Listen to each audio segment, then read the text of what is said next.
is on. Yeah. I'm the Yeah. only person who can't see this, I guess. Oh, I can in fact see this. Great.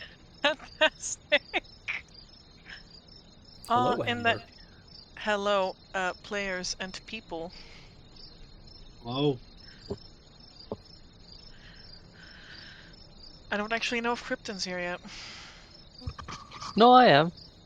Okay, Hello there. fantastic. In that case, we are only waiting for Liam in this very moment, but he will be home in roughly 20 to 30 minutes. And as such, I guess we can start with our introduction.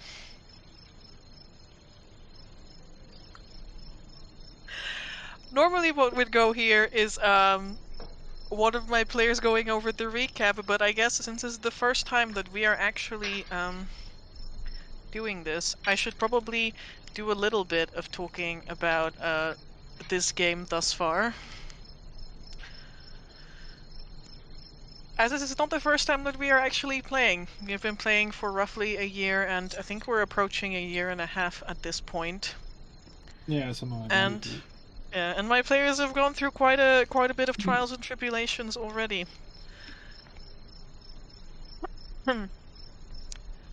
We are playing in the world of Etheris, which is technically set in the world of Grim Hollow. I use a Grim Hollow map, from the third-party company Ghostfire Gaming, but most of the things that have been filled in are homebrew content.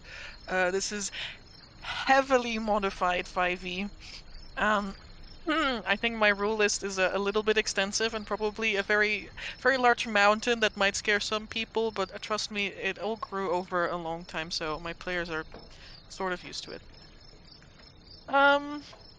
So to begin, going back roughly 1.5 years, my players all started out as escapees. They were all captives of an arcane inquisition, a group,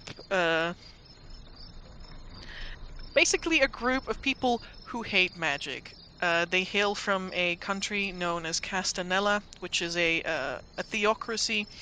They believe that there is one archseraph, one deity, one divinity above all, and that people who use magic in any other way than divine magic are bad, and those people should probably die if not be enslaved, because magic will be the end of this world. And the ending of the world plays a large theme, I would say, in Etheris, as my players have come to find out. As such, they were all prisoners, didn't know one another, but an opportunity presented itself while they were being transported, and they all managed to escape. They picked up some strangers along the way, made new friends, made a lot of new enemies, traveled from one side of one country all the way to the other, landing themselves in the capital where they settled. They got themselves a nice little home. They were starting to get some friends, and they were moving places, moving up in the world, learning more about themselves, about the world, about their desires. And then things sort of just kind of started crashing down again, because they found out that being good is not always something that is rewarded in this world, and doing the right thing, sometimes it hurts. And now my party is once again on the run. They have left their home behind, they've left some of their friends behind, other ones they've taken with them, and they've now found themselves in a new city, a new place, new opportunities. This is where my one group, which is the group that we'll be following, met with another group that also of mine that also plays in this world, and they've done a little bit of an exchange, a little bit of an intermingling as they were rifling through quests and trying to find out what everybody was really into, how they would like to proceed from here. And as such, we have one new member at the moment, but we will get to introducing everyone. We will get to introducing everyone in a moment.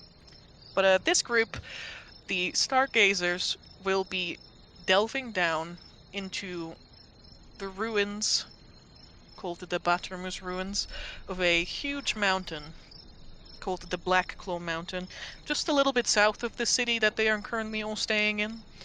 And just last session, they found themselves in the Deepdelver's Enclave, where they are getting a little bit of a feel for the scenery around them, the people, and they were actually given their first task.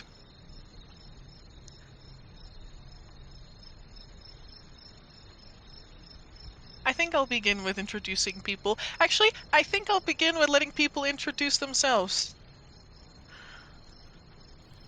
Oh boy. And we can start with Halbjorn, because he is currently on my screen in the portrait to my left.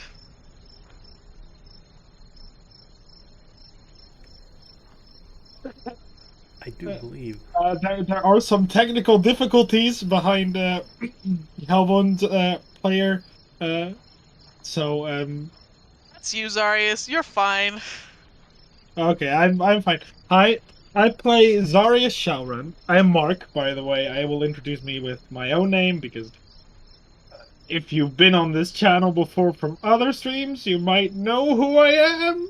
But I play Zarius Shalran. He is a 6'5" Dragonborn, Black Dragonborn in specific.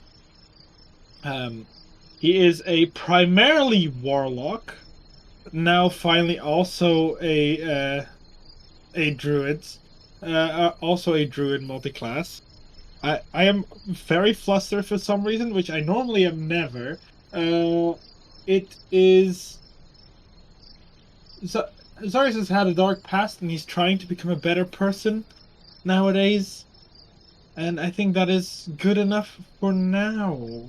Question mark? We'll get there, Zarius. Vittorio. Yes. I am. Well, I guess I'll do what Mark did. My real name is Chemo, which is, yes, that's a weird name, but it's fine. Alternatively, my nickname is Faris. That also works. However, the character I'm playing is Vittorio, who is, well, he is this world's equivalent of what a Witcher would be.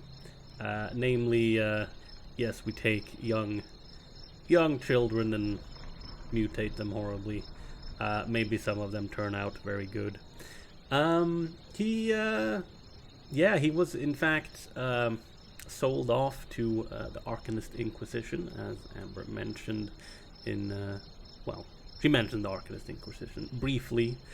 And he was sold over to them once his training was completed, and basically took off at the same time as, the rest of the party members who were prisoners by the Inquisition, because, he wasn't as much working for the Arcanist Inquisition as being, their slave, I suppose, is a way of putting it. Vittorio, he is, stands in at about 6'6". He's not the most charismatic person, to say the least. There's a lot of grunting, but he still knows how to speak. He just maybe doesn't really say the right things in the right moments. Alternatively, he will just maybe get a little bit too angry. But he he's a good person at heart, and he is in fact trying to make the world a better place. And what else is there to say about him? Oh, well, he is a fighter, and we are, from now on, using a homebrew made by, our dungeon master Amber, and one of the other players, the player who plays Lawrence, who is currently not here. And Amber, I don't know if you would like to say something about that homebrew class. Would I like to say something about this homebrew class? I mean, I suppose so. I suppose so. We took a look at the Battlemaster class, and we were like, well, this is not it. Then we took a look at the Monster Hunter class, and we said, well, this is something, but it's also too much. And then somehow it also ended up not being enough, and we began reworking the Battlemaster into something that has a lot more maneuvers. It has basically magic baked into it in the shape of hand signs, as you would be known from The Witcher. Like this race is not supposed to be called Witchers, but people call them Witchers, and it just stuck around. And we might as well. You will get to see some of it in play. One of my we have 2 Witchers in our 2 Augustine Hexslayers, as they would be known, in our party currently, until Halbjorn will be leaving us again after his own group catches up in content. We have Vittorio, who is mostly going to be martial focused, and Halbjorn has learned a lot of hand signs, advanced hand signs, so a lot of magic will be involved in his playstyle.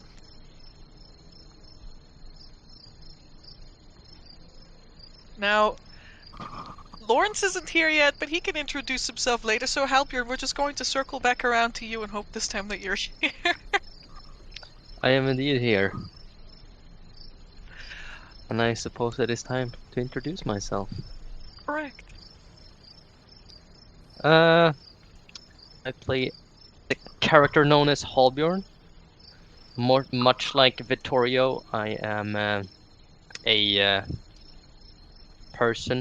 human who was made into a Witcher by their process. And also much like Vittorio, I am a very tall man, clocking in at 9.4 feet. 9.4? 9? 9? Maybe 6. I would say 6 probably. 6. 9 would 6, be a little yes. bit excessive. Yes, 6.4 is what I meant.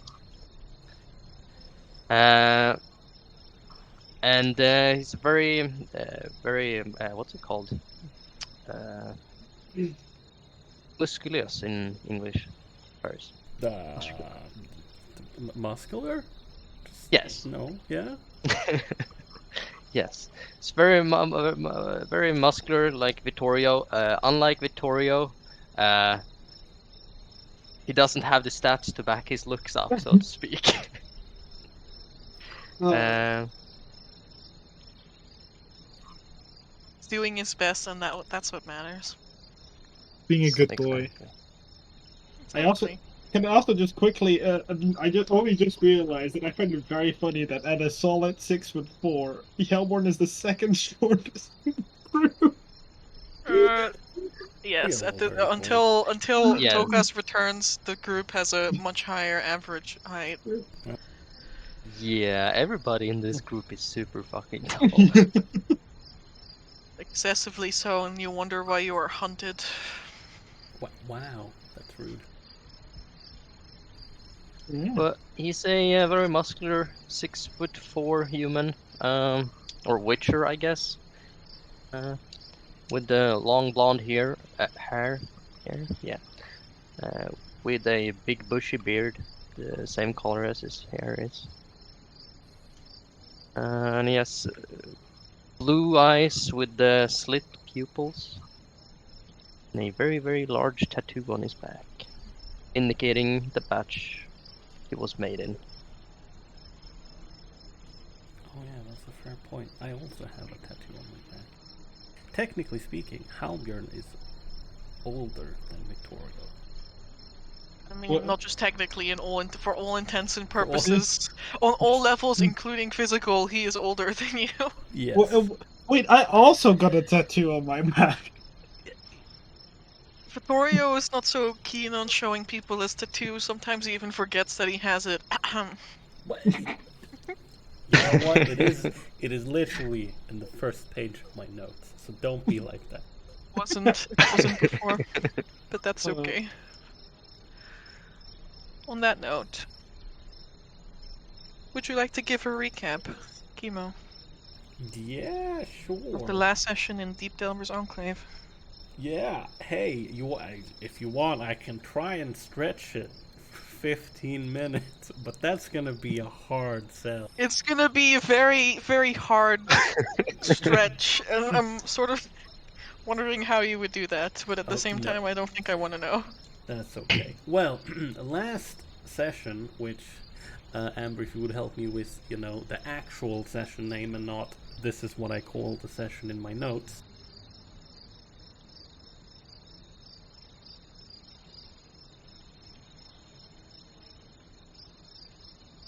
Yes.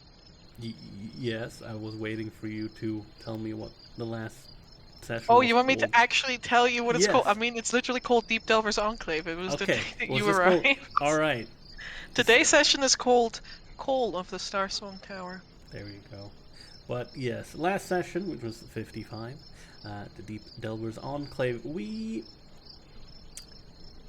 basically started off with, well, as mentioned before, this is basically two parties that had kind of intermingled a bit and met up from two different, well, I mean, technically speaking, two different campaigns in one sense, but you know, it's the same world and whatnot. And we started off by Vittorio. He was asking a little bit, he wanted to know how long it would take to actually get to the Deepdelver's Enclave. So he asked, you know, the barkeep where they were staying, and he was told, well, if you go by foot, yeah, you know, it's an hour or two to get to the mountains first. And then, you know, you need to go into the mountains, and then that's gonna be like, well, it's gonna be a couple of more hours. It's probably gonna take you roughly half a day. And, yeah, he was like, okay, no, that's good information. Paid for an ale that he didn't even drink. And then, you know, went off to inform people, checked who would actually like to come with, because we were going to the Deepdelver's Enclave, as it's called, to get some proper information about, well, like what are the actual things we can do here, because we had gotten a letter of introduction a while back in another city, and we're told that, yeah, there's a place here, and there might be opportunities for adventurers to, you know, make a bit of money. So we did that, and we set on out, really. But right before we did that, a person, a character, I know he's in chat, our normal party member, Tokas, he decided that, you know what, I need to sell some things, and he realized that, well, if I don't get a merchant's license for this city, I can probably only kind of go to the pawn shop, and that's not going to be very good. So he sat down for a couple of hours and filled out a bunch of paperwork to get a merchant's license, and he can come pick that up in 2 days. But after that, we set on out towards the Enclave, and once we got to the actual mountain, you know, yeah, it had a bit of an uncanny valley feeling to it, is what our beloved DM explained. And hewn out of it was a very big, like, stone face, which, you know, was presumably made by dwarves at one point. But that was not what the uncanny valley feeling was about. And, you know, we continued in to the mountain, and we walked for quite a few hours in there. There's many tunnels stretching out, and as we were walking along through just ruins inside of the mountain, someone wanted to make a little history check, because there was some iconography spread throughout the city, and that coupled with some very big mage-looking statues we found. And a history check was made, a measly 26 in history. And Tokas realized, oh, excuse me, I forgot to mute my phone. That is very unprofessional. Tokas realized that, well, once upon a time, there was in fact a mageocracy that ruled here. About, you know, a little bit over 400 years ago, in fact. And it was generally assumed that the 9 individuals who ruled this mageocracy were insanely powerful and insanely evil, and they did their best to pursue knowledge. And at one point, they just thought to themselves, you know what? Let's just lock ourselves away in the mountain and just not deal with everyone outside. So they did that. But a lot of people didn't like that because while they locked themselves away, they brought with a bunch of slaves that could, do the day-to-day work and whatnot. So the Hearth Keepers of Aurelia and the Mages of Northernland decided to band together and launch a form of a crusade against this magocracy that was known as the Black Star. And, they managed to drive them back and presumably took out the Black Star. But at the same time this happened, or shortly after, the entire country, the Burag, where this took place, just decided to, it's a good time to politically collapse now. So that happened. And, not much more was known with that measly 26 in history.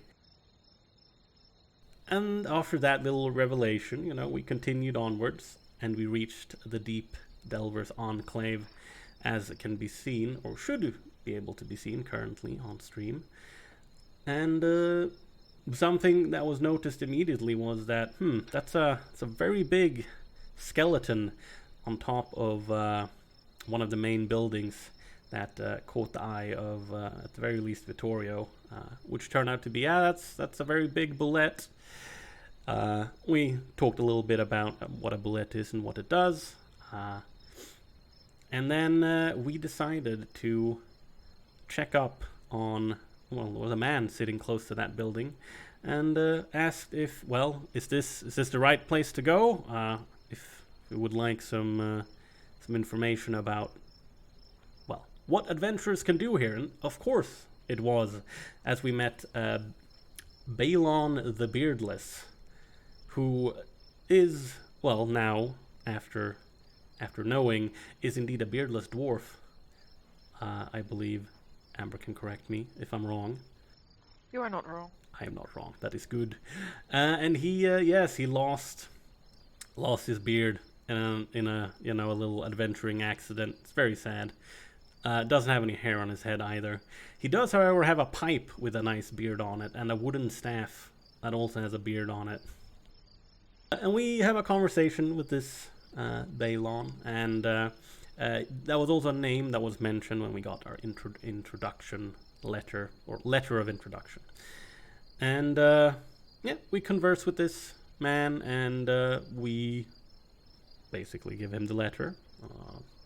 And he's like, okay, so you are here from the Grey Spine Mining and Company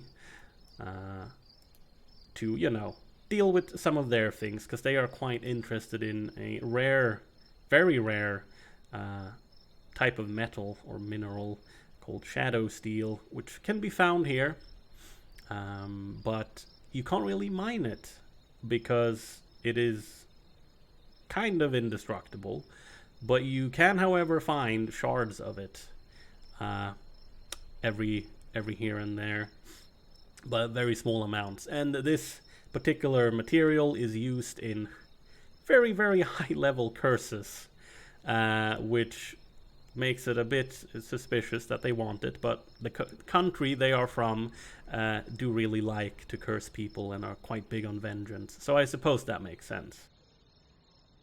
And we get a little bit of basic information about the Enclave. They've been here for a couple of years, and they just send out adventuring parties, really, to go look for relics, artifacts, maybe just deal with some of the local monsters that are here.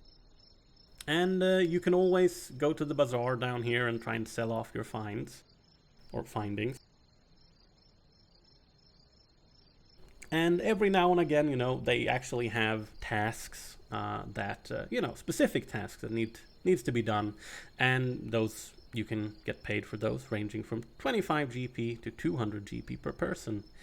And apparently, one such task is currently open because, as we noticed when we came in, it's very bright in here.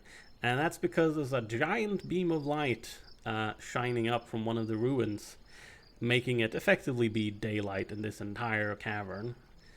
And that normally shouldn't be there. It only appeared about 3 days ago, and I've already sent a group to look into it, but haven't heard back from them. So, if we do that, we'll, gain a little good faith, as well as 25 GP per head. We also got a name of someone down at the bazaar that is the most knowledgeable about that particular ruin. And the ruin is by the name of Starsong Tower. And well, we're basically just gonna start when we start at the tail end of that conversation, and presumably set off to the bazaar. Wow, I can't believe I almost Yeah, I was stretched about to this. say. Were you trying to talk 15 minutes? Maybe subconsciously. I'm sorry for everyone that had to listen to my droning voice. No, No, that's you fine. don't have to be. There's nothing to be sorry about. Like I asked you to give a recap, and I know. you did a fine job of filling everyone who might not have been might not have been caught up thus far Yeah, it's in fine. on the situation that you find yourselves in. And Yes. well, Indeed. there's a lot of history in this group, but hopefully everything will simply come, This is with time. it's very true. At least Yeah, I it was did. very, very, very nice. I meant I had to talk less. God damn it. Oh, class. Oh, wait. This isn't Hamilton. Incredible. That's Lawrence arriving. Yeah. Right on the stream, everyone. While Lawrence is arriving and settling into Discord, I should have probably done announcements at the beginning of this, but I'm kind of a mess, and this is our first time, and it's probably visible that this is our first time because, as you might know, we have merged with an existing group. Mark will talk a little bit about that, but we have merged with an existing group of D&D streamers who play on Saturday, so tomorrow at 7, to join this channel. And we're certainly sort of in the middle of this great move. Our entire channel is currently under mega construction, as in we're doing everything again, the whole new logo, a new name, new descriptions, new icons, new buttons. Everything is just going to go out, and all the new is going to come in. So there will be a little bit of like piecing things together. The overlay is also not done, which is, it's everything is under construction. I But I, it's lo- fine I because love. D&D is like a world, is like a world building, experience that just continues to grow as time goes on. Yeah. Yes, Kimo? Oh no, I was just gonna say I love how we say, "Well, the overlay isn't really done," and then it's like, okay, yes, this looks like a professionally made overlay by a very nice media major. Yeah, we have a fantastic person who made this. We all have to Yeah. thank this We have a person a lot. fantastic team of people who are working on this, Yeah. including Karma. This is a shout out to you for doing our waiting screen that you might have seen at the beginning of this stream. Yes. Or you can look at it back if you missed the beginning of the stream, after this is done. You might find it as well when we are going into our pause screen, when we're having a drink break, because that's important to stay hydrated while you're playing Dungeons and Dragons. And I'm just going to give it to Mark right now because he probably wants to talk a little bit about his group as well. Uh, We merged after all. yeah. Well, there's not going to be too much to say. There are a couple of things, like Amber said, that are still in the works. So things like the I don't know if these will end up on the YouTube channel. Probably they will. That has also changed. So be on the lookout for that. Should you ever want to rewatch VODs, since we're not affiliate yet, which you can help us with. No, I'm kidding. We cannot save VODs for an indeterminate amount of time, which means we save them up on our YouTube channel. So also go over to that and subscribe. It's also called the Tail Chasers. Um, the Saturday group that you might have seen before on this channel will begin the 22nd again, because we have a pretty long break because of New Year's group, basically group meetups. What you might be able to expect is we're gonna go on the second attempt of recording a live session with the Saturday group, which will happen next week. You won't be able to see it, but we'll record it on my camera, and hopefully that will be a good first test run. Outside of that, I don't think there's anything else based on announcements. Besides, definitely show your support for Amber hosting. This is their first time on First time stream, not hosting not D&D. not D and D on stream. Just being on the stream. Okay, that's my first. So I've not been a DM that long. It's been like 2 or 3 years since I began DMing. Mark introduced me to D&D, so I've been DMing for a while. I'm just gonna say, I'm going to make mistakes. People are going to make mistakes, and that's fine. My rules are sometimes a bit different from base 5e, and that's okay. And if we make mistakes, then we're just going to suck it up and we'll get over it later. We're all here to have fun. Yes. Oh, the last thing I wanted to say is that our name is going to change again, but not drastically. We're going to be removing the underscore as soon as Twitch allows us to do that, which is in about a week. So we'll probably still have this exact name next week, but the underscore, it has to go. Yeah, Other than that, it should end up feel free fine. to join us on Discord, and I think we can just slide into Lawrence introducing his character now that White's here, and I think his thing is working. I'm not entirely sure. Well, I did ping him and said that I can't Here? hear him, but he's lighting up. Oh, I heard something. No, I'm definitely here. Oh, that Yeah. is very loud. Oh, damn, that is loud. I will Hey, White. lower you. Because, try now. Hello, hello, hello. This is a test. I think that's better. Is it better? I think so. I don't really know. Yeah, I think it sounds good.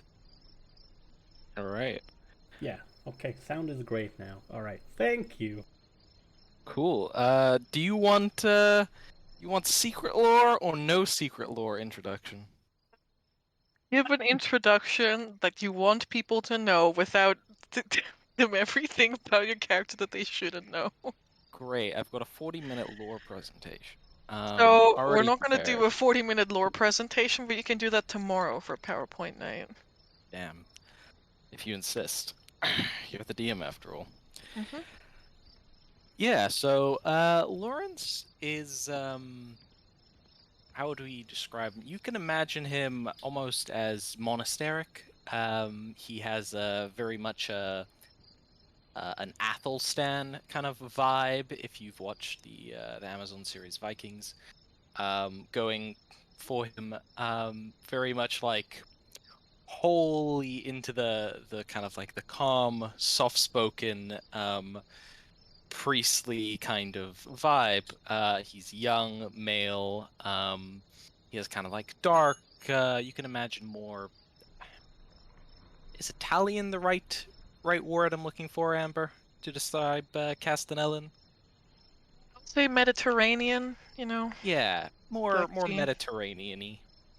So darker features, with that kind of like slightly tan skin that comes more from just being from that part of the world rather than being outside, because as a monasteric kind of character, Lawrence doesn't spend a lot of time in the sun. He's a cleric of sorts. Not really. He's a divine soul sorcerer, and he talks to a god that no one seems to know exists. Yeah, he carries a big scroll case around and is in his priestly garbs. He does a lot of preaching and typically uses words and, kindness and compassion and all the good jazz to kind of get out of situations rather than flinging a twinned guiding bolt the way of the impending threat. Not to say that he doesn't, but there's a preference. Yeah, I guess that's kind of Lawrence. All right. And with everyone finally introduced and a very long recap behind us, I think we can open the scene. On the party, making their way towards Jace, cold smile. Yes. Also, Amber, I think there's technically one more introduction you should do. Oh, Oh yeah. Yeah, very important. Yeah, because technically damn, guys. there should be one more token here, you know. It's One more introduction to be done indeed, that sometimes I forget and I feel terrible about. uh-huh. The party of 4 people has a sidekick. Oh well, let's not do that for now. That's all right, Delphine. There you go. The party has a sidekick. Her name is Delphine Oris. She is a young tiefling girl who was basically ostracized from her people, from her village. And the party, a little bit later down the line, found out that she may or may not also be a werewolf of sorts, using the werewolf transformation rules from Grim Hollow. So she's not like the, oh yes, I am immune to all damage type of werewolf. No, she is like a 7 HP commoner. But in her time with the party, which has been several months now, she's slowly begun developing herself, her needs, and her wants. And she desires to stay with them and help them out as they have helped her out when she needed them. And as such, Delphine is here. And then that the party is down to 4 people, she's ready to take on more roles and responsibilities as a sidekick. She has a a pet possum named Otis. Otis doesn't like anyone, unlike Delphine, who likes everyone. Um, Otis doesn't. Yeah, he likes food, and that's it. He likes food and not really people. When you give him food, maybe he will like you a little bit better. And that is our 5th party member completing the Stargazers. Are we ready now, Kimo? Yes, Green card. yes, we are. We also got a cool dog named Valerianus. Yes, the party also has a large variety of pets and familiars with them, which you will all get to meet as well. But there's sadly too many to name right now, thanks to somehow players in D&D just have this need to hoard animals and things that they come across. It's the reason we exist. Very much so, yes. With that, and me slotting the bot into place, we can start. Hey. As you guys are going to try to meet with Jace. We are indeed. Yeah. Balian, you are currently leaving Aravax's Fangs, the common building, the large common house of Deepdelver's Enclave, where Balon, the Beardless, lives. He was just giving you an introduction to the quest. And he's informed you that, just over yonder, beyond those buildings there is a little place called Evershady Bazaar, where you'll be able to find Jace. Should be hard to miss her. Oh, it should You might- be hard to miss her. It should be hard to miss her. And yet we probably will. I bet she's a halfling. Oh. That might be. I'm no longer protected by Holy Shield. Alright, well, I don't know if you need to unpause or if we're not gonna drag the tokens. That is also completely fine. You are completely in your right to move your tokens, and I've just unpaused Foundry. Nice. I see, I see. Well, yeah, Victoria will thank Balon, and he, just tells him, like, alright, I suppose we'll see you around later then. Hopefully. Aye. Balin says, as he begins lighting up his pipe.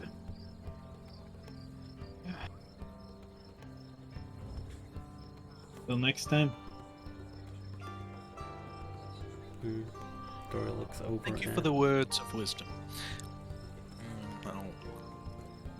May they Not serve its you full well. chime.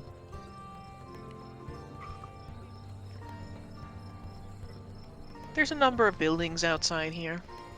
Across from you is what you recognize as the Raven's Claw Inn, the inn that Balon pointed out, where most people stay when they are sleeping in Deepdelvers and they don't have a room in the common house or a house of for themselves.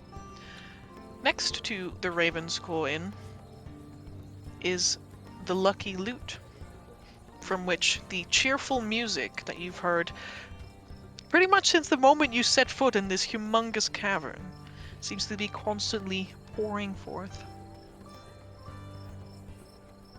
And directly to your right, in the direction of the Evershady Bazaar, is this very strange stacked building that seems to almost it seems to almost be comprised of multiple blocks stacked on top of each other that have been carved out of solid stone.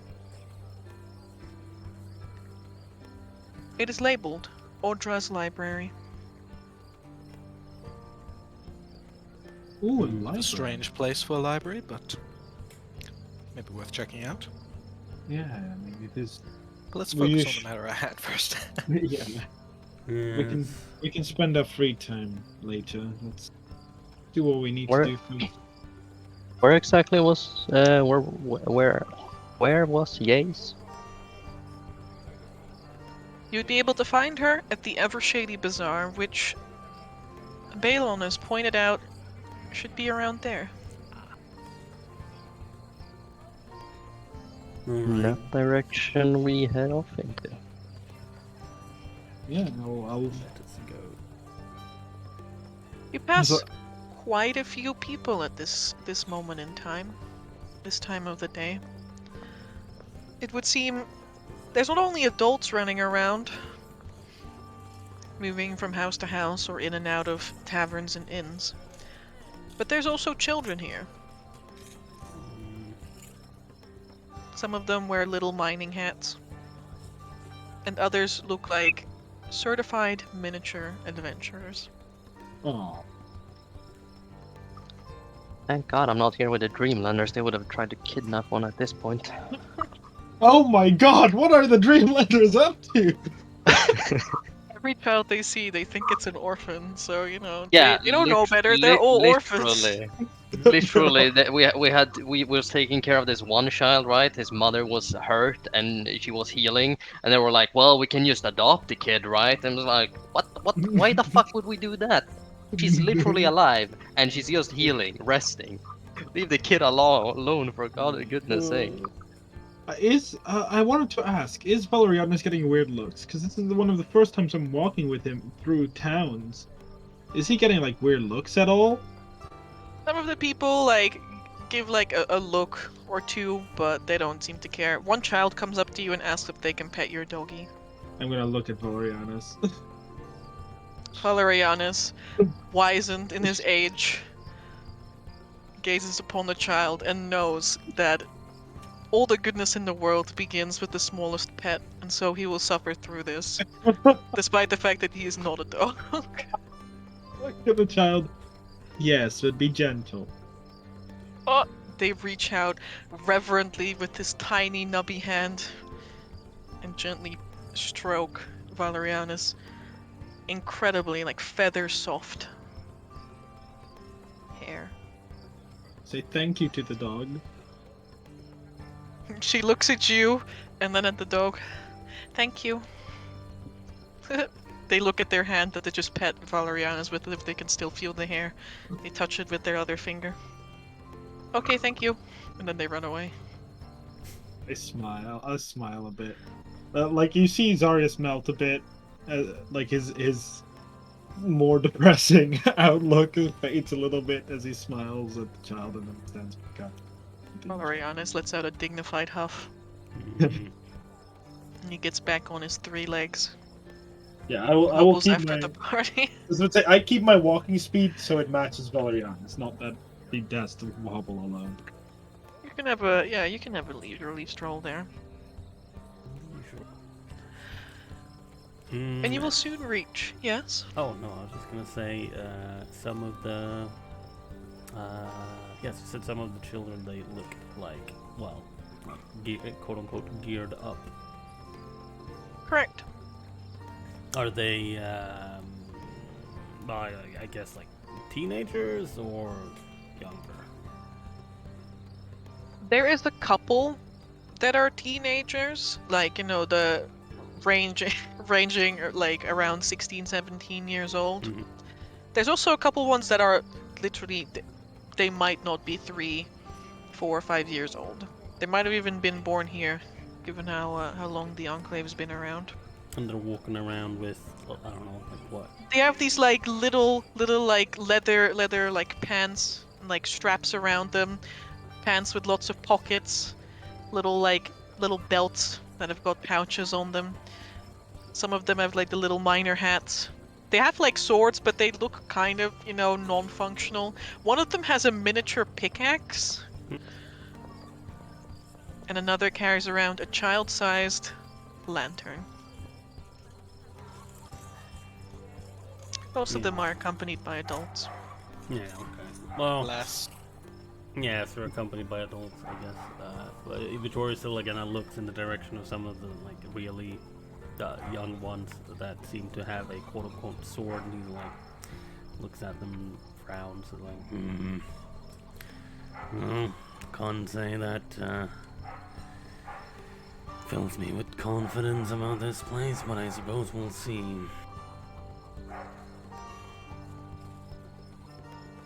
It alludes to a degree of stability, which is good, is it not? I don't know if, given, like, that young kids, swords is the best idea, even if they're not really, proper swords, but, I suppose.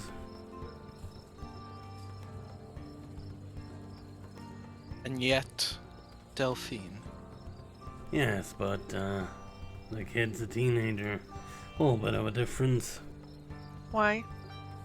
Delphine says, appearing next to you. Well, because you're older than that. I suppose so. I mean, Delphine's I was already fulfilling tasks when I was little. Delphine's only 14, right? Yes, but she still says when I was little. Little, yeah. Actually, isn't she 15? Actually, I don't Oh. remember if she... Nope, her No. birthday was the day that you Oh. guys met her. Yes, that is true. Oh yeah, of course. Yes. How could we forget? Yeah. So in a couple of months, she'll be Yeah. 15. Exactly. But Victoria's like... Yeah, I mean, I'm sure you did, but you didn't run around with a sword when you were younger, right? Why not? I mean, a sword would be too big, but like, Mm-hmm. like a small... Zarius laughs a bit and it's like, you are talking to two people that grew up in Castanella, you know this, right? Yeah, I suppose so. It's not like I ran around with swords or anything until I had to. Oh well. That's No not need to what we're lament here for that. anyway. Let's head on inside. Yeah. Yes. In front of you lies a very tightly packed cluster of these ruined 1- and 2-story buildings that have been renovated into market stalls. They are all adorned with painted signs depicting the services that are offered within. Some of them depict pots, some of them depict clothing or cloths or food.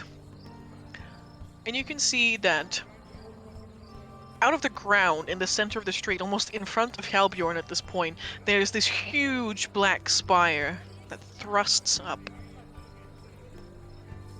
The alleyways between all of these buildings seems normal, and they just seem normal at first, like normal little alleyways, but the closer you get, you begin to notice these strange shadows on the walls that are almost twisting against the light that illuminates the place. As Deepdelver's Enclave is currently still cast in this very dim violet light emanating from the tower. Is it like painful light, like annoying light, or is it like normal? Like, does it feel normal enough? It leaves you feeling very uneasy, Xarius. Yeah, I mean, also, You're like constantly on edge. I didn't know your shadow patron was here. Yeah. I think, well, out of character, I think Balon mentioned that they hadn't really had Nightmares. no, yeah, well, he just said they didn't have a good night's sleep since the light came on, but I don't know if that's because, yes, it's daytime, or if it has any other connotations. I've had nightmares ever since the light came on. Oh, okay, that was not mentioned specifically, but now I know. I will add it to my notes.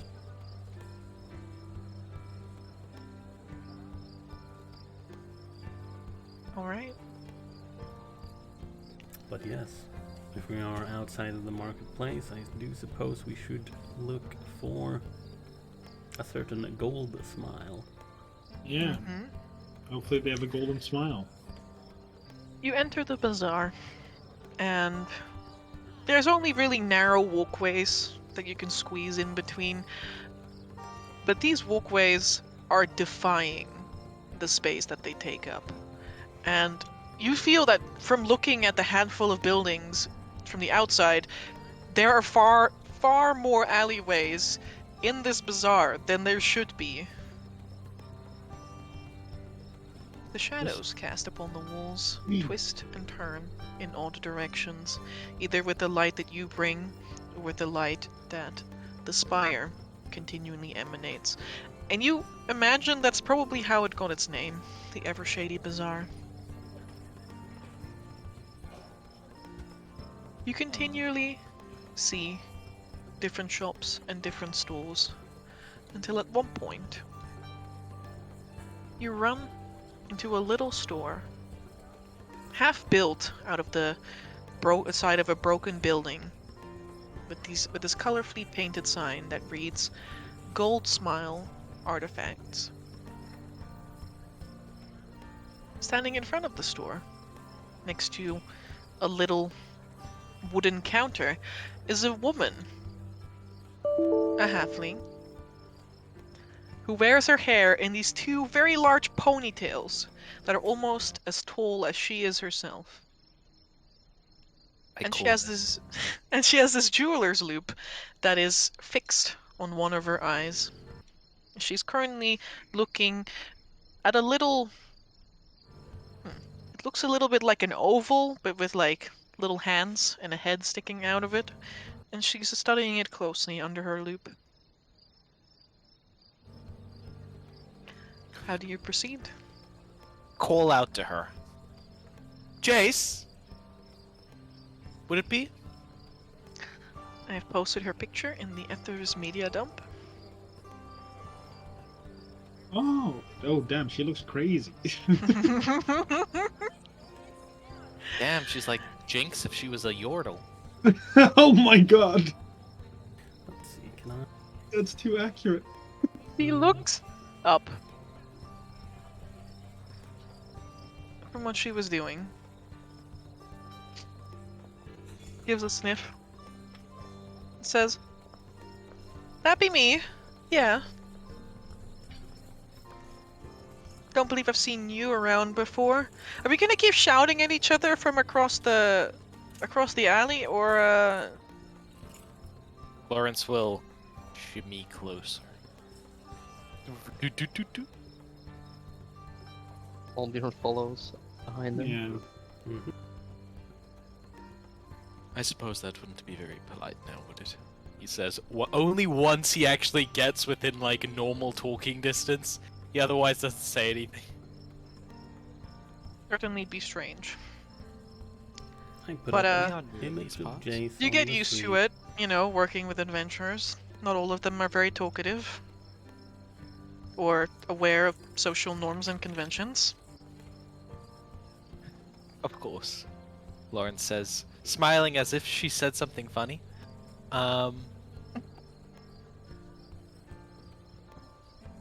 We were told by a dwarf with not a lick of hair on neither his head nor his chin that you would happen to be the best person to talk to about why the cavern's so lit up.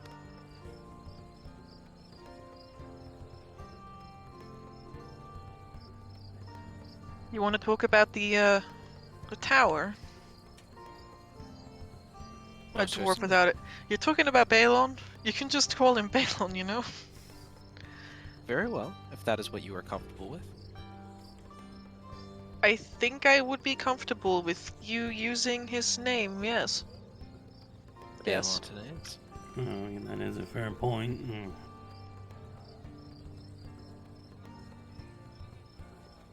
Suppose you are new around here.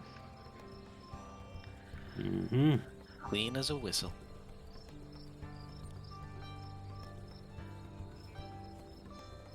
Well then. What would you like to know?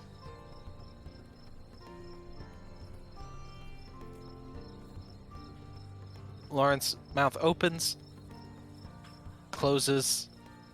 He like turns and looks at Victoria.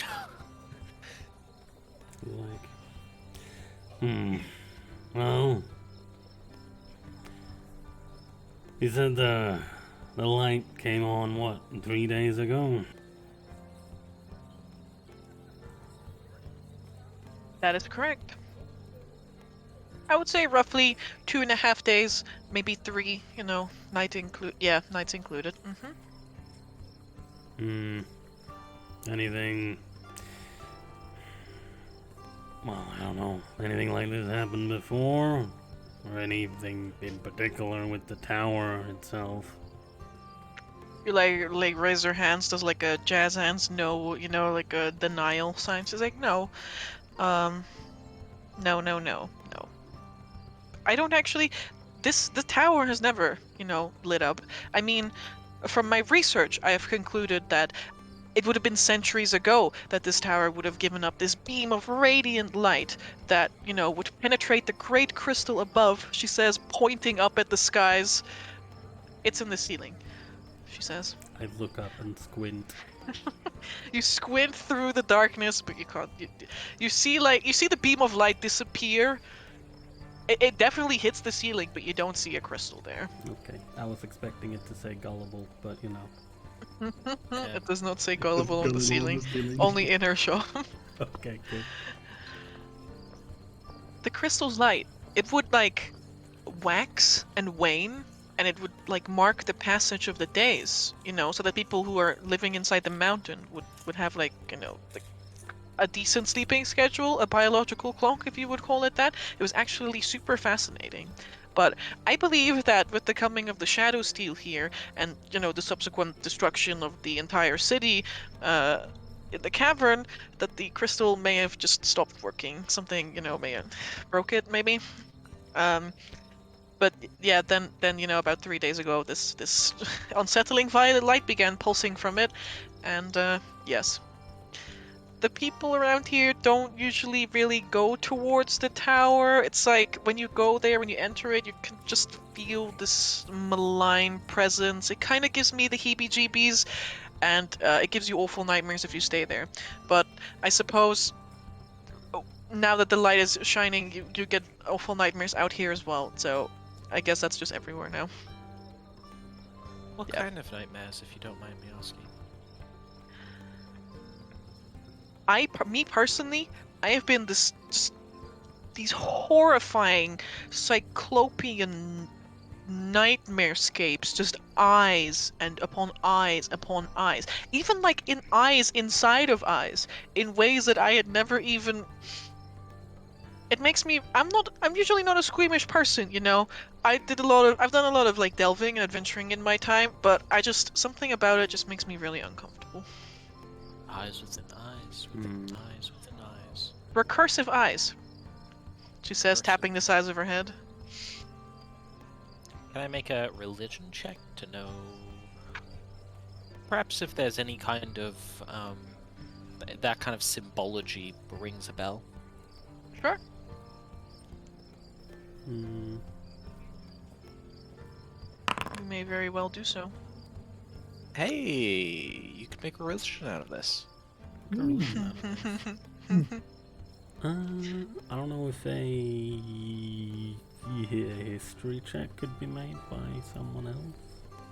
You could make a history check if you would like. I will try to make a history check.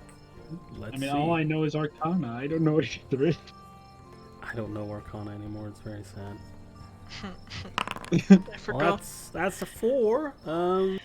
Vittorio, it's on the tip of your tongue, but you just... Lawrence, the only thing that comes to mind is the most obvious example. The cult of Venin.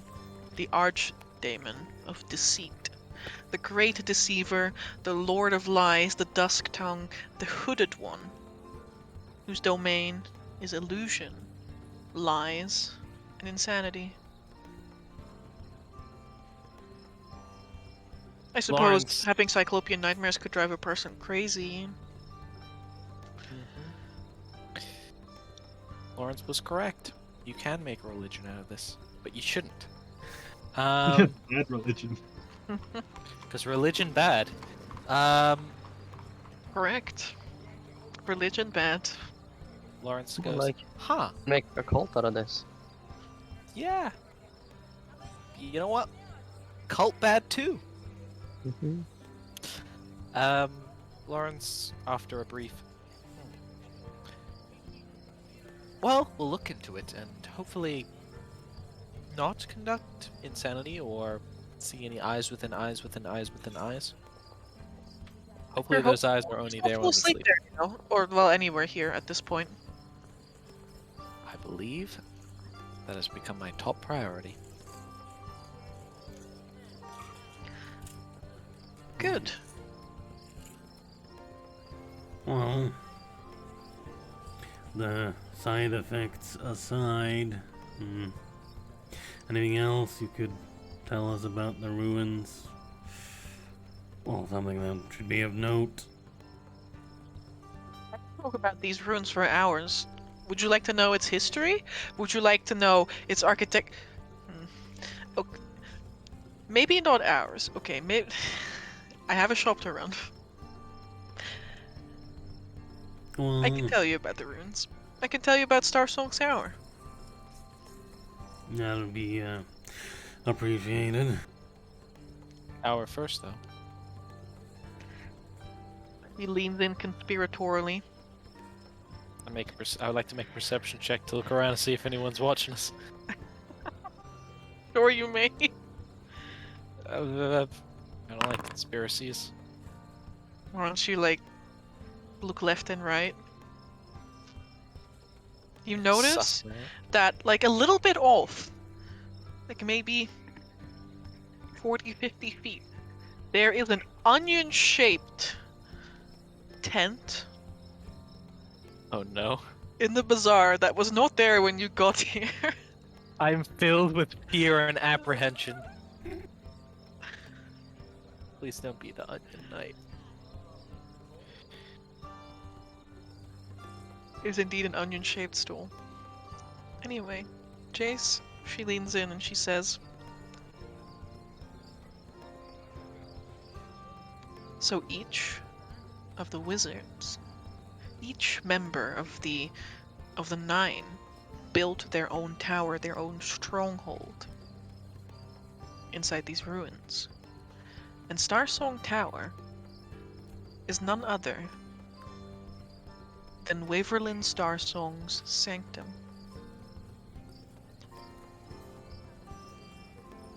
She was a mistress of divination, and Oh no.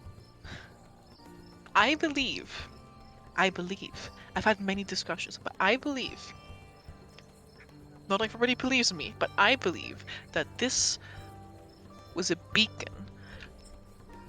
The Starsong Tower, the entire tower, was not just meant to light this cavern up, because they could use anything for that. That not really a divination thing. But I believe that Starsong Tower was an amplifier of divination magic created by created by Waverlin, and that yes, it's sort of device or focus. Okay, I used to have a friend here. Okay, she's just like jumping onto a different subject. There was a friend here. Okay, someone who just after the Deep Delvers was, like the last bricks were laid and we were done and we were officially Deep Delvers, roughly 5 years ago. This sage showed up, right, and he immediately took to the tower. And he was a pretty swell guy. I mean, if you ask me, he used to hang out at the Ravensclaw all the time. We would debate about magic for hours, share our little conspiracy theories. I mean, just professional theories, of course. But as the weeks and months progressed, he just became kind of withdrawn. We wouldn't hang out so much anymore, and eventually he just stopped leaving the tower completely. And until one day they had to drag him out, and he would just rave on and on about horrors floating in an endless void between stars. And if you ask me, I think, putting two and two together, that this may or may not be a device that allows you to make contact with things that are like far out of this world. Like a giant beam that just goes into the stars and, well, I guess you can communicate with what's between the stars. Lawrence is just nodding along. Just like Interesting. But I think You're it's not also a insane. little bit. My research concludes that, by the time that the Hearthkeepers, dragged Waverlin out of her tower in the heat of the Crusade of the White Sun, she was fractured. She was weeping and begging for her life, and then moments later, she uttered a singular word, and it shattered the mind of 24 Crusaders, 24 seasoned paladins, she said, shaking her head. And then Alexa and Vancor pierced her heart with Sunflare. But before that, What's before that, Sunflare? It sounds like a sword, some kind. it is in fact beautiful, beautiful relic that I wish I could get my hands on. But it is Oh, where what is we it? would know. What? First question, what is it? Yes. First question to be answered. Sunflare. It is an artifact of immeasurable value, both scientific and on a magic level and on a relic level, on so many levels. It is just priceless. In the common tongue, we have known a couple of these things. Uh, they are what you would call. I think it's such a tacky term, but clerical people like to call them holy avengers or something like that. As for What what are happened those? to it, they say that after Alexa, after the Crusades were over, that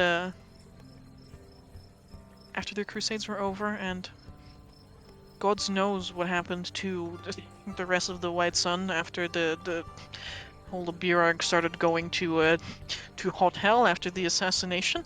Um, that she strapped her backpack full of supplies, strapped Sunflare to her back, set out into the darkness of the mountain, and never came back. So maybe it's still in there, and well, I would say I'd pay a pretty penny, but I don't think there's any pretty penny in the world that would be enough to pay for that. So, but I'd love to see it, and maybe I'll see the day that it comes back out of that mountain. Just nodding along, Lawrence is. Right, well, don't think we should hope to come across that. It's probably long lost. Well, let's just say that the mountain is full of them, you know? Full of these things. It's full of holy Avenger. I see. Well, I wouldn't say holy Avengers, but you know, insanely powerful artifacts. Yeah. I don't want to tell you much of anything, but they didn't kill all of those mages. Some of them probably still out there. I think, in fact, that there's one right underneath our feet. The thaumaturge.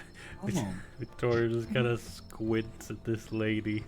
Can I will actually insight her to see if she's, just being like, Crazy? hey, yeah, she's being, well, no, not crazy, more like, oh, these guys are new here. Let's just spin a little extra tail. She's like spinning a lot of tails here, but you know. Yeah. But yes, I don't know if an insight check is fine. Sure. Since Gabe's no longer here, I'll jinx it. Natural 20, natural 20. Alden would also very much like to do an insight. Yeah, I would You also may like also to do an one. insight. Everyone, group check inside. Oh! Alright.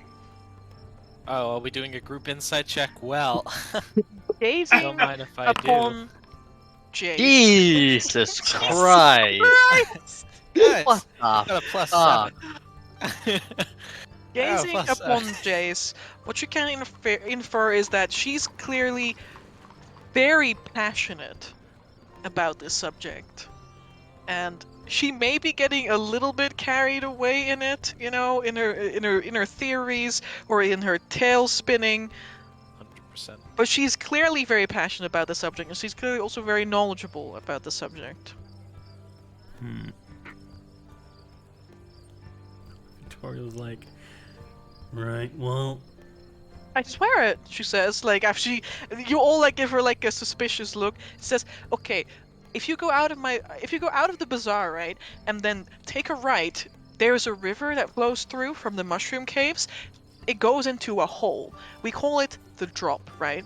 There's wind blowing up from the drop, but it is possible to climb down the drop. Many people have done it. Everybody comes back, there's not a lot of going on down there. But there's a tunnel. One of them. It leads west. You go out of the drop, in the direction of Batermus ruins.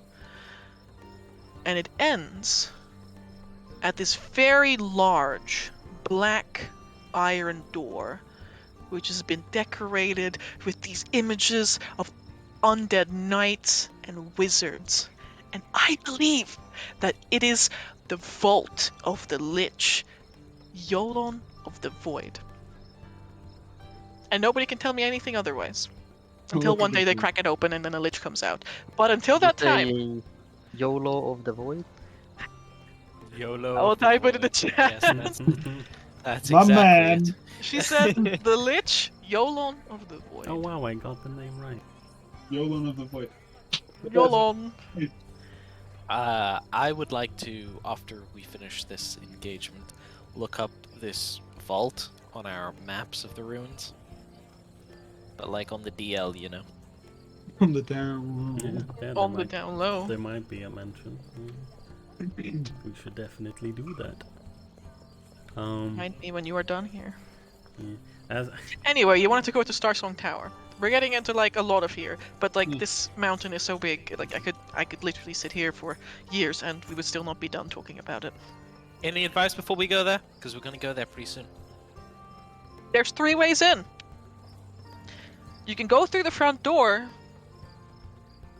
You could go scale the walls. I mean, the tower is kind of a little bit broken on many sides, so you could get in through another place. There's also this little tunnel from the river that leads into the lower levels of the tower, like the basement. Got that? 1, 2, 3? 1, 2, Yeah. 3. Scale the Front tower. door. Front Scaling. door. Hidden tunnel. Hidden tunnel. Not so much hidden anymore because now you and I know about it, but you know, like a little tunnel. Balon mentioned there was another group that got sent there earlier. Correct. Haven't been back yet. How many? You wouldn't have. Well, did they stop by and talk to you as well, or? Not before going inside, but we talk on occasion. They sell me some things. They're called the Brass Griffins. They're a little bit they have a bit of a reputation, kind of cocky, you know, like, but they're generally well liked. People get along here. Anything you could tell us about them? You know, if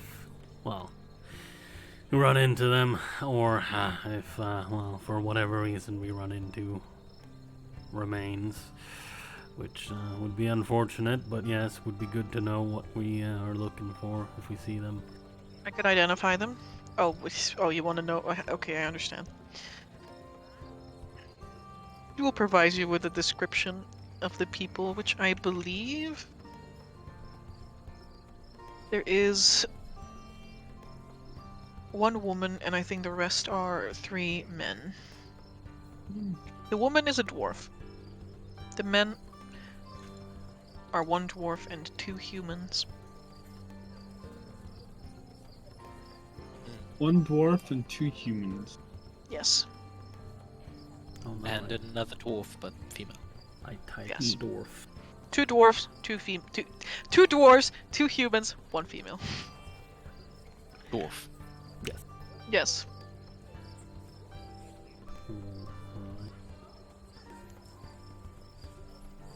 Very well. Well, if that's everything, I think we should set off. My guess is that we start at the top, perhaps scale the tower and work our way down. Yeah, that could be as long as. Because I heard there was Well- water involved, and I would like to not swim. Though that might Well, be I a bit of a suppose- hazard. Suppose that's a good question. He looks over at Chase. How deep is the water?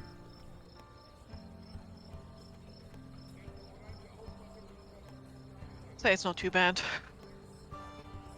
Well, I mean, you need to swim or I mean, it's not too bad for me. Like, I'm pretty small compared to you. You might not have noticed, but Oh, well. He looks at Sarah and he's like, well, I mean, I suppose that should be fine then. Yeah, should. I can stand in it, so then it should be fine. Is the hidden tunnel underwater? no. No, but it's past water, right? There is a side tunnel. There's like a canyon, you know, where the river goes through, and it's like a side tunnel. You can. It's pretty. It's not even a steep drop. You can just slide towards the tunnel, and it leads off of the canyon, and it goes into the tower. So Barely any water at all. on the map, is that like here? Yeah. It's like around. It's like around this area. Okay. Alright. Also, this is the drop. I will uncover this map marker for you. Oh, over here? Mm-hmm.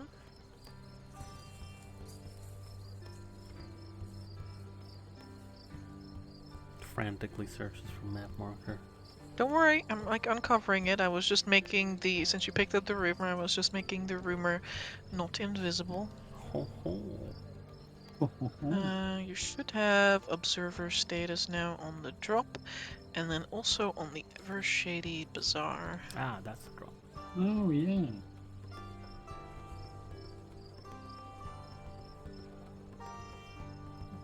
I understand.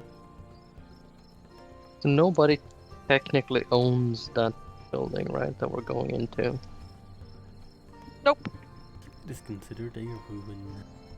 Yeah. It's Is indeed there a any ruin. is there any reason not to go in through the front door then? Well, I suppose the group we're going after are rather cocky, so I feel they probably would have gone through the front door. That And is then a we can fair pick their point. tracks. move where they moved and perhaps find them? Yeah, well, yeah, how about we, head on to the front first and, as you said, have a look around. See if we can't find anything. I mean, should be fairly obvious if, we find some blood or something right at the front of the place. And then, yeah, from there, either we go in from the front or we go look for this side passage. Yeah. Sounds good. Right. Oberon will give a nod to the to Jace and exit the building we're in. Or are we in a building? We are in a building, right? I think so. Like By a it's like stool. half a building, like Yeah. a stool. Like a It's like roof. one of those half stalls that are in underneath a little like hangover thing.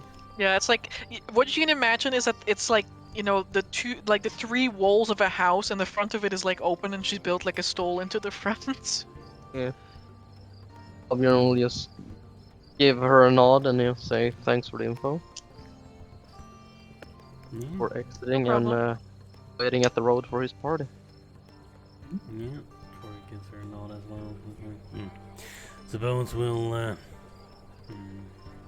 see you in the future if we have, any interesting things to sell. Or, just hear some more about, which of these mages are alive still. He, smiles ever so slightly.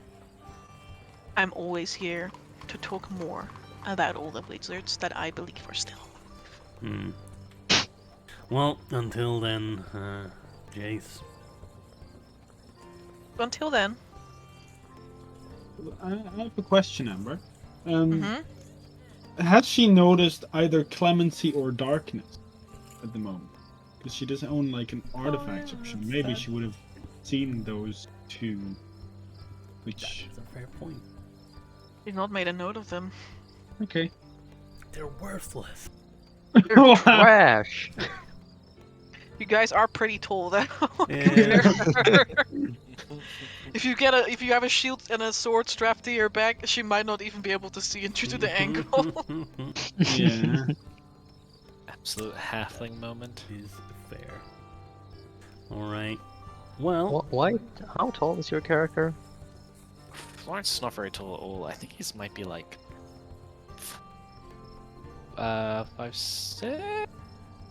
Oh what? No, 5'9". That's pretty tall. Yeah, I thought he was on the shorter side actually. Still the shortest person in this group because we're all fucking Yeah, giants. still the yeah. shortest person. That makes the two witches and a dragonborn. Well, actually, Delphine, but she's a 14-year-old Delphine, yeah. child. So. Actually, He doesn't count. How tall is Del- Delphine? Delphine's actually 7 foot tall. We didn't know this. No, but she's 4'9". Oh, yes, of Oh, course. 4'9". Very Small. stunty. She's an Oh. entire foot shorter than me. Well, the thing is, when she's a Yeah. werewolf, she's nearly 6 feet tall, so, That is this a is like fair very point. much elongation effects happening here. Let's see. Now, here's the question. I guess we need to take the long way around, or can we just cut through the bazaar and... Yeah.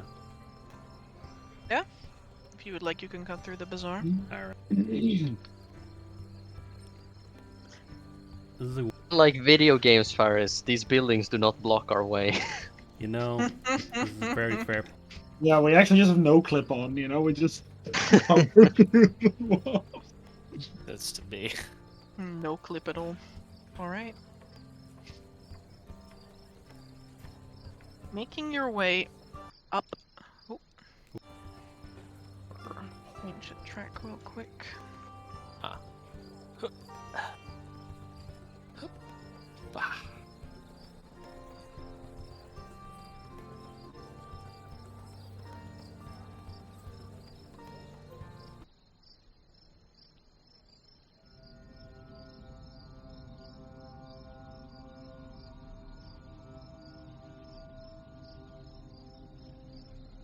Making your way across the bridge. You can see this ruined 3-story tower standing atop a very small rise on the northern side of Deepdelver's Enclave.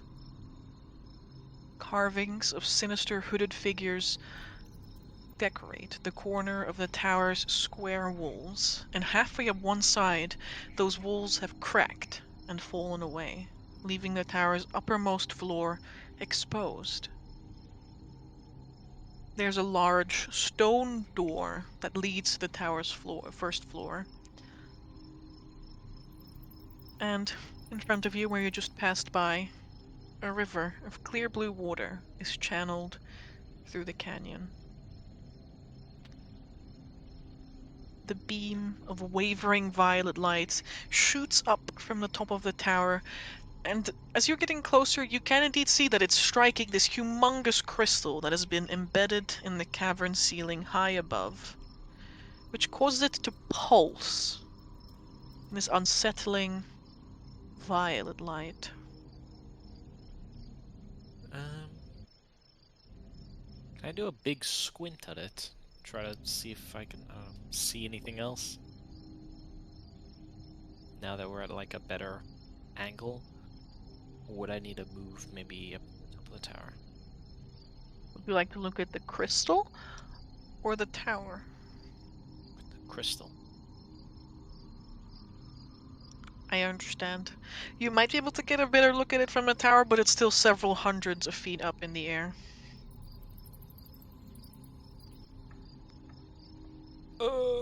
Very well. What are you looking for? I'm not really sure. I just maybe some kind of like I think that would explain what's happening here a bit better.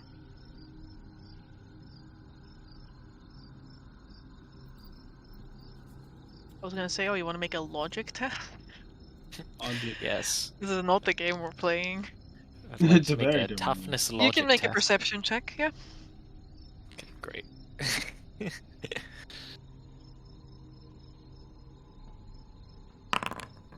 Yeah, 19. Lauren, you can most assuredly see that throughout this entire tower, this violet light is pulsing out through every crevice and crack in the walls. And you're pretty sure it is going upwards, where it hits this crystal.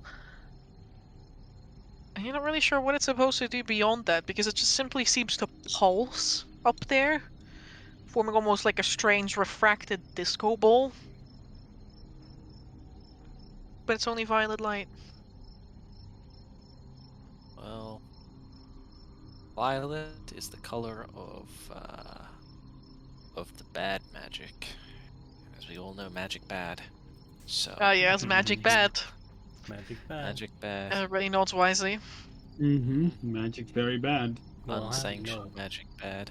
I can't cast magic anymore, so you know. So Magic, how does it Yeah. work? You can learn That's hand signs, correct. which are pretty much the same I thing. know. Hey, listen, don't make fun of American I sign have language, okay? a big Yes. problem with calling hand signs magic. They're not. I disagree. It is pure martial prowess that allows me to light my sword on fire. Yeah, literally, I slap my hammer so hard, friction causes it to start burning. God damn. Jesus. Witchers are truly something else. Absolutely. When the block is in actuality, I just flex my muscle so hard I get 2 extra AC. Wait, Lawrence, maybe I can, and I'm gonna try and reach out with my witch sight, see if that works. God, so far away. You sure you can reach it? I mean, I don't know. I don't know if I can reach it specifically, but I can probably feel the area around me at least. You know what I mean? Ah, yeah, I get you. Okay. Victoria just takes a step to the side from wherever Zarius is. He's like, oh, it's him. I'll roll Arcana because it's the same modifier. So there you go. It's a 16. So we'll try and reach out and feel how this feels. Uh,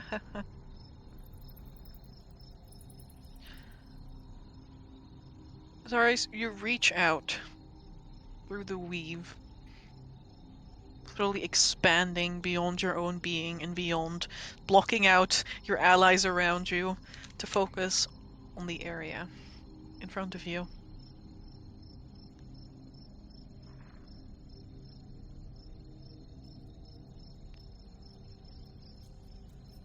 The magic that emanates from this tower feels vast and ancient. In fact, this feeling of magic that has been around for so long that it cloys the senses seems to emanate from everywhere around you, as far as your sight stretches.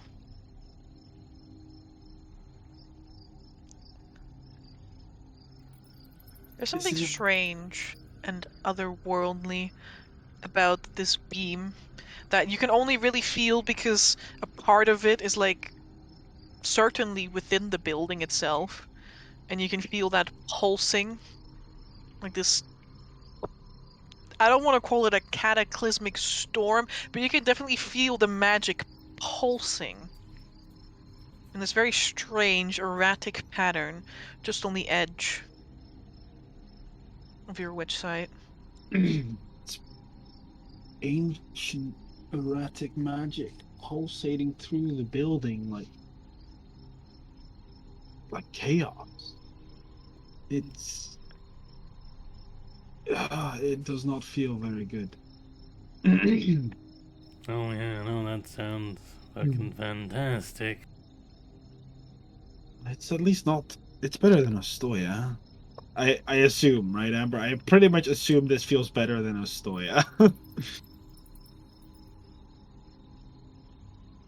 Wouldn't say it feels better. It just feels strange. It is almost as strange as Ostoya was strange in the beginning, but at least there you had the sense of dread, and here it's just unfamiliarity. Never mind that statement I just said. It's just strange. You can also sense the presence of something magical quite near Oh, you. And you can see that there is a gargoyle statue that is perched atop the doorframe of the and front door. that feels like magic. It feels like life. I point at the gargoyle, or well, no, I'll nudge whoever's closest, which is not Vittorio, because Vittorio moved away. Actually, I'll kind of like lean over to Valerianus and whisper to him what I saw, and then ask him to relay this to the rest. And that the gargoyle is magic. I will basically say, and I'll ask Valerianus to relay that. He You blinks ask at you. the dog to relay information. Yeah, I ask my dog to relay the information. Indeed. He like looks at you, and he will relay the message, but afterwards he speaks only to you and says, "Do not get used to me being some sort of messenger pigeon." I look at Valerianus and like, no, I'm used to. I'll think back. It's like, no, I'm used to you being an ally. This is correct. And yeah, Where were these gargoyles placed on the map? on top of the door, right? It's on top of the front door. Yeah, And it was magic AF. yeah, it was pretty magic. As sorry, said. Well, you would have heard this dog say it in your head, but No, you man. ooh, new map. You would have heard Valerianus say it in your head, but that's what Zarius would. That's right. I'll show you pictures of what this gargoyle looks like. Vittorio, as it's pointed out, I guess he looks toward the gargoyle. He's like, well, I do hope, Looking straight at you. well, I do hope this one isn't going to relay any fucking information. Hopefully that's not something we'll have to worry about here. I move and try and see if its gaze is still on me, or if it's Oreo, trickle- its trickling head away. is literally swiveling around to follow you. Oh, okay, that's great. He's like,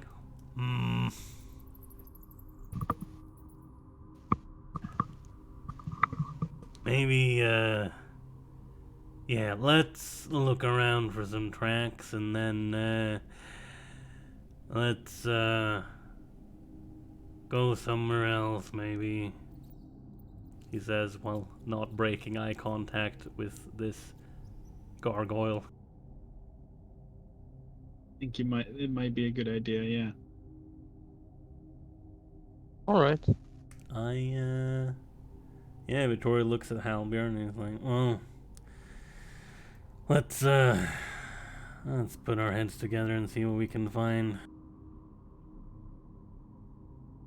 Would that be a survival check? It would be. Yeah. Schmack. Oh, well, I'll assist you, you know, so that's advantage. Well, it's, you know. Still an 18. Alright. You can see some light foot traffic in this area. It is clear that a group of people, with an 18 you can easily tell it was 3 or 4 of them, ended up here and then went off to your left, Where's the hidden tunnel? disappearing around the building. The tunnel is about 50 feet back. I thought the tunnel was to our left.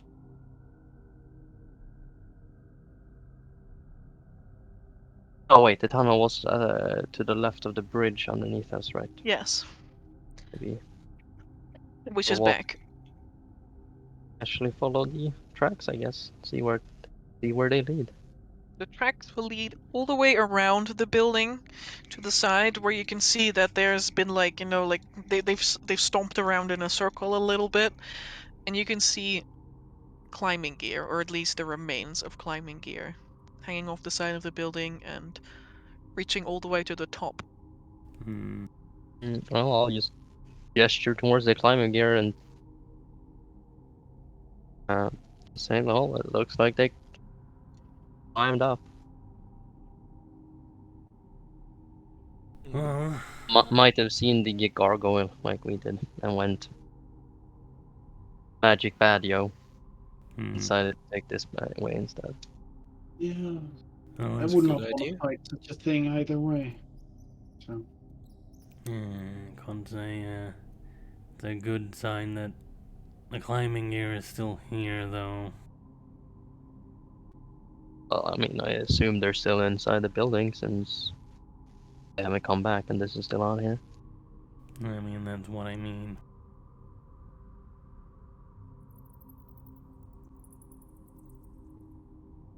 Well, Should we get going up the side then? Should we follow after them, or should we instead go through the main entrance and try to meet Oh, I them where mean- they potentially couldn't proceed? Yeah, I think following in their footsteps would be better, right? Less stuff to block our path.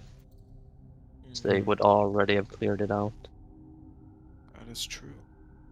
I hadn't thought about that. And working top to bottom is better.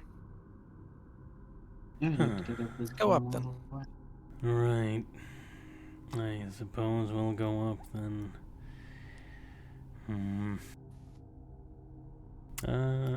Amber, how tall is it up to where the, like, where the, I assume there's like, yeah, the Pythons end, like, at some point where they presumably have crawled inside the tower. Pardon? I'm trying to figure out roughly how far we need to climb, and yes, like, how far did they climb before getting inside of the tower? Each floor is roughly 15 feet tall. It's 3 stacked on top of each other, so it's 45 feet. So they went all the way to the top of the tower. Actually, they went to the second floor of the tower and went in through there. So 30 feet up. Yes. Right. Alright, that should be fine. I look in Oh, my inventory. since we all agree that we're gonna climb up, Alpern is just gonna immediately start climbing up. Alright, Halbjorn, can I get an athletics check? I realized that one of the few things I do not own is in fact a climber's kit, which seems very odd for Vittorio to not own, but hey. Do we get any? Do we get advantage because there's already a Piece of rope? climbing? I mean, the piece of rope is what's going to allow you to climb up. All right. Any climber's kit, you know, the actual harness and stuff, they would have probably, you know, kept on themselves. All right. Alright. Halbjorn begins scaling the side of this tower. Who's next? I'm gonna just look up and then look at Valerianus and like, can you make that? I can't fly that high. Can you stay on my shoulder while using your wings to keep yourself lifted to some, He blinks. like you stand on my shoulder but use your wings to not make yourself as, you know. I can endeavor to hold on to you. All right. Well,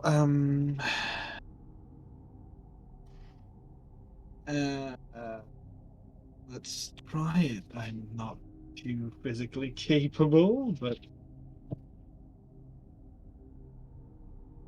I'm gonna just try and stretch it. Let's see how fucking nervous Let's Zarius go, is. Zarius! I'm gonna. I think I'm gonna re-roll that. There you go. And he dies. God damn it! Succumbs to the Go poison. next. Oh, he managed to get up. I mean, he's certainly making his way up. He's Okay. certainly climbing as we speak, unless you're going one by Yeah, one. No. I had a question. If I toss up the grappling hook, could one make some form of makeshift climbing harness of that and some extra rope, since there's already rope attached? Not for myself. And would you like I'm to... more thinking of for like Delphine or Lawrence, because, well, I think technically Delphine is stronger than Lawrence, but yes, she is. Yeah. She is a child. Sure, you can try to make an intelligence sleight of hand check to tie this rope. Oh boy, sure thing. You're asking In a way, it's going to have to meet the DC of the athletics check to hold. Oh, okay. I see. Well, intelligence. In case something goes wrong, you know, this is only in case someone falls. Well, that's a 2. But you know, I don't know that, so that's fine, I guess. You've tied it. This is yeah. like Boy Scouts, you know, like Yeah, it's Boy you're pretty Scouts, confident in your ability to Yeah, and tie shoelaces. I'll throw up the grappling hook. I don't know if you want a separate athletics for that as well, or You can make an attack roll with it. Well, I guess that's just Improvised, so strength. Yep, yeah, that's fine. Okay. All right, and then then he's gonna try and climb up himself with athletic. All right. 17. 3 people are making their way up at this point, and Halbjorn reaches the top. Oh, the second floor. The top is the second floor. Of the top of this rope. Yes, the top of the rope. Yeah. The top of the end of the line. I'm glad we're on the same page. Zarius, you're How like... do people do this? You do wonder how people do this. Like, those witchers, there's something about those bulging biceps that you don't have, and it's like it's a strain, you know. You're like wrapping your legs around the rope and your arms, and your tail is just like swoodling about like awkwardly, and it just weighs you down so much. And Valerian is like holding on to you. he's like trying not to put too much weight on you, but at the same time he's like scared he's gonna fall. So he's like scrabbling around on your shoulder, and then you feel your arm slip. Oh You feel your no. like hand slip down the rope. How far is it left? 10 Up. feet. Could I cast Thorn Whip to pull myself? Because it normally allows me to to pull a creature 10 feet closer to me, but could I use it to pull myself 10 feet closer up in this scenario if I just You meet the like DC with your Thornfield Whip attack, sure. You can try to pull yourself up here. Let's go! Yeah! Halbjord, you Nice. like look back down to see what the other people are like being, and suddenly this green whip just cracks past your face. Slight breeze goes through your beard as it attaches to a support beam, and Zarius goes flying upwards with this like flying dog, like trying to hold on with its dog paws to his shoulder. The dog has his eyes closed as this is happening, like, ugh. Looks at Sirius, looks at But the Zarya dog, stands next to you. Well, he sort of like falls to his knees beside you, like scrambling up. looks at the random spout of fucking greenery that just appeared. Magic be weird, yo. You see Zarya's completely exhausted. He's like on the floor. At this point, he's like. Look down at him. You should consider training more. Oh, you fucking ass! You should really be able to carry your own weight by point. No. I'm up. That's what matters.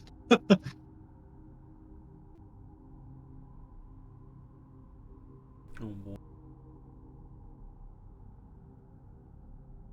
All right. Alright. Is it me? Do you want Delphine to go first, or do you want to go first? Let her go first so I can catch her if she collapses. What he means to say is so that she has somebody to land on if she Mhm. falls. Amber, I assume Yeah. it's just a straight athletics for her as well. Yeah. 12. Roll the same result as Zarius. Delphine does indeed also begin making it up. She's a lot lighter though. She's a lot lighter. She just doesn't manage to find the right like purchase with her feet, and so her feet like whoop, they slip away, and then whoop, her entire weight is like hanging off of her arms, and she begins sliding down the rope again. How far up is she when this happens?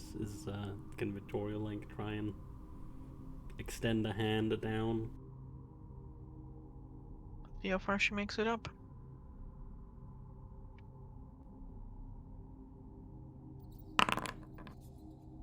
No, she doesn't make it that far up. Yeah, okay.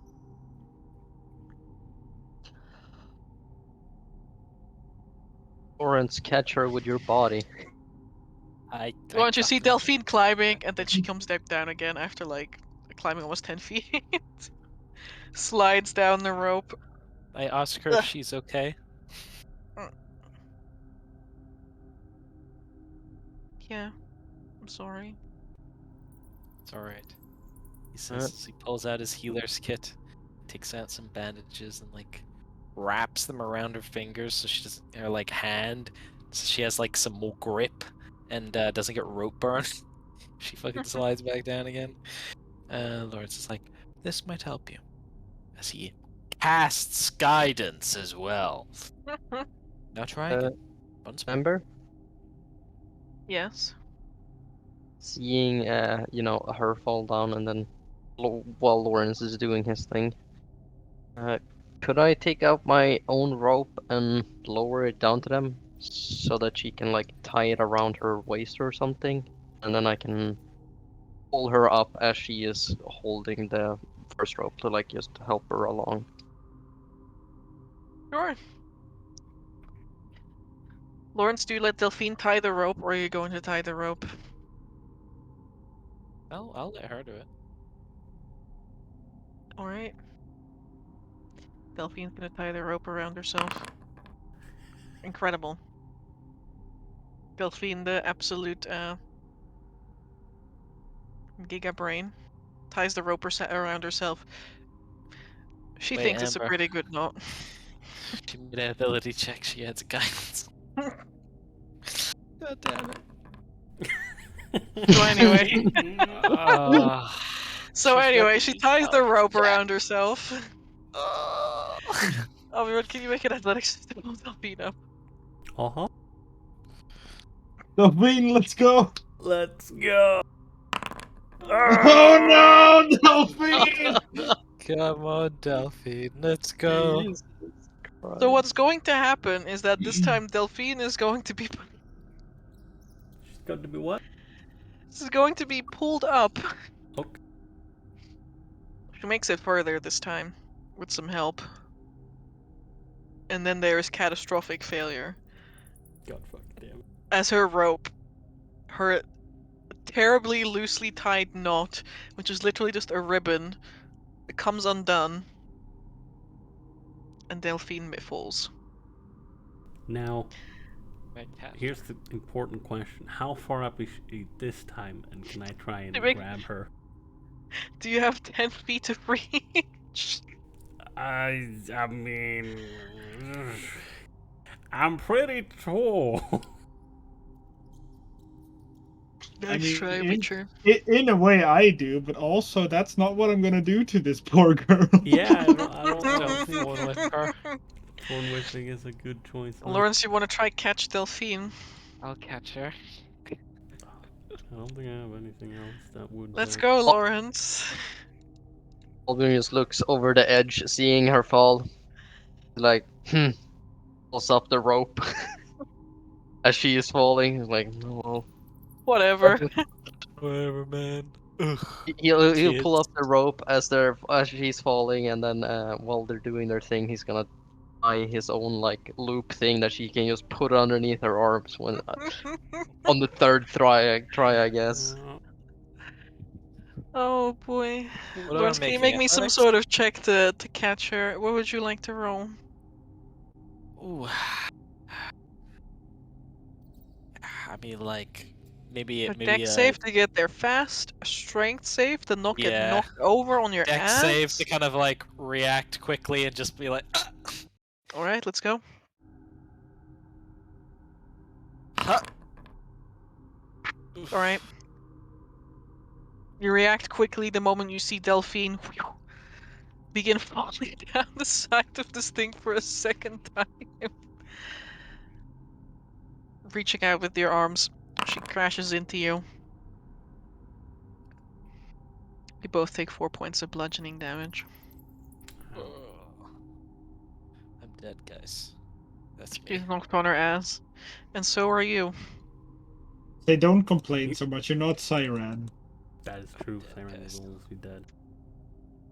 Victoria's like looking down as he's, I guess, still not made it to the top. He's like, you all right down there? Never better. Maybe I shouldn't climb up. Albin looks to Vittorio.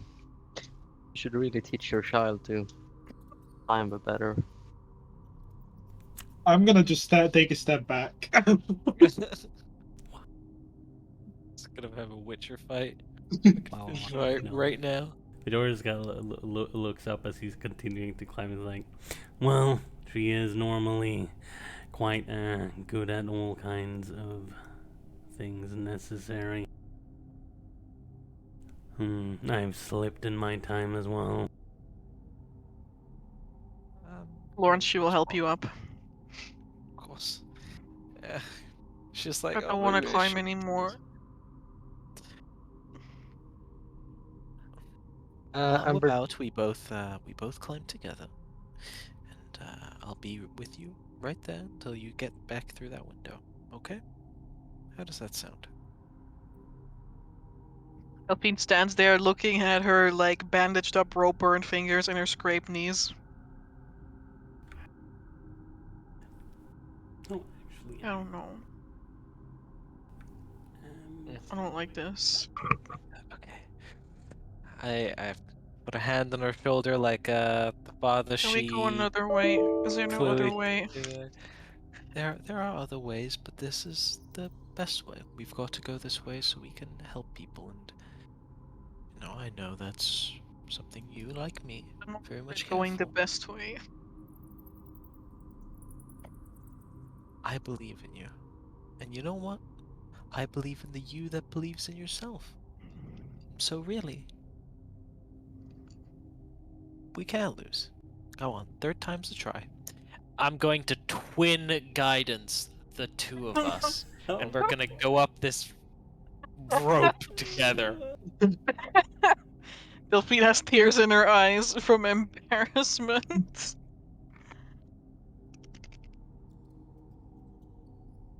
My soul. My soul. Delphine tries to tie this rope around her, like she just wraps it around herself. Okay. I make sure it's in place, and then yeah, I'll go up on the other piece of rope. Delphine, I guess next to me or in front of me, whichever way. Mm-hmm. Delphine now has Halbjorn's rope. Delphine can roll again with advantage. She'll have a D4 guidance. All DC right, still 13. all right, let's go. Advantage in the D4. Beg of you. Well, with a Fucking D4, D4. it's DC That D4 she would not have made it again. Oh, This poor child is Oh. literally traumatized. What do you let the rope! Wow, traumatized. Ah.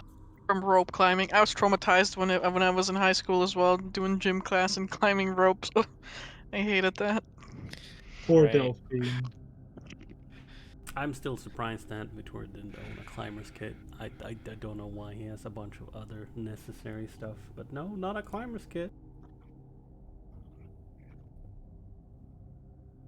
Would have been smart. Yeah.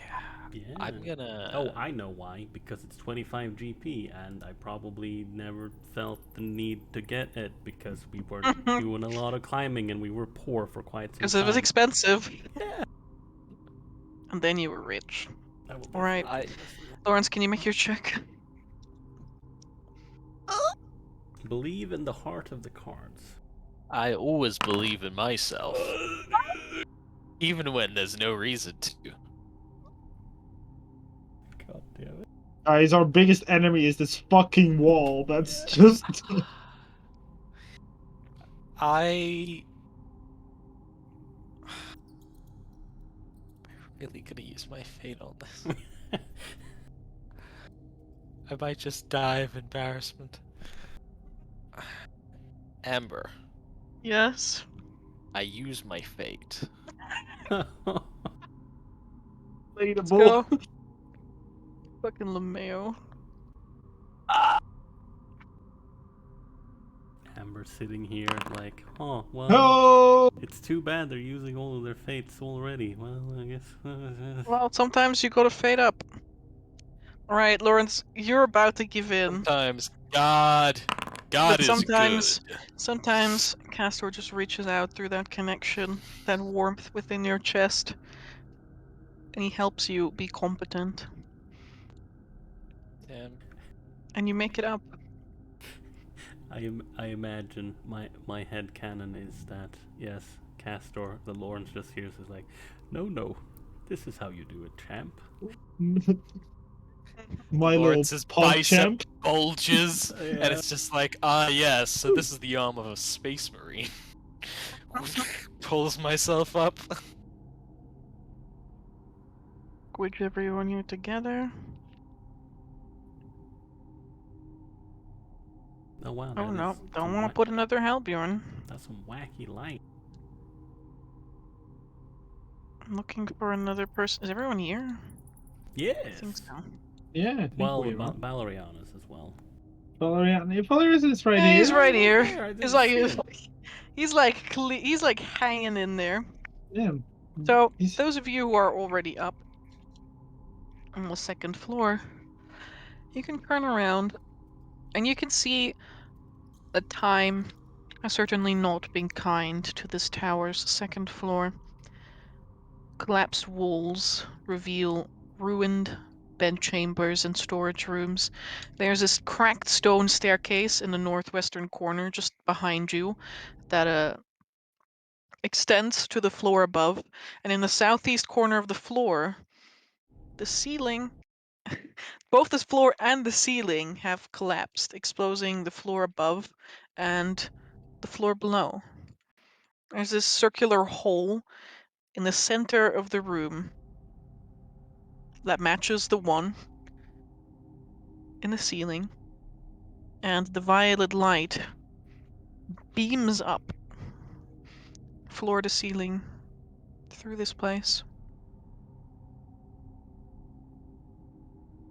All right. Ooh. I chuck a pebble at it. That is one way of going about. Halbjorn The just pebble, looks like, at Halbjorn just looks at the man who just threw a pebble at this magical phenomena. Yeah, I mean, it works in all magic hating communities. I don't understand why it wouldn't work here. Valerianus rules the deep floor. Let's go.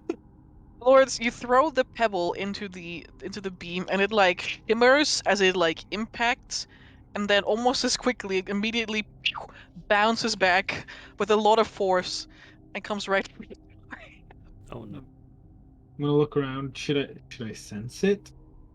Sorry, can you make me a quick deck save?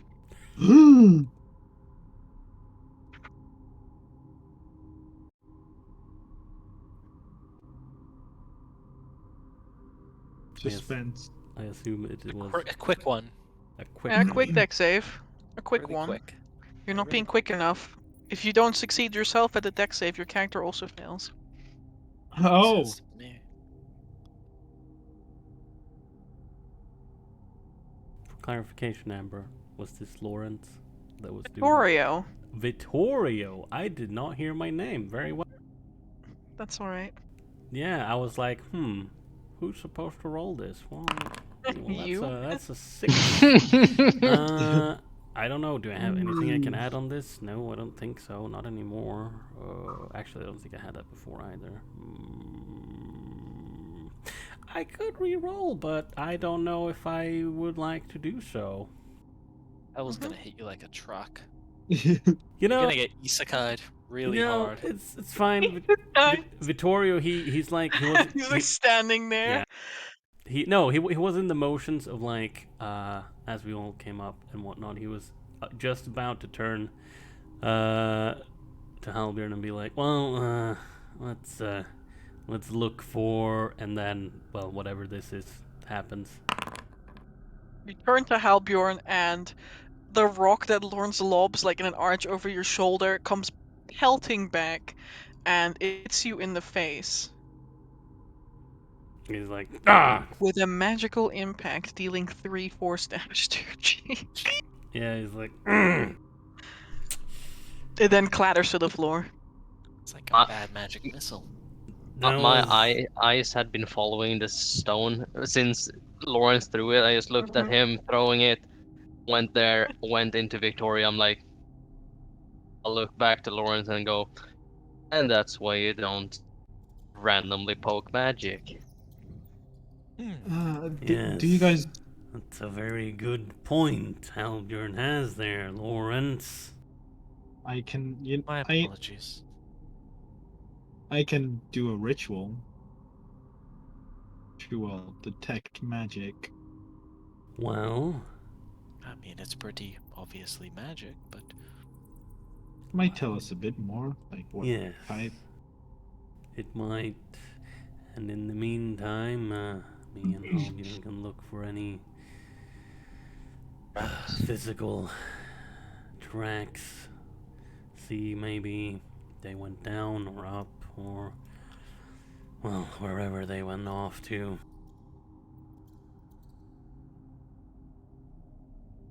We'll start ritual Floors, cast. stones, like the floors, the walls, and ceiling are all made out of solid rock. Mhm. Is it okay? Is it? Let me pose this question. Is it a Mhm. fair assumption that this place is relatively dusty? I mean, it's covered in rubble all over. Fair amount of dust there as well. Okay. Yeah, that What I'm was. hearing is the survival to track. Sure. Yeah. I think I'm going to just double check because I think my whenever you make an intelligence wisdom survival check related to identification on tracking of tracks, you're considered proficient in the survival skill and add double your proficiency bonus to the check instead of your normal proficiency bonus. I presume that applies here. Can you output it? What are you Because reading? I didn't hear what you were. I see. That is fair. Here you go. Well, now it output the roll as well, so that's great, I guess. Oh, what the hell is this? What the hell? You took the Witcher racial feat. Yeah. Oh, Then proceeded to ask me if I could buff it every single time. Every No, single no, time no, it no, comes up. Amber. I only ask you about the whole old UA blind style thing. Blind style? What am I saying? Blind fighting style. There you go. Get blind fighting then. I mean, but I don't want literal blind fight. Yeah, well, you don't get that one. You get the old one. Oh, I see. So the NPC can get the new one, but The NPC also has the old one. no. I remember. You said she had the proper Oreo, new be one. silent right now or be banished forever. No, that's fine. The NPC does not have the new blind fighting feat. I would never give her that. Shut up. You know, we can discuss this at another We'll time. not discuss this on any other occasion ever again. I don't want to hear about it. Okay, that is fine. But yes, there's the bloodhound, and I mean, I guess that's technically my role then. Because, I mean you get advantage, right? I mean, yeah. yeah, I mean, I can roll again. Can I do it? Click the No. plus. Or let's see here. No, I Just think click I'll the just. plus. Well, I don't have a plus on this because it's not like a No. lone roll. Whoopsie. Whoopsie.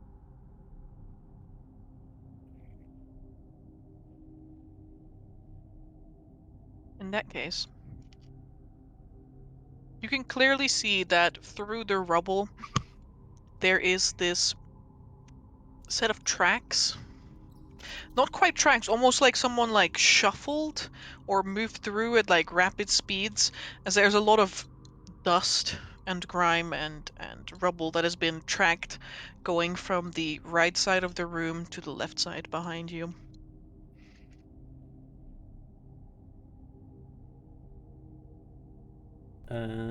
It went from the right side to the left. Yes. Actually, yes. Okay. Correct. To the stairs that's going downwards. So the stairs are on the left side.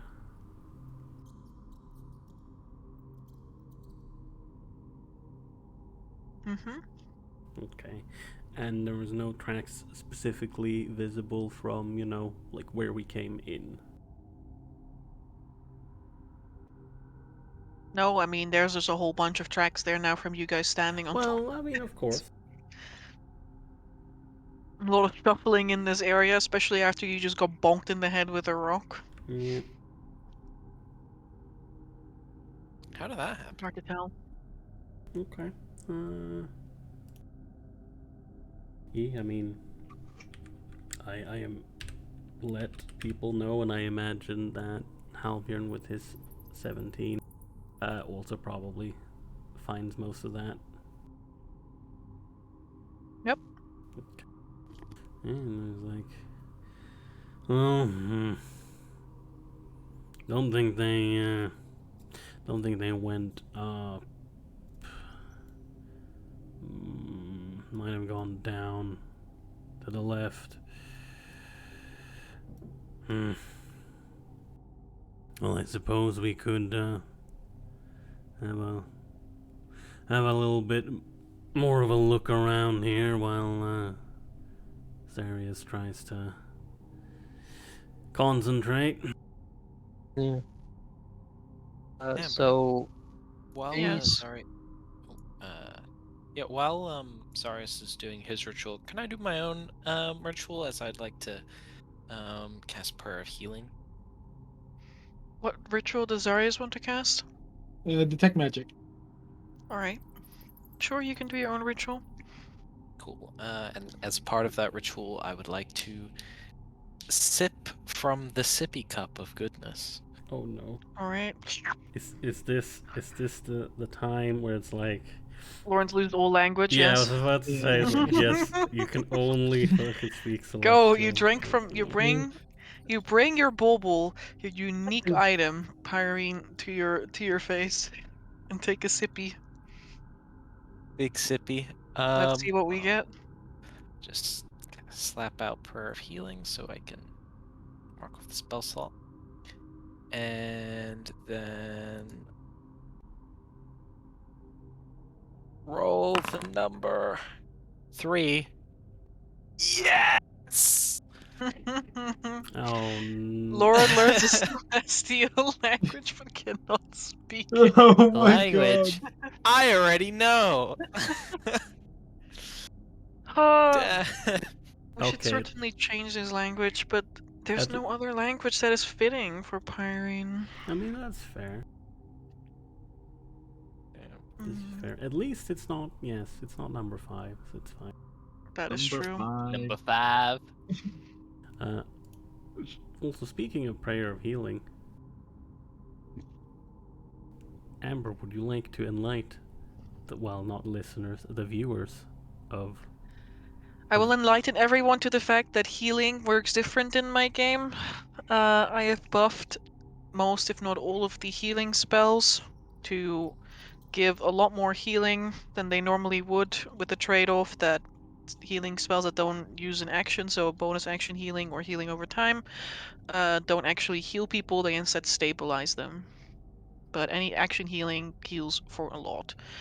I'm trying to encourage my players to heal each other while they're up, so, we don't get the whole yo-yoing effect of going down and going up again constantly, but we will see how it actually turns out in play. Prayer of Healing is turned from a short rest ritual spell that you would cast, no, not a ritual spell, from a short rest spell that you would cast that gives you a little bit of extra healing, instead into a pool of healing that you can add onto other healing, and you can distribute as you see fit. Almost like, I guess, like a little bit like Lay on Hands. But that's that. Yeah. Now we can continue. Yes, Hey. can indeed. Oh, there we go. I was supposed to do that. I did it in the wrong chat. God damn it. Zarius, Well- can you output Detect Magic? Yes, I can. So what I wanted to ask was, There you go. this thing here is the stairs down then, It is a stairs that goes down. and over here is stairs up. There's stairs that go up, yes. Alright. And then, before doing anything else, Albjorn would just like to, because I assume that this like purple circle around light, Mm-hmm. does it like look like a force field? Like, It is more like this. It's more like a visual representation of how this light pulses in a very erratic way. The beam itself is just only as wide as the hole is.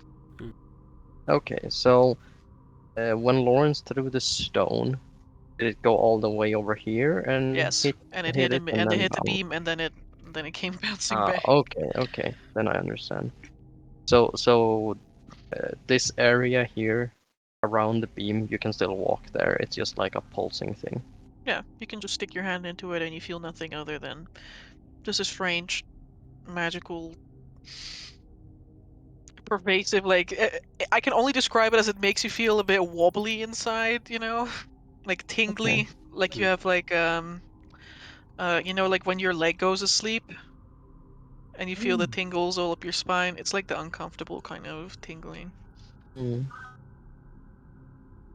It's no static. What are these like white diagonal striped areas? Or is that difficult terrain? It is areas of difficult terrain that you will only see when you're dragging your token around.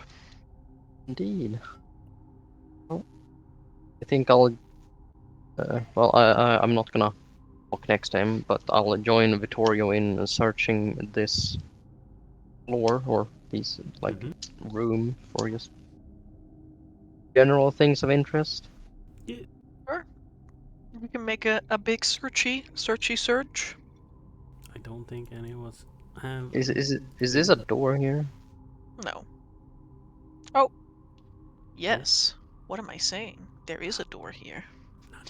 But I, in my stupidity, forgot to mark it. But that's okay, because I'm just going to click the dynamic lighting and put 2 extra points in there, and then I should be able to... I don't really know Let's if not we do can that. forgive you, honestly. Well, that's okay. You don't have Yeah. to forgive me, you know, you Okay. just have to put up with me a little bit longer, I guess.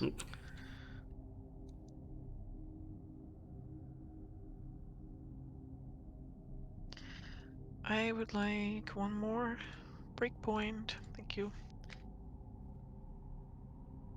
There we go. Pardon me.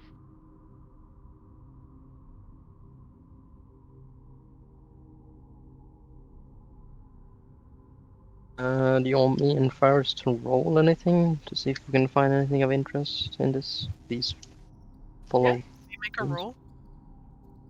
Now the General question is, perception. Higher DC.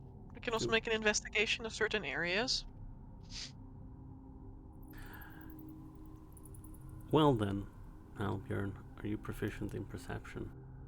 I mean, yes, I am. Okay. What's your modifier? Well, you see, it's trash at +3. Okay, well I have one higher. Do you want to assist me? Sure. Okay. The 2 witchers look at each other, give each other a nod, just like that one. The one gif that just zooms in on the man and then he nods. The lumberjack. Exactly. No, Victoria, he's like, oh, suppose we'll have a look around while those 2 get ready, and then he also looks at Delphine, who's I don't know what Delphine is doing, honestly. Using her own healer's kit to like try and like she's like trying to put some herbal stuff on her hands and like scrape knees. Oh, Her ego is more hurt than her body is, but that's okay. she will live. He will, see if there's any nice pastry shops in town later. That's okay. Percent But- R. But Get yeah. ready to pay for Delphine's other arm. God damn it! Hey, I already paid out of my own pocket for the not Blackstone infused one, a spare one that she should probably have just in Damn, case. you could have built a grappling hook into her arm, but you didn't. I look at Gabe. Jay. I'm not the tinkerer here. Poor Gabe. But yes, no. Troy looks at all this and he's like, well, Albier, let's see if we can find anything here. I mean, I imagine there's not much of interest or worth left, but maybe something was left behind by the other group. And I will roll away at advantage. I don't have anything else to add on top of it. I don't believe. Well, actually, no, because that's investigation, history, or wisdom. Okay. Alrighty, let's go.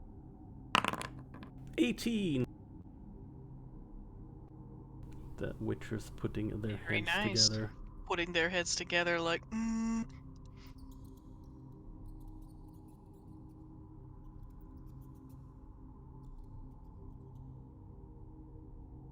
Putting your heads together, you scour the ruins, the remnants of this floor.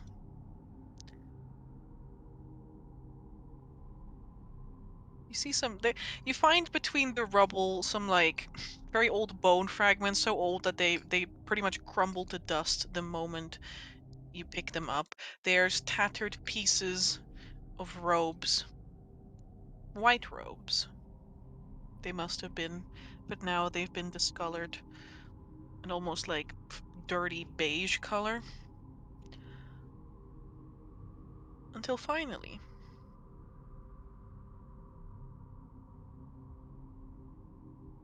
as you're searching through the southern room, Halbjorn finds a hidden lever that is very discreetly tucked against almost against like the bottom part of the wall that you have to push inward. You can just squeeze it a little bit with your foot, and the moment you do so, you hear a grinding sound behind you.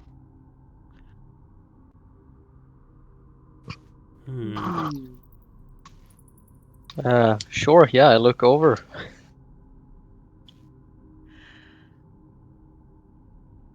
The wall in this part appears to concave inwards and slide open. Is that a golden statue? You see that inside, sitting down on one knee, the other to the ground, and with their arms up, palms raised to the skies, is a bronze statue of a knight. In griffin armor. And resting across his hands is a gold-hilted sword. I'll post a picture of the sword in question. Damn, is this a Holy Avenger? God damn. I'm just gonna look at the sword, and then I'm gonna look at the magic people. I'm gonna say, well, I'm not gonna touch that until they have a Darius, look at. the moment you're like detect magic goes up, you're instantly like in front of you. The fucking magic just goes like a bass boost in a heavy club, with disco lights going off. Please don't throw up. You see, to your right, there's like Halbjorn and Vittorio who are looking at a wall, but you don't see any magic behind the wall because there's like a foot of stone between you and the thing. Okay. So they're just like the bass boosts of magic going dum dum dum What dum dum what dum school dum. of magic? Let us see which school of magic this is. I believe it is divination, but I will know for sure in a moment.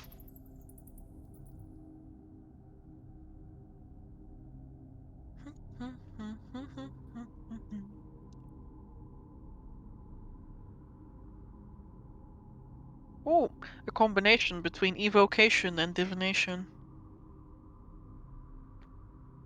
That's for the bright, swirly light. For the Yeah. very bright, swirly So light. combination between divination and evocation. did you say? Evocation. Yes. All right. Evocation. As I will get this, I will start actively walking around now with it up. So it take like last 10 minutes. I'm gonna kind of look at these twos like with my eyes probably glowing yellow. You're like glowing yellow eyes walking into the room. Halbjorn is there like, there's something here, points. I'm Yeah, gonna kind of looks at you, gesture towards the thing behind the wall that you can't see. Is there any I'm gonna move over. magical traps here? I look at it, up down. Amber. You only see this radiant sword that is pulsing with transmutation and evocation magic. I'm gonna point at It the appears sword. to be an e-stalk. It's like the design of an e-stalk, and it is incredibly intricately molded. It features the visage of a woman, a golden face, wild golden curly hair with flowers in it, and behind her, I know. a blazing corona. I'll post a Hey. picture of the sword in the. I know who this is. I'll post a picture in Discord. I have a handout for it as well, but yes. Ooh. Show the image. Otherwise, I guess I can always slap it into. I think I can show a picture. Give me a moment. So besides the sword itself, there is no apparent magic. Nope. Yeah, I will I point would out that it's just the sword and that it's evocation and transmutation. And then I will just Alright. immediately kind of like make my way further to move throughout the room while the spell is up to see if I find anything else. You find Halbjorn, nothing else of note. There you You go. should be able to see the sword now, Vittorio. Yes. Halbjorn would like to investigate this thing. Oh, well, I think it's investigation, right? If you want to see if it's booby trapped or not. Mm-hmm. Sadly, I Yes. cannot assist. Yes, sadly you cannot. Or maybe you do want. Maybe you want to do the investigation then, because I have minus in, and I don't have Oh. investigation. Sure. Well, I don't have an investigation either. But yeah, no, I can attempt. Do you have faith? I do. I Okay, also great. have. I also have something very tactical and assessing. Yes, I have exactly the same thing. Yeah. Lawrence Yeah. will come around the corner with his lantern at maximum brightness, being like, "Hey, what are you guys looking at?" Oh, just random magical sword hidden in, well, behind that trap door. Zaria said it was transmutation and evocation. Just gonna see if there's any obvious traps around before, well, touching it, really. All right. While they're determining that, can I determine if you could make a religion out of this, Amber? God fucking damn. Or you can make a religion check. Okay. Let's see. Do I need to use this before or after? You can. Lawrence, also, do you have guidance? Imagine if I Yeah. did. I do. But yeah, I don't just cast the spell. Well, I'm gonna use. Well, I guess I use tactical assessment, which I need to roll first before I roll anything. Mm-hmm. Oh, do you? Well, I mean, it just says when you make an intelligence investigation wisdom check, you can Yeah, expend. so don't you do the check first and then do the thing? It Yeah, you do usually. the check first, you do the thing, and then it's before the DM says yes or no. Okay. Yeah, it's just exactly. because it So like, usually mentions if it's before seeing the result or after. But all right, okay, check first. I guess. I guess I'll use my fate to re-roll that. That's sure. Uh-huh. Sure. No shame in it. I did this same thing. Oh my god! Vittoria, I don't think it's meant to be. No, mate. Yeah, no, that's fine. Vittorio, you're looking up and down on this pedestal, but like, honestly, how could there even be a trap in this brass statue? Of course. You don't see any way that this could happen. Uh-huh. He's Meanwhile, like, oh. oh yes. No, I was gonna say he's just looking around. He's like, I mean, I can't really see anything. Then again, I mean, I guess it's kind of I weird. make my own independent Yeah, check. kind of weird, being trapped behind a trap door. But I guess that does happen sometimes. But no, I can't find anything. Damn. Since I didn't help him with his, can I make my own? Not after Quick? you've seen him fail so blatantly. Yeah, I mean, Victoria, God it's like that damn. one time there was just a 10-foot deep like pit in like the middle of the floor, and I guess it was meant to be a trap, but like you just walked out of it and nothing happened when you fell into it. Oh, Lawrence, Well, this imagery is obscure. Hmm. Not obscure in like a, oh, what a strange thing to find. Nobody would ever. But to you, as a Castanellan, a follower of the Arch-Seraphs, this depiction of Aurelia, goddess of protection and light, is obscure. Nobody It's follows Abrael's the mom. gods anymore. She is the the goddess to whom Miklas, Arch-Seraph of Oh, mercy, right. she who offers aid to the sick, the wounded, those who are in distress, belongs to, or belonged to. And well, it's only really in the Björg Empire that people still believe in Aurelia, especially in Altenheim, the capital. Hmm.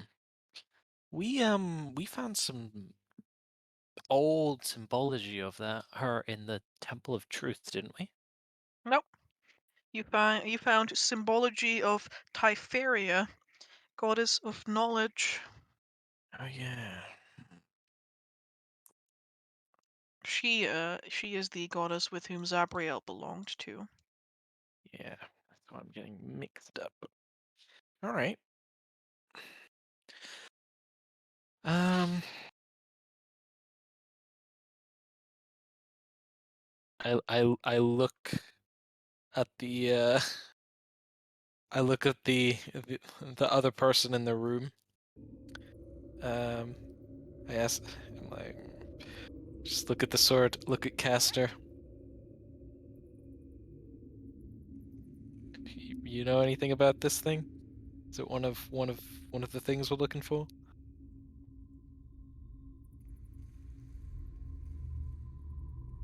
Well, Lawrence would probably say, could this perhaps be one of the gifts?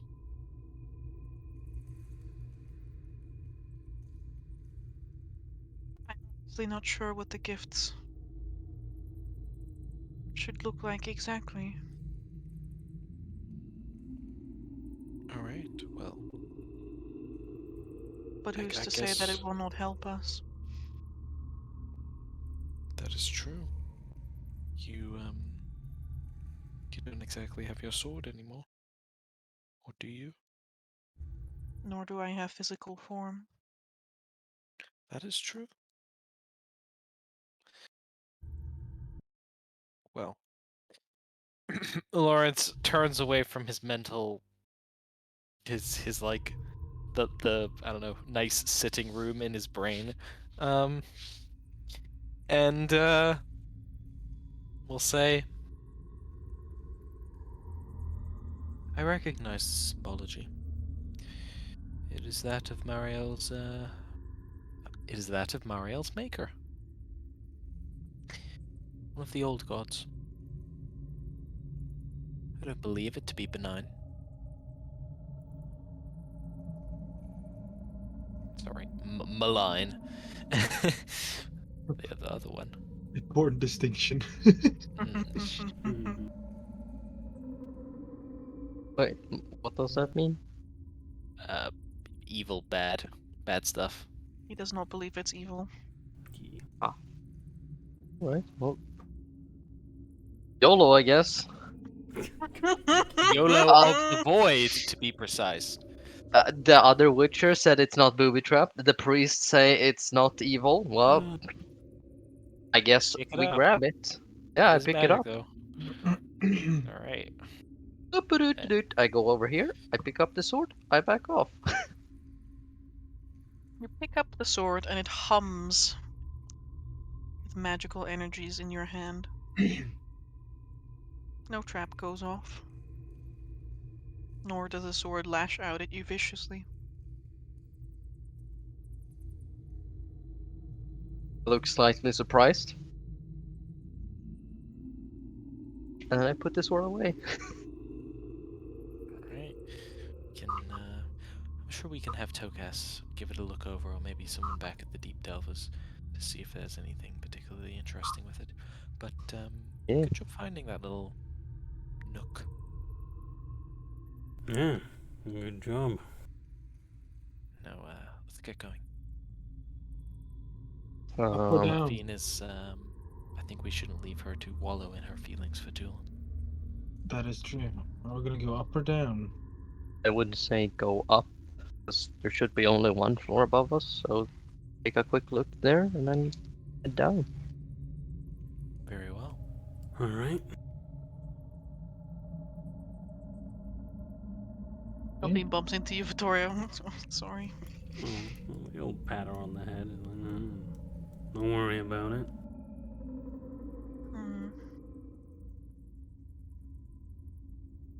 Okay. Like, as we're walking along, he's like at a slightly lower tone of voice. He's like, I don't know why. Are you sure you want to pass through that beam of light, Lawrence? I'll turn around. I see. Um, Good. Yeah, no. At a slightly lower tone of voice, he's like, don't worry about it, kid. I've fallen down in the past as well. She looks you up and down. Looks at your hands. Yeah. Yeah, how do you think I got so strong? He says as he like puts on a semblance of a smile. Her brow furrows a little bit and she gives you like a sympathetic smile. Wow. Sympathetic smile. I would just like to not fail. I know. Oh, we can't all be excellent at everything, sadly. But you can be good enough at it. One of them good enough to be of use. Like, stops walking, turns around, looks down at Delphine. Like, you've been plenty of use so far. You know that. And, you're still of use to everyone here. She contemplates this for a moment. And then she nods resolutely. Okay. Let's go up. Yes.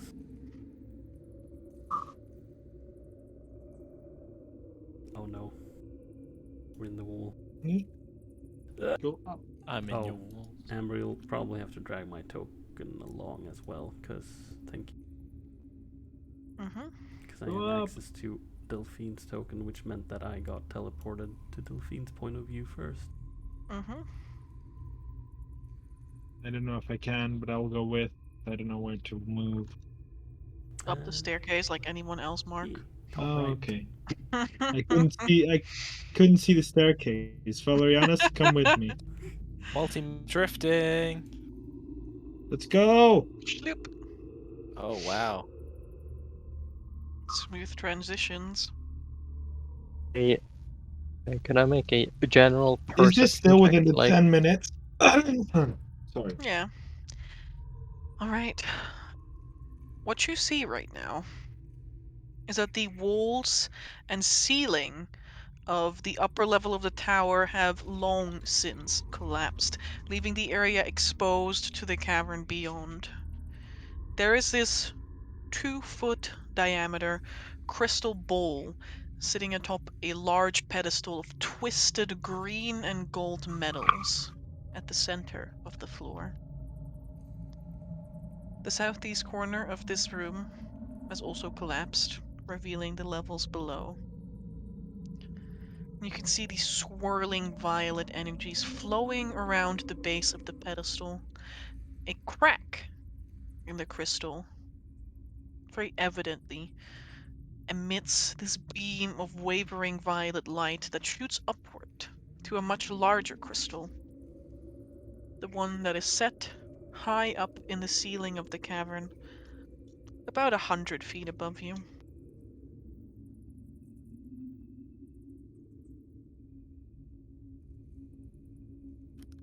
Lawrence whistles. Was I don't detect wanna magic break still up? everyone's ear. Yes. What Still do the I same fucking magic. see? It's the same magic. And what if I now also attune? Oh wait, it's both concentration, isn't it? Yes. Is detect magic concentration? Yeah. Then I'll let the two make their perception. Just did not puke. Halbjorn asked if he was allowed to make a perception check. Yeah, Alright, is Vittoria allowed to assist him? sure. Alrighty, go ahead. They look at each other Bye. again. Hey, you want to Give, make a gi- take a gi- look around the room? yeah, gives each other another nod. I take left, he takes right. Still looking for that nat 20. Oh, well, you know, it's, yeah. Yeah, that was pretty good though. 22.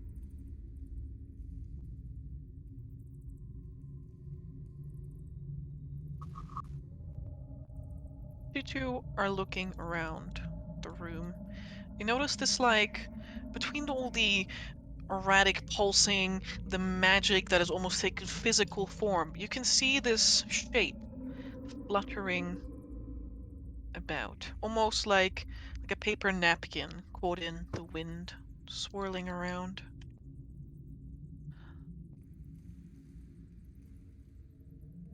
And then, as all of you finished filing into the room, it seems to take a physical shape, a humanoid shape.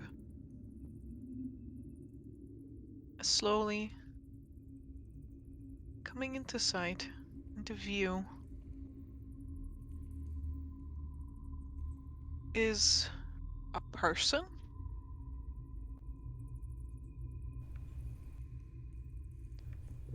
Where was the shape coming from? Oh, what? That token, presumably. Yeah, presumably. He was Oh yeah, that fluttering looks and like a floating, super fucking nasty person. fluttering and floating around the room. And the moment you are all here, looking around, it's almost like he takes a corporeal, like a physical form.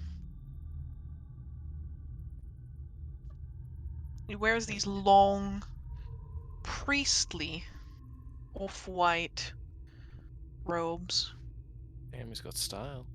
embroidered with the sigils of Aurelia and sunburst coronas.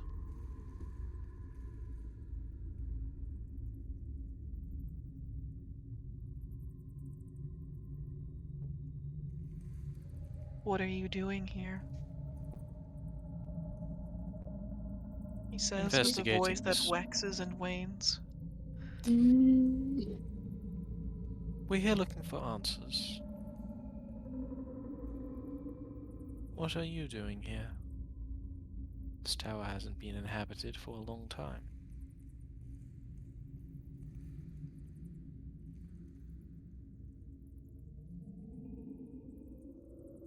I have served in this tower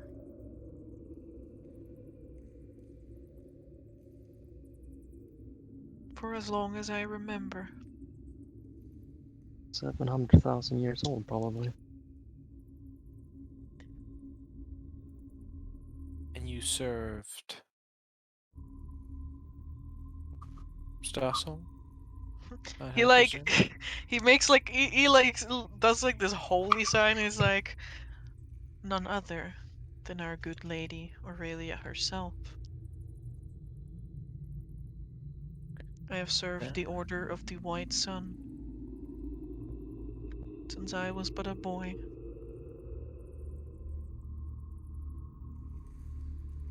Then I find myself in good company. For I too serve the light that bathes us all.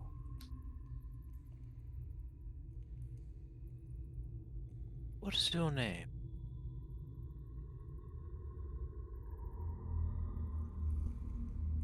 My name. What might I call you? My name was Sarvin Blower. I am only Sarvin now. Sarvin Blower. Sarvin. Well, Sarvin. Oh, what the fuck? No, we don't do that. We don't do that around here, Sarvin. We don't speak that language around here. Imperial norm or get out. Speak Imperial norm or get out indeed. Range boy.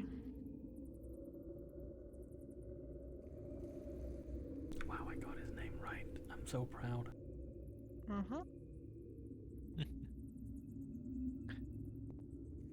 Well, Sarvin, I am Lawrence.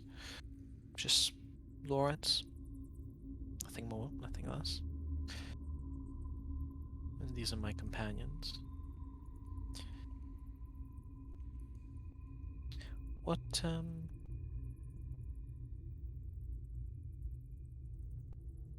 why is a servant of the lady here in this tower? I have been here ever since the Order took over this place. I am bound to protect this tower. From Bound to what? protect this. Is almost like spectral, emaciated fingertips ghost over the orb without ever truly touching it.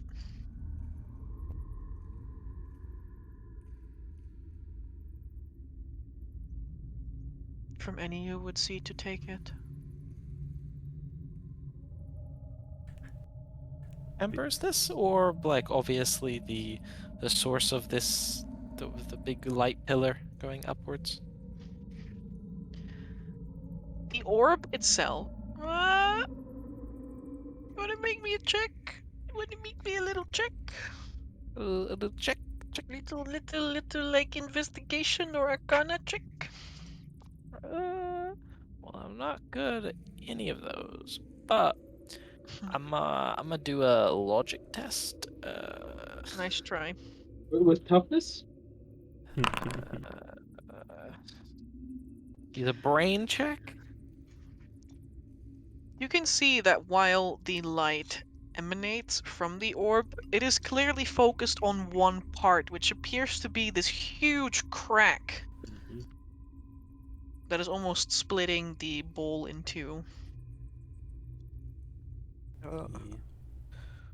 Well, then, Sarvin, it would be clear to me as it is to you, but it seems what you're trying to protect is a crack in it. It's breaking or broken? Did this happen under your care? When the spires came, the whole world crumbled to dust around me.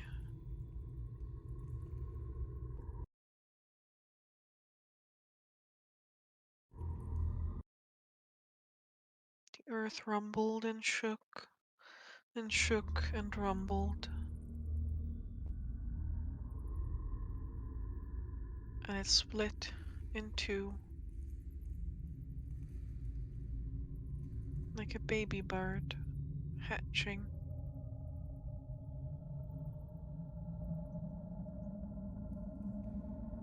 But Yeah. no bird has ever come out.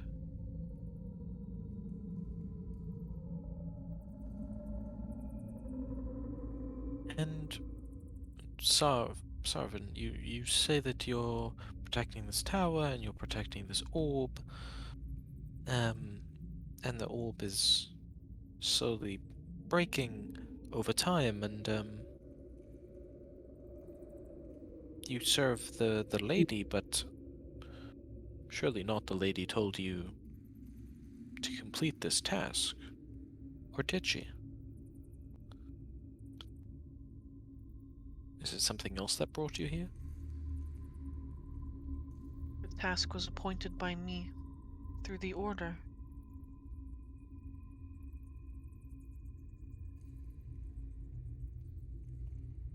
The Hearthkeepers speak for the lady, and as such this task is divinely appointed, and I will see fit to complete it until Very the well. end of days. Victoria is like, as he has maneuvered in slightly in front of Delphine, like pipes Sophie up. is like peering at this skeletal man that's looking forlorn in a crystal ball. She's like, okay. She goes like, well, as Lauren's here mentioned, there's a crack in it, and I don't know how well your concept of time is, but up until 3 days ago, there was no light around.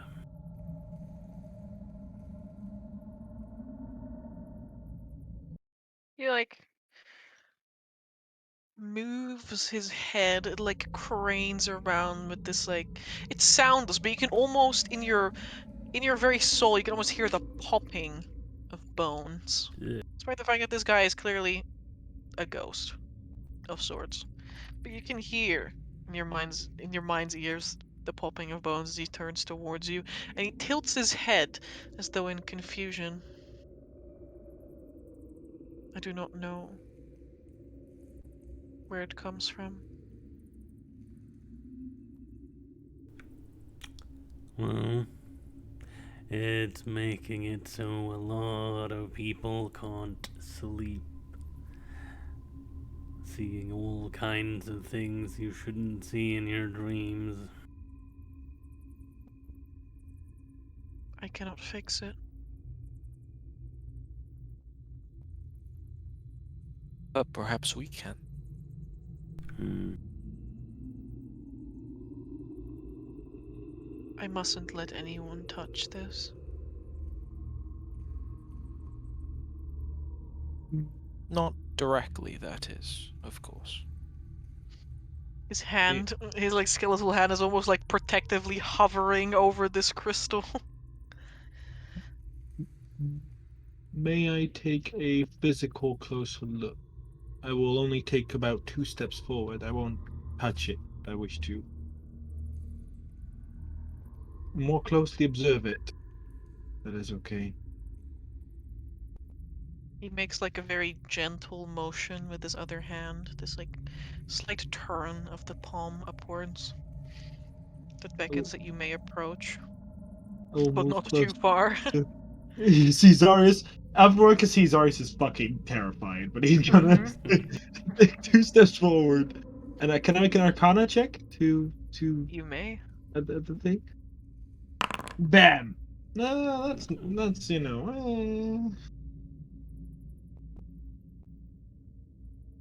Mm,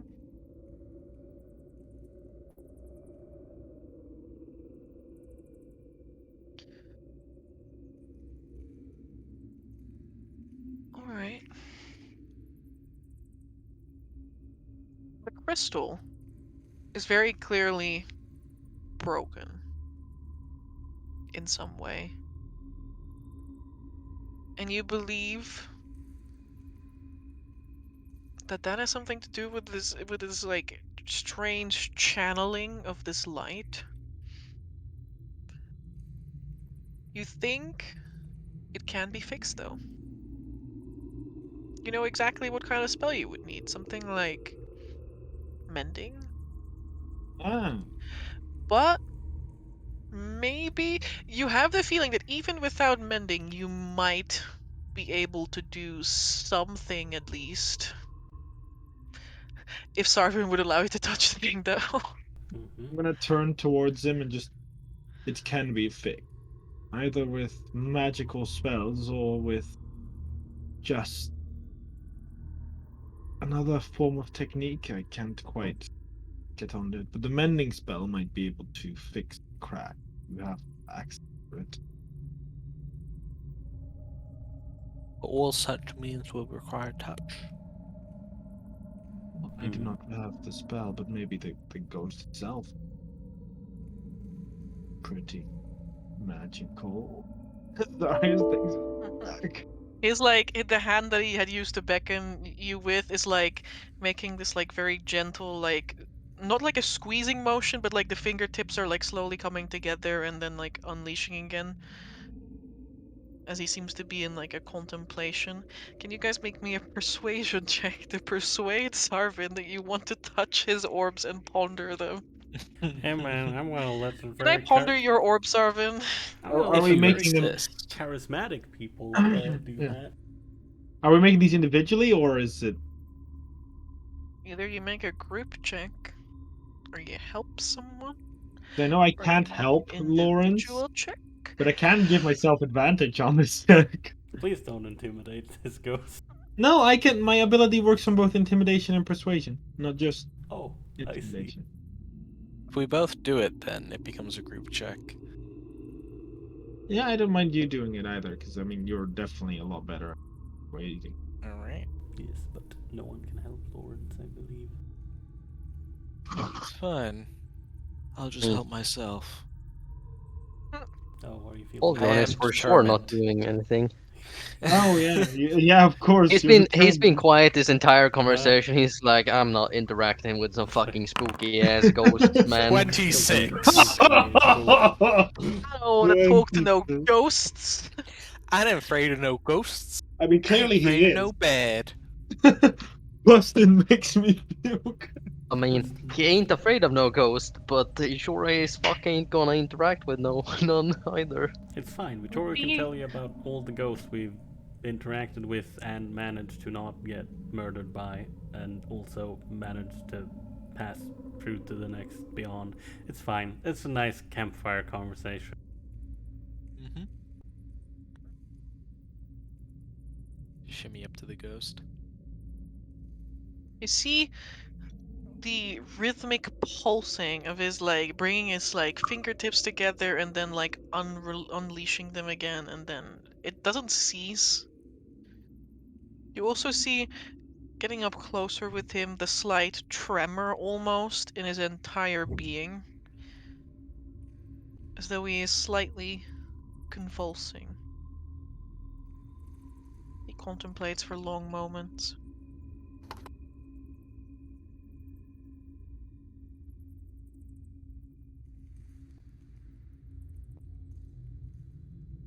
The words in your heart speak true.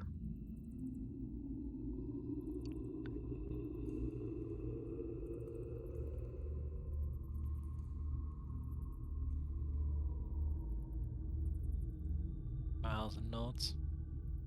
I will allow you to work under my supervision.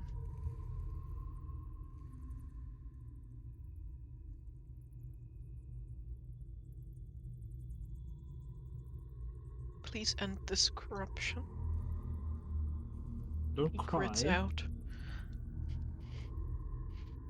His hand still hovering over the crystal, out of reach from his touch, but close enough that he may lay a hand on it, should it be necessary, as he steps slightly aside. Yeah. Nice. Of course. Sorry. Thank you. Lawrence, I could use some Ooh. help. I'm not as good at this as, Tokus would be. I have Amber. learned the Mm-hmm. Worry arcane. not. I'll Believe DM. in your ability. For the light is Alright. with us. I cast guidance. Darius, can you make me a spellcasting ability check? I was gonna say, can I choose which one? But I mean, it doesn't matter which one. Okay, so it's just like not my proficiency, right? Like it's just my stat. Yes.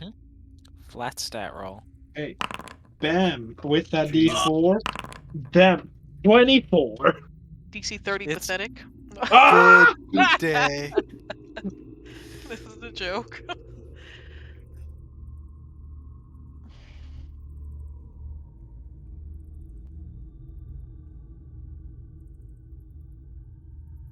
Darius, you reach out, hovering, careful not to touch, make direct contact with the beam of light as it continues to pulse.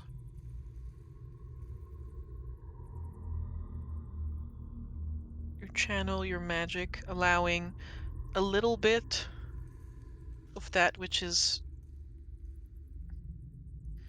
leaving the orb to flow into you, and a little bit of yourself to flow back into the crystal.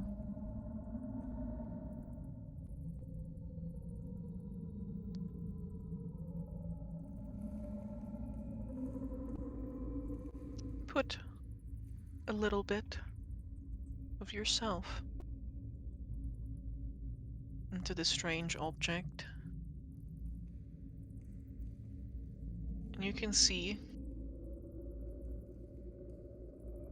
how very slowly the cracks almost begin to bubble up as though they are boiling.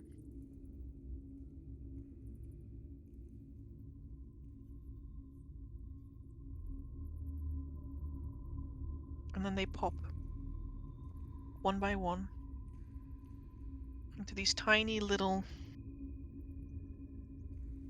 black flecks that cover each of the crevices until it almost appears as though this crystal bowl has these, you know how in Japan they do the, like, you know, the gold leaf, the kintsugi, you know, repairing cracks with gold leaf, except it's Yeah. almost like this crystal bowl doesn't have like the gold leaf, but has instead these tiny little shimmering black scales running along its surface. As I finish pouring it, I kind of like pull my hand back, probably pretty tired. You feel exhausted after doing that. The crystal bowl, as the last of its cracks fills out completely and it seals back into a perfectly smooth surface, stops, releasing the violet light out into the crystal cavern, and instead almost swirls underneath. The beam from below doesn't cease to exist, but it no longer shoots up into the sky where it spreads across the whole of Deepdelver's Enclave and the Battermas ruins.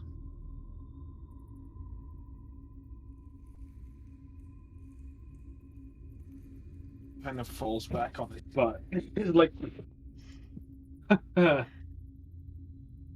The room, like the entire cavern, is almost completely plunged into darkness as the light ceases to be. it is. Try and help this areas up. You know, like, well, I guess that worked. Yeah, Lawrence help. Only a little bit. Good job. Fixed it. I don't know if that will help things, but I mean, he like puts his hand towards the now dimmed light. Amber, does it feel weird? Still feels like staticky, you know? But there is still that big beam, you know, beaming down from below that's around there, so. Is the beam still going outside, like shining super bright? Nope, it stops at the crystal. Oh man. Alright, so now we gotta figure out what beam is beaming up. Hmm. The moment this happens, Sarvin does this, like, shake. And he removes his hand from where it was hovering near the bowl.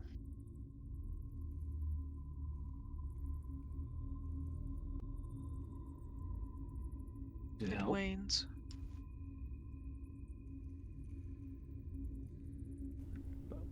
What did he say? It wanes, he says. Oh. The corruption. The spread. Hmm. And I take it the source is down below, then? He seems to gaze down, as though he can see through the tower. Yes. Right.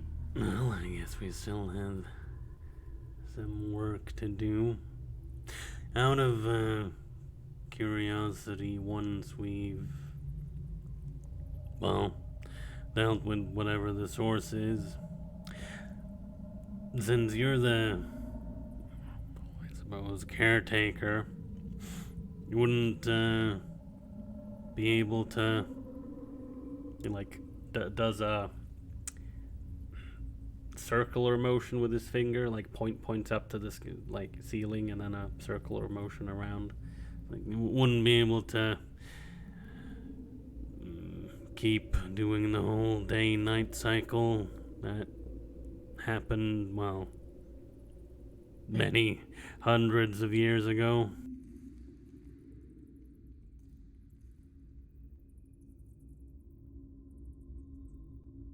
I do not know how. Oh. Well, I suppose that was worth an ask, at least. Before we head on down, there's no other caretakers like you around here, right? So whatever we run into downstairs is not something that should be here, That is correct. right? Was there another group of people like us here recently? 2 dwarves and 2 humans?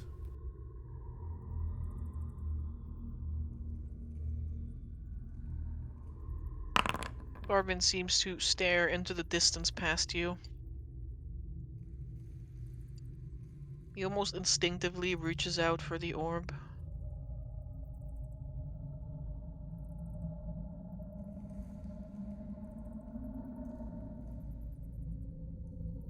His hand does the clenching thing again.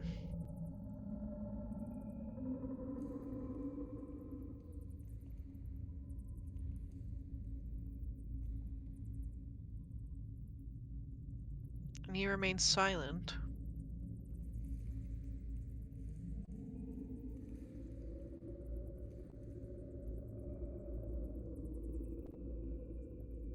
It stretches out and out. And you're not really sure if Sarvin's with you anymore. And he's like, 2 dwarves, 2 humans, no recollection. They were not meant to be here.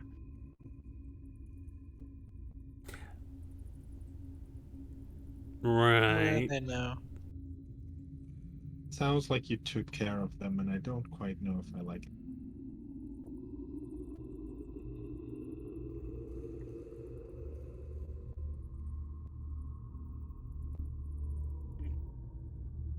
I think he's gone. I do not know. Hmm. Well, did you talk with them as well, or no? I don't know.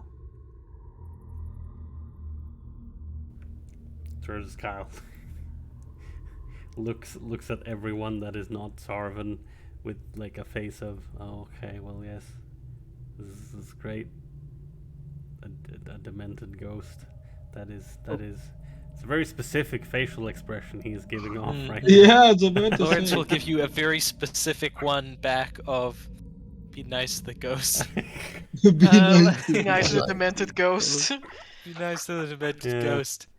Ember, is there a further way down? What do you mean? There should be stairs. Because we went to the right of stairs There up, are stairs down on the left side of Yep. the floor we were on before this one. which should lead us to the first floor, First floor. aka the Okay, yes. yeah, and then In that case. presumably there's a basement as well on top of that, or well, not on top, but you know what I mean. Yeah. I'd say we best leave it for now. We can always come back. Maybe you'll remember something then. Maybe. As soon as you say it's best to leave, Holmjorn just leaves. Oh my. I'm going to the other map. I'll see you losers later. Bye. With you guys traveling down, let's take a 15-minute break to get some drinks. 15 minutes. Okay, we can do a 10-minute break. It was me. 10 minutes sounds fantastic. Oh, okay. 13 is my preferred.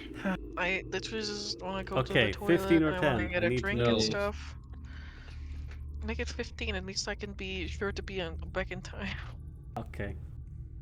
Well, yes, I will set up that, and yes, we will see everyone in like 15 minutes. Until Yeah, then. boys. Be right back.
Hello.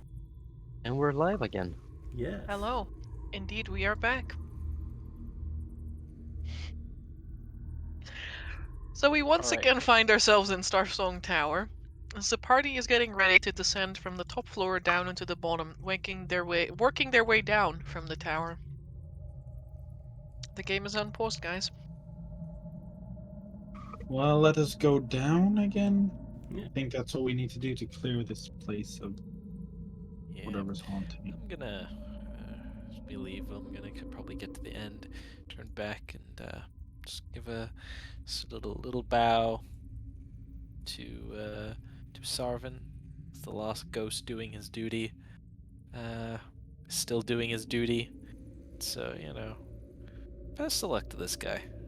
He's like standing there with his like hands clutched together.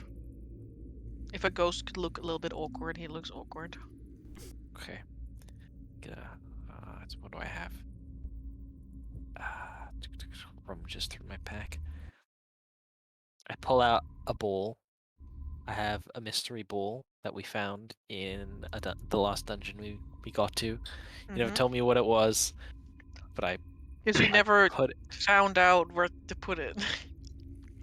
I can tell you Okay. now, though, there was an altar in a room that was adjacent to the main central room, and if you had placed the orb, which you found on the other side of the dungeon, in the concave, which was the exact same size, I think you got a blessing or something.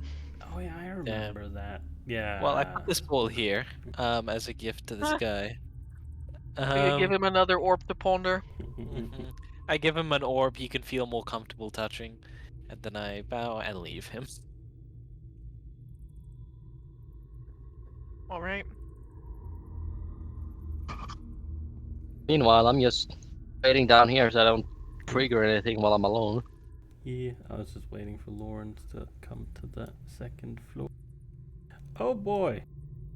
Yes, exactly. That was my reaction as well, Vittorio. Oh boy.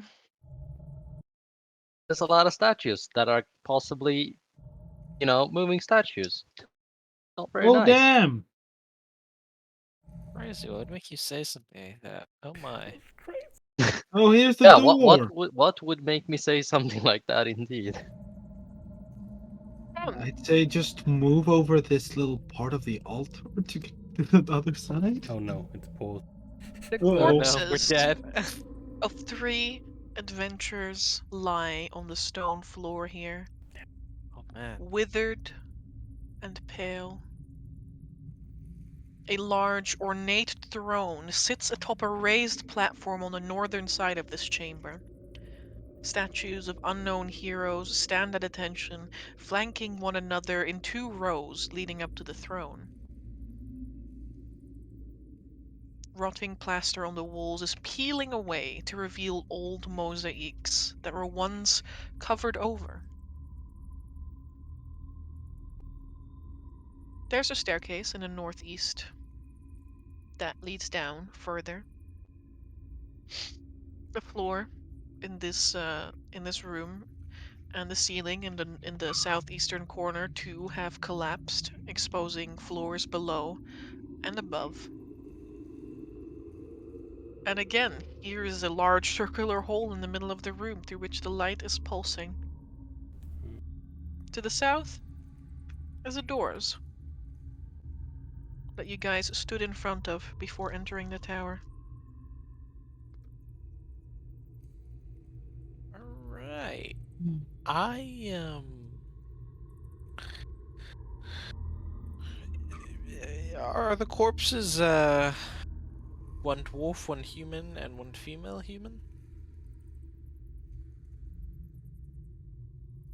I'd like to inspect them.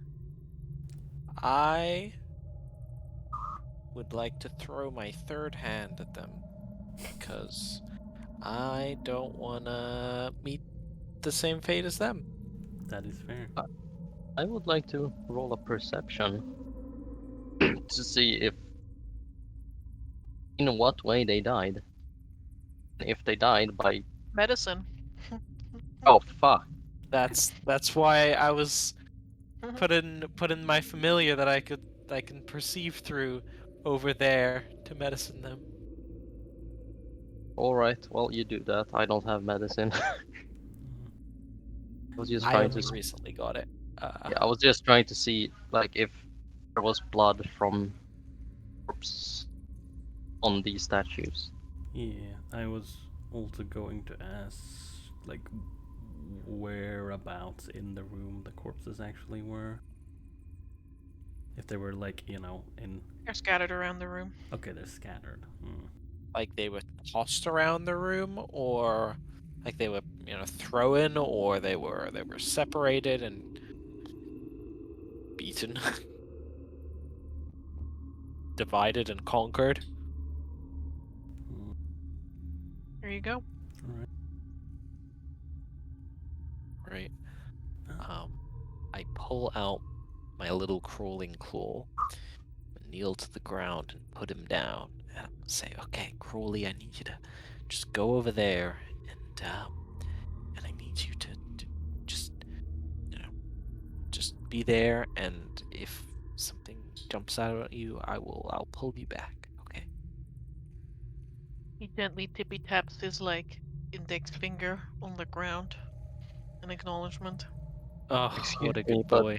He's what the fuck learning. am I looking at? You are literally looking, Halbjorn, at a severed bluish gray hand that stands up on its index and thumb and the pinky and ring finger with the middle finger pointing forward, almost like a head with a neck or something, as it stands at attention and tips its fingers on the floor a couple times and turns around and begins skittering away.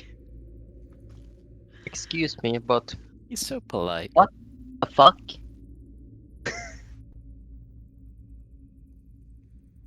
Oh, Lawrence, he has a talking bird as well. Tries to tell dad jokes. Yeah, I saw the bird in the camp, but what the fuck? don't be mean to Crawley just because he's different. Rolly He's a climbs on top of the severed body hand. of an almost non-distinct looking adventurer at this point, from how withered they look, and sits He on has top a of it name. waiting. I would like to make a medicine check through my familiar Mm-hmm. to determine how they died and how recently. All right.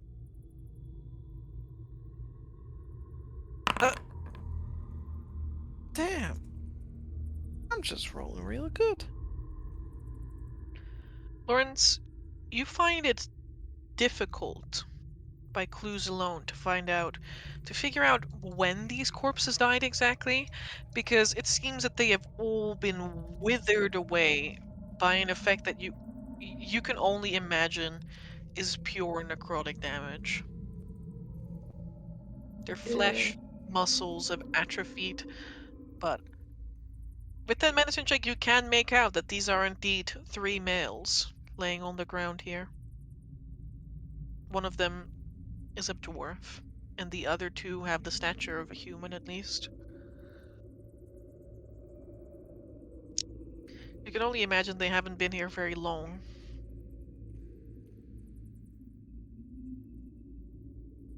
Lawrence will sigh and then kind of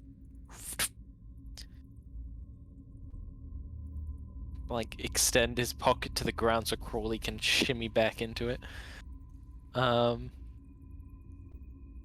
say, "Yeah, these are these 3 of our 4 adventurers. The woman isn't among them, but it looks like these guys were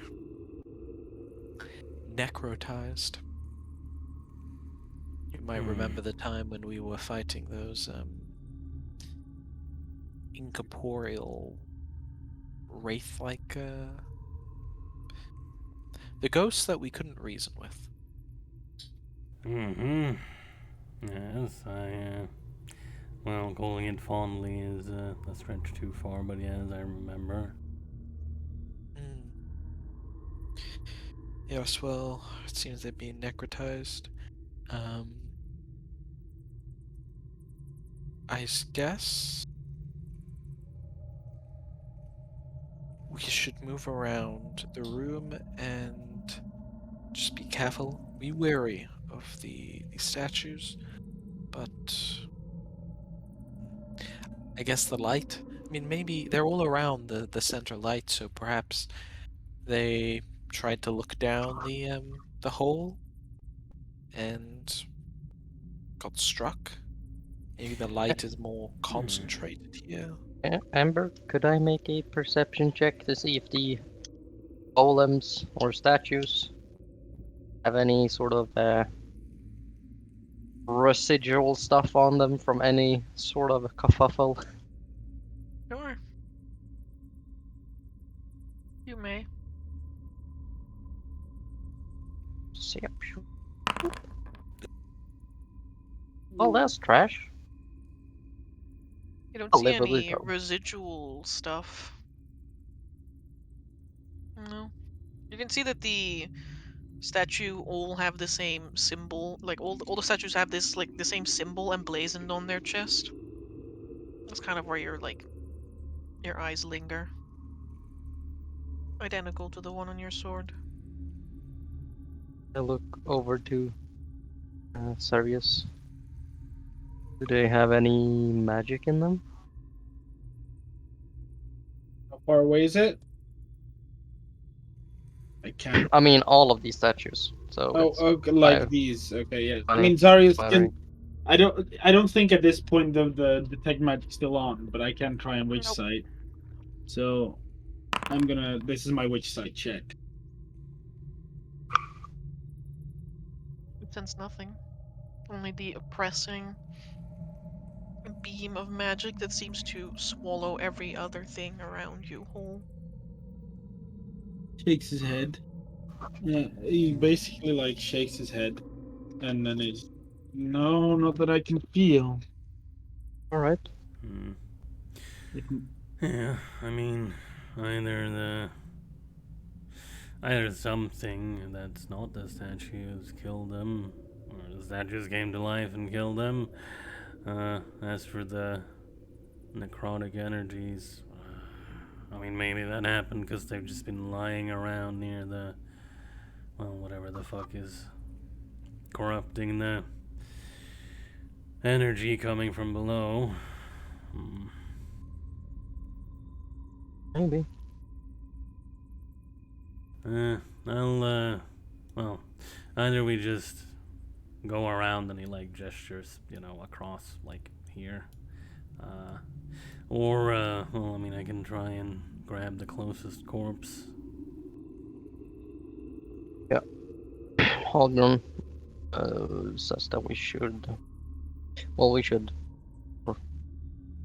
I would like to pull them out of this thing and line them up against the wall over here.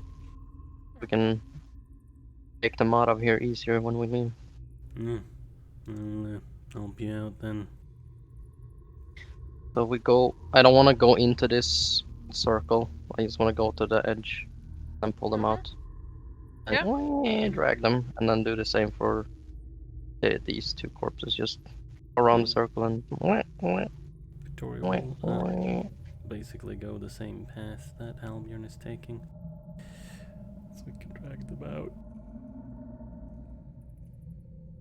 We essentially just. Oh, well, yeah, unless something happens, of course, while we're doing it. Otherwise, we would just like to line them up over here against the wall. Alright. You line the 3 of them up against the wall. They sit there, slightly sagging.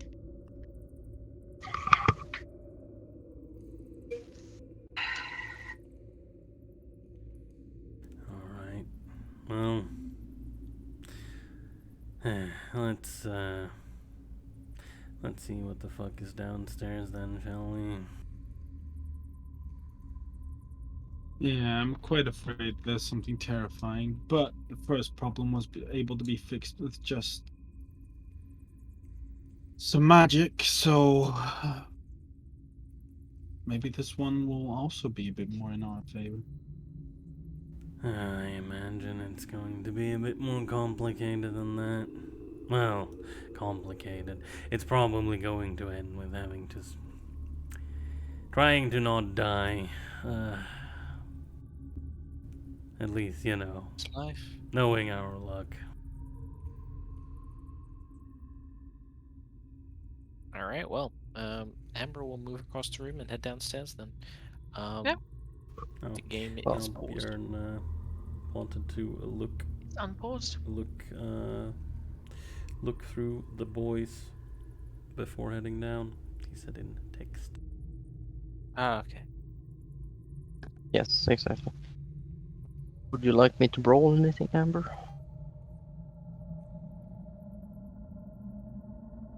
Um. mm, no.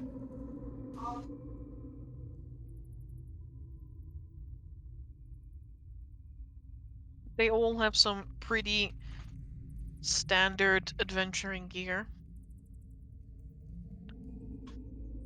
I mean, you could find 18 gold pieces in mixed coinage. All three of them wear a necklace that is shaped like a brass griffin.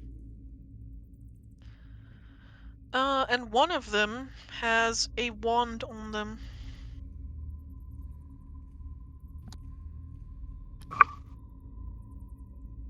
I What kind of wand? Let me see. well, you certainly can't ask Holbjorn because he don't fucking know the difference between what type of wands there are. Tweed stick. Fair enough. I recently got a wand, so just curious. Oh, I wrote this down. I wrote down what this wand looks like. Write that down. Write that down. Write that down, write that down, write that Write it down. down. The wand looks as much as... it looks like an opaque crystal wand.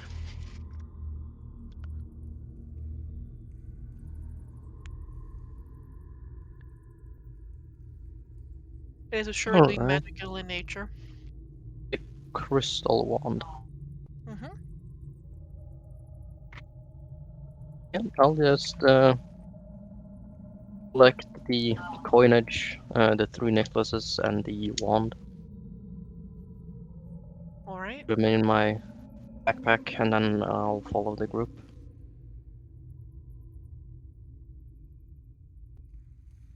let's go. Hey, let's go down. Yoink. I need to drag Delphine as well. Mm-hmm. Ah, what the fuck are you? Oh, that's because it just has the unconscious thing over it. Oh my god. Look, which So kind this of location skull has art. is that? So I'm going to describe what this location looks Oh like, and I'm man, also going to give you some eyes art. within eyes. Wait, where am Bum bum bum bum. I? Oh, I think I'm beneath Delphine. Albjorn sees magical ritual ongoing. Considers doing a 180. Understandable. Anyway, I leave. Oh look, it's the female dwarf. Hopefully she is still alive.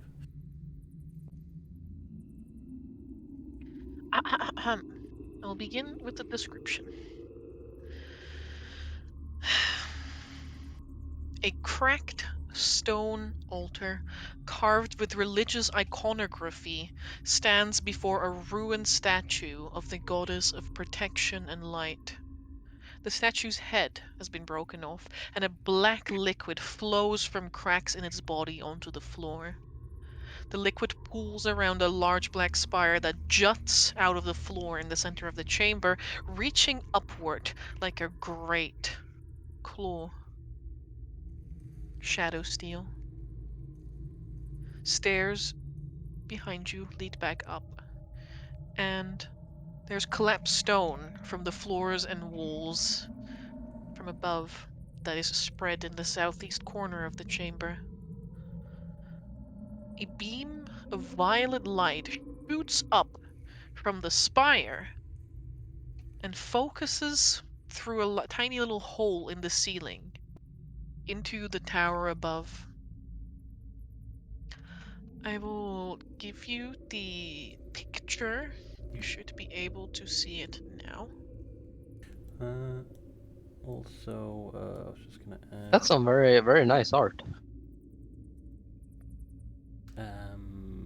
The Shadowsteel, was that the liquid or the No, this. Do you see the big glowy thing in the middle? That's Shadowsteel. the entire thing? I will show you another picture of Shadowsteel. Okay, yeah. I need to go on Discord. This is what Shadowsteel looks like. I'm not on Discord. I put it in Foundry. Oh.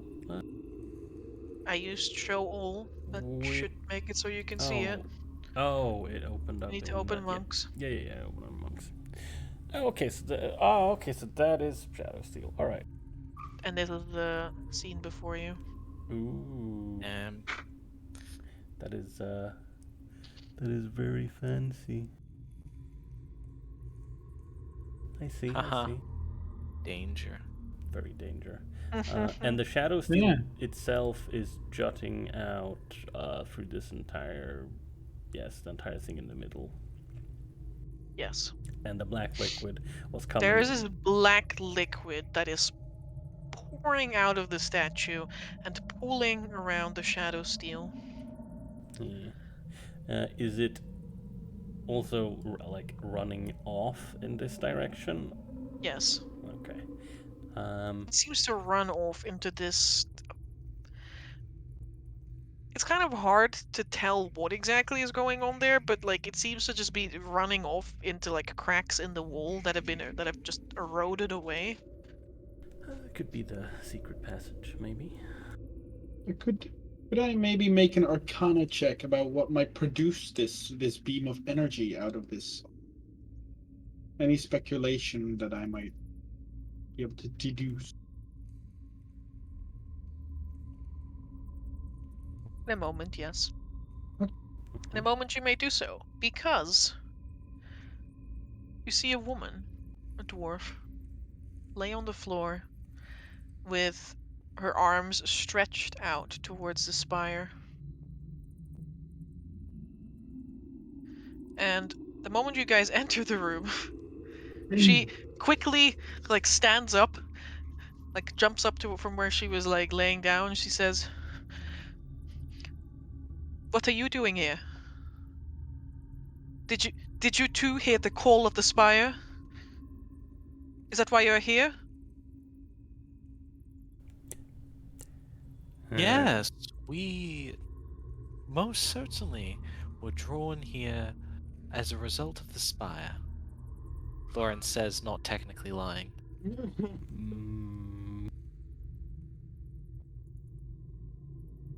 Very well.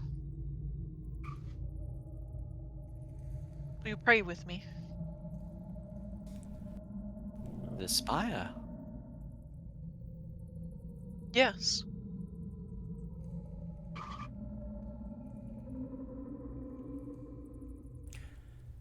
Victoria just gives Lauren. Why? Lawrence a look. He's like.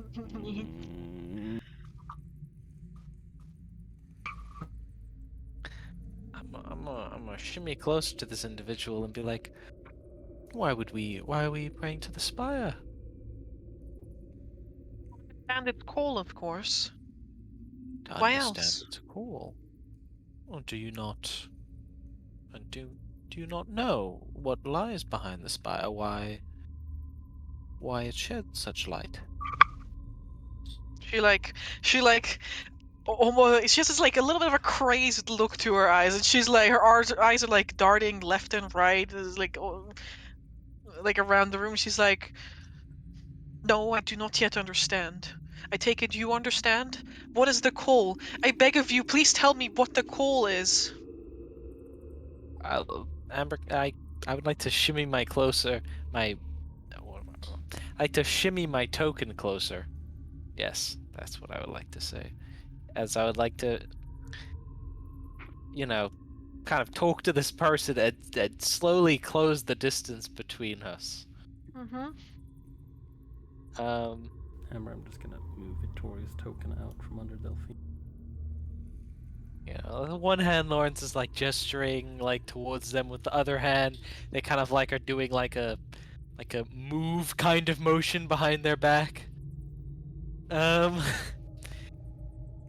it's Lawrence says, "Well, what have you seen in your visions? They're all unique."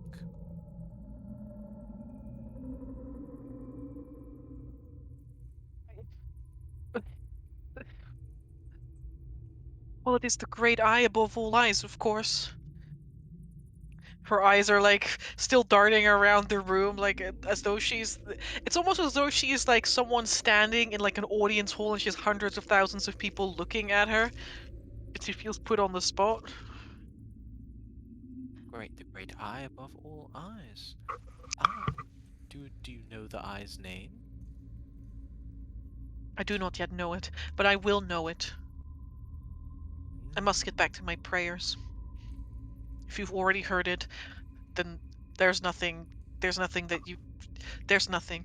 She said as she like sits back down on the ground resolutely, and lays down on the floor. Oh no. I worry not. You've misunderstood. I'm simply just trying to guide you along the right way. Right path. You know, I am, after all, a teacher, a preacher, a guide for all those who are lost and weary. You are a I guide of merely the simply spire. try to understand your situation.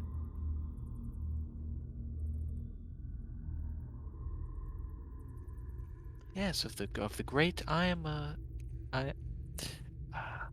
I'm a guide of the great eye, the great light. You must teach me.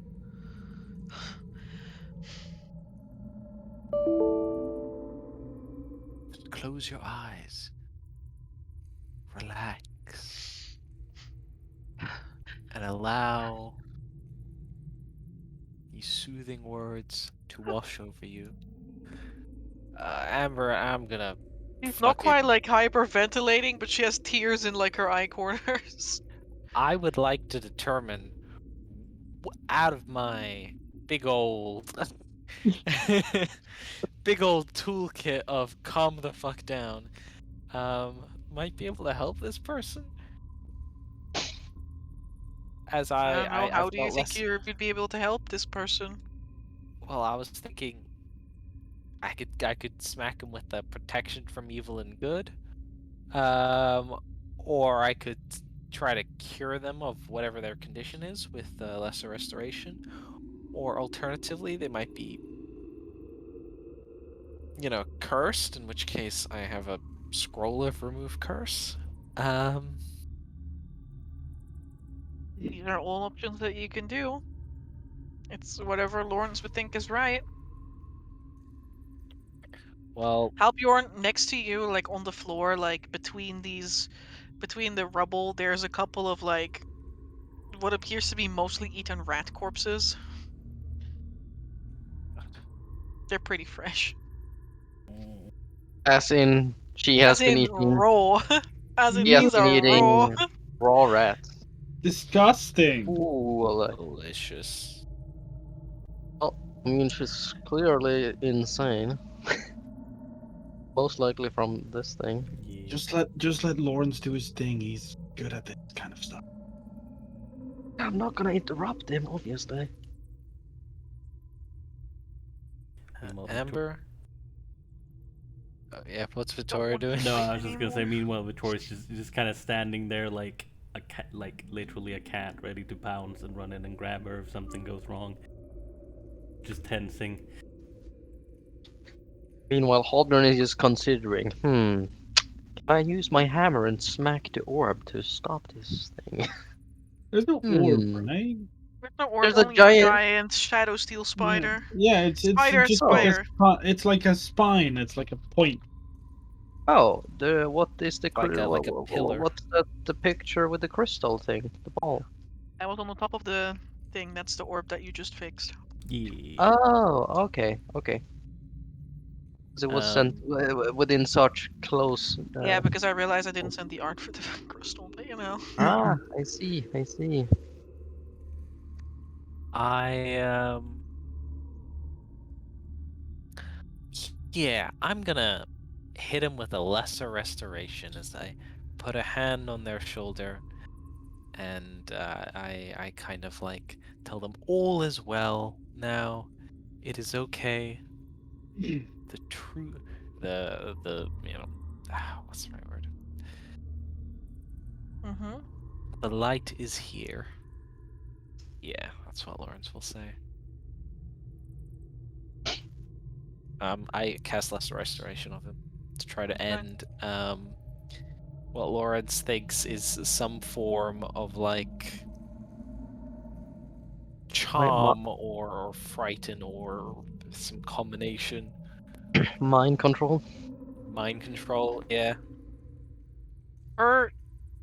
It's not quite hyperventilating. Her panting doesn't like stop, and she almost like flinches away from you as you cast magic on her. My Chrome just crashed.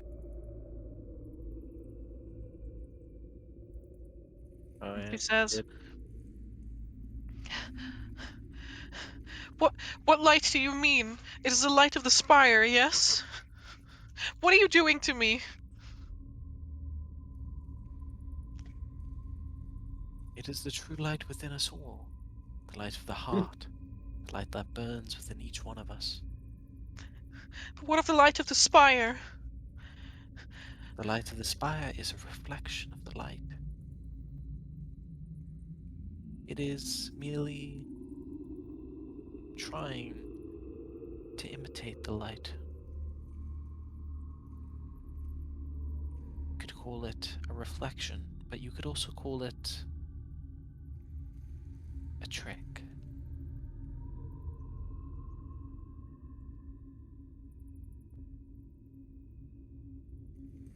What Oh, do you Brass mean a Griffin. trick? How long have you been here? Do you know?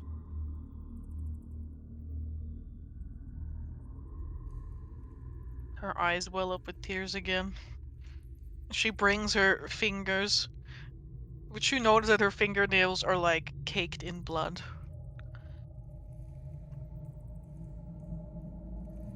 Do you I just remember don't where want to you fight came? anymore. You don't want to fight. I understand. But now they're all gone. They rest with you. In your memory they will live on. But they cannot live in this place. Not here. And you cannot live in Why? this place.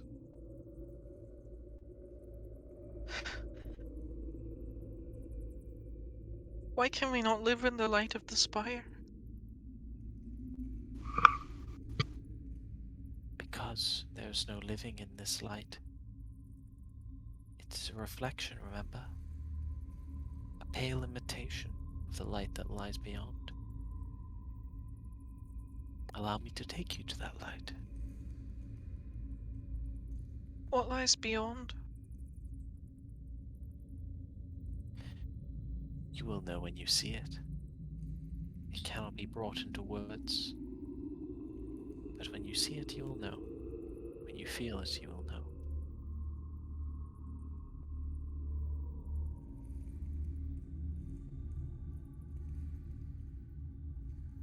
Can you make me a persuasion check? To convince this woman, whose name you do not know, that her worship of the spire is folly. Go Right. preach your powers. It's all a folly. Right. Fuck. I don't have human determination anymore. I don't know if you have inspiration left. I have one inspiration left. You know what? I'll take it. I'll take it. I consume the inspiration. I munch it. I devour it. Um.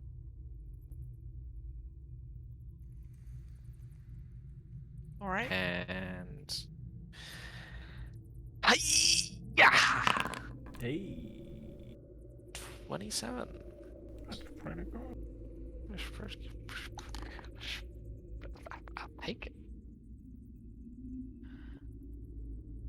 The dwarven lady closed their eyes once more, and the tears that were welling up in them finally break tension. They pop as they slide down her cheeks.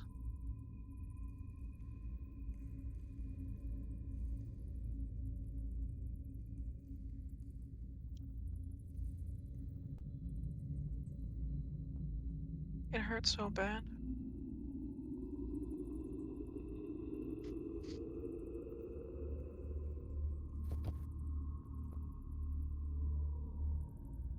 I know it I does. don't understand why it hurts so bad.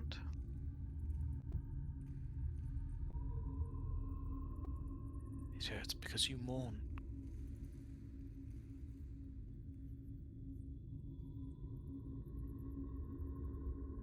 And that is okay.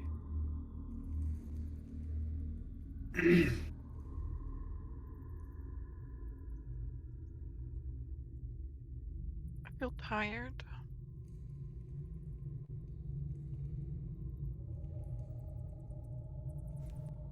You must rest.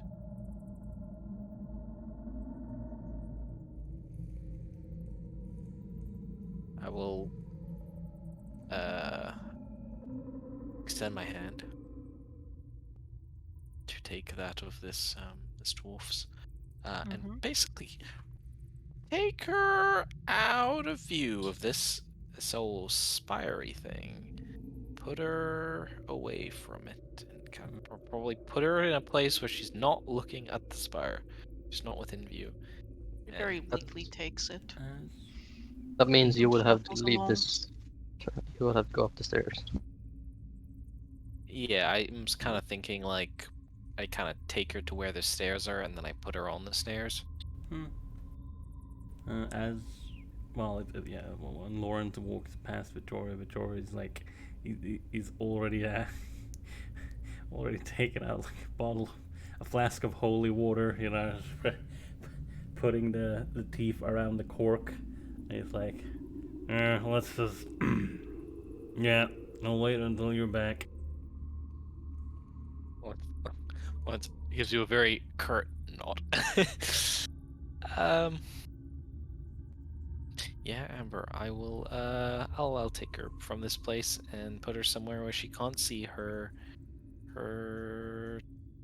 dead friends. How far are you gonna go away from this place? Because your dead friends are right upstairs. Yeah, I was thinking like on the stairs, like in the middle ground between the two places. You can't see either.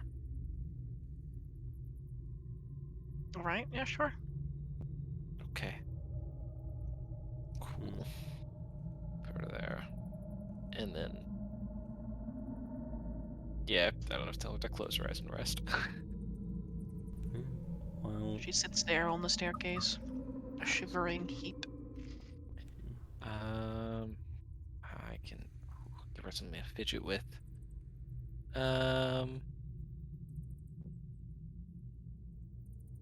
Ooh, I can pull out a white scale, put it in her hand for her to fidget with. All right.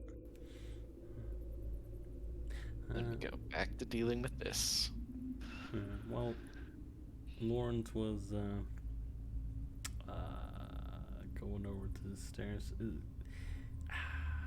I assume visual, like purely visual perception check of this black goop should be doable without having to actually touch it.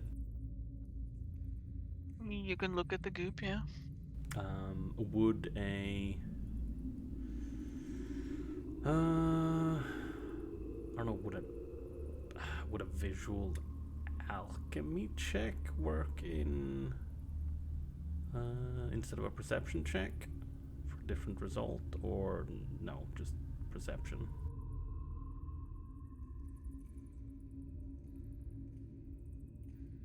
Are you trying to figure out what the goop is? Yes, I mean it's clearly like it's even with average of 10 intelligence, it's quite clear to Victoria that the goop is the like corrupting source. But what kind of weird goop is it?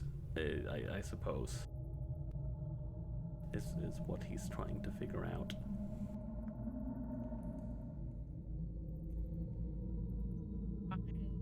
I technically need a religion check for this, Ooh, which you may make. Billy John. I see. Well, that's not really my strong suit. But That's okay, Vittorio. We all have faith in you. well, I don't I have believe. fate, so Yeah, but we have faith. Um. I believe. Yeah. Sure. I guess I will use my one and only inspiration on that, as to not fuck things up.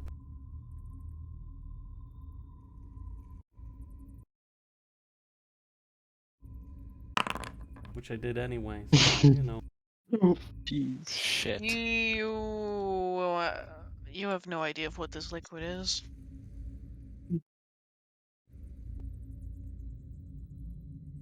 Damn. Could I maybe make the Arcana check to see what could be producing this magical beam into the sky? Sure, yeah, you can make an Arcana check.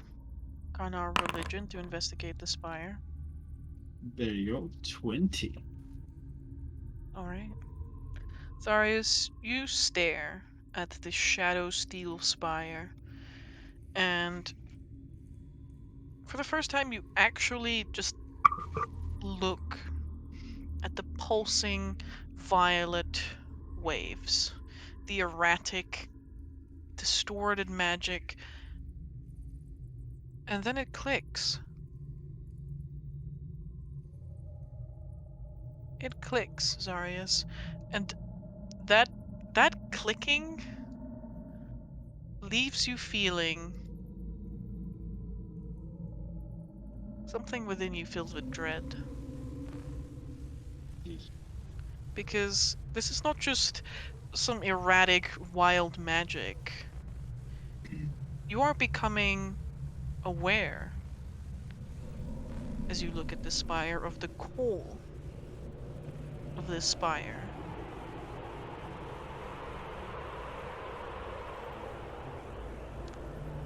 It's not wild magic. Because this is some form of intelligence seeking to communicate with another entity.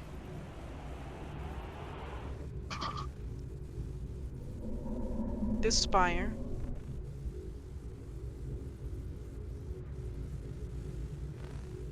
one of many spires. Or maybe they're all connected in some way. Who knows? There are hundreds in the Conclave alone. Is calling out. And all that you can think of is Jace's words of how she believes that this tower of divination could be used to transmit messages out into the void of the stars. And how the mad mage, the mad sage, raved on and on about huge entities out in the blackness of space. What could they possibly be communicating about?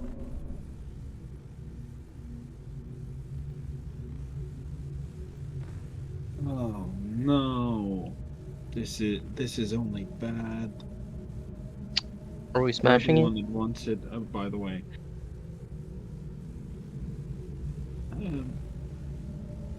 It's communicating. It's not a wild magic, it's intelligent trying to speak to something else. Calling out to something. So we smash it? I don't know if that would even work. If smashing one... It's made of the indestructible material, right? It is indeed a Shadowsteel spire. It's like... It's made out of the indestructible material, and it could be that this one is connected to all the other ones, and if we maybe harm this one, all the other ones in town are just gonna go crazy and do something fucked up. Like poking the horned nest, you know what I mean? Well, I like point to the liquid. He's like, well, I don't know what the fuck that is, but I imagine that's the thing, that's the issue here, and not this pillar itself. I mean, the pillar's been there for ages. Feel like Something corrupting. Well, maybe Uh, an easy fix. He says, like, he does air quotes around easy fix. Would be holy water and trying to cleanse the thing, but not entirely sure if that's enough. Something we can try. we could. I am curious though. I'm gonna move around does slowly. this sludge corrupting thing, does it flow from in any sort of way? Or is it just Yeah, it still? flows from the statue, pulls around the thing, and then just slithers away in a crack under the wall.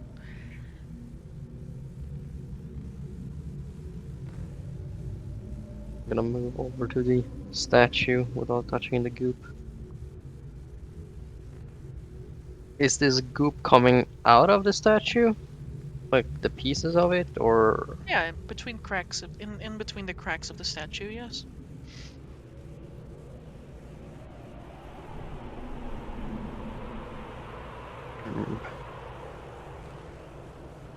so is it coming from each individual piece that is on the floor as well? Mm-hmm. From all over. So it's not something in the statue, it's something that the statue's made out of. You guys can make me a religion or arcana check On the statue stuff? on the statue. Hey! Hey, priest! Hey, priest man!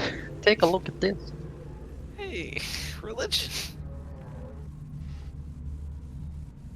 Lawrence. And Halbjorn.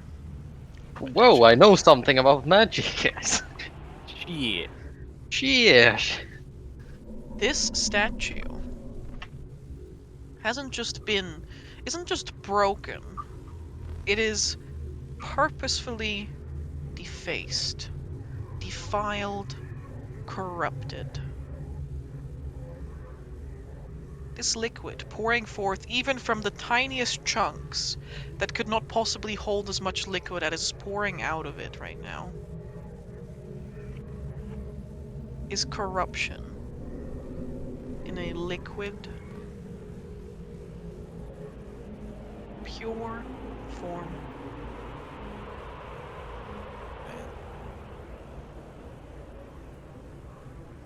There are dark powers at work here. Where's the mark, Amber? Where's that fucking mark?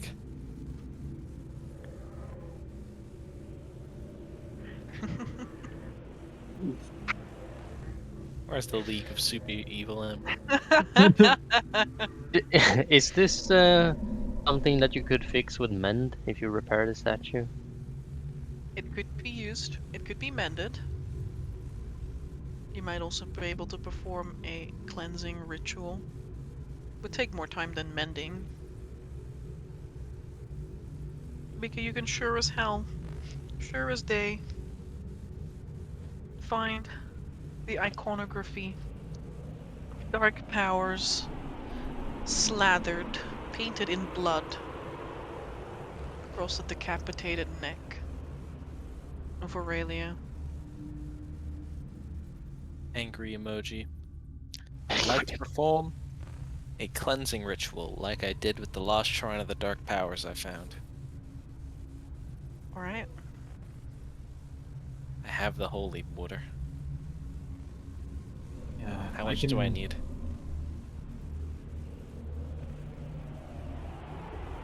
Enough for a 10-foot square. I can try to help you, if you don't mind. Lawrence will allow you to help him. I have Olbjorn will also help, so considering he actually knows something Flask is for enough once. for a 10-foot square. an entire flask. Yeah. I have an entire flask. Ferris, how many charges does your flask have? I mean, he has a couple of flasks. Because he couple? was prepping it because we were gonna go into the quarantine district before everything went down and we had to leave. Okay. I have 8 charges across 2 flasks. Okay. Um, I mean, if you ask him, he will just hand over a flask.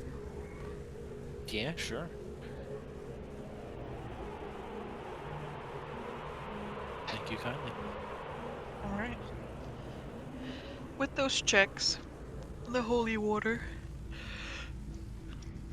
you'll be able to begin the process of cleansing the corruption from the shrine.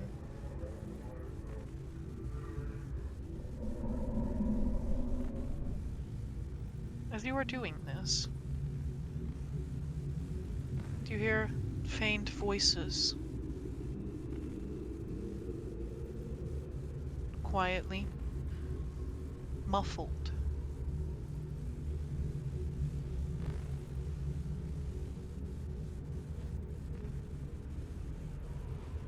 Alice?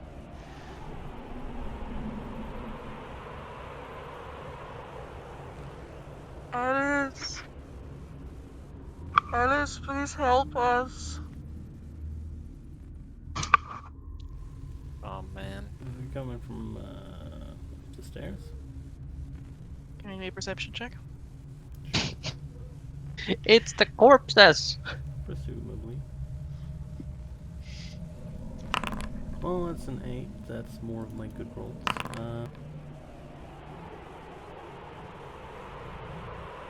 Victoria, the woman on the staircase is looking at you with wide eyes. I look at her.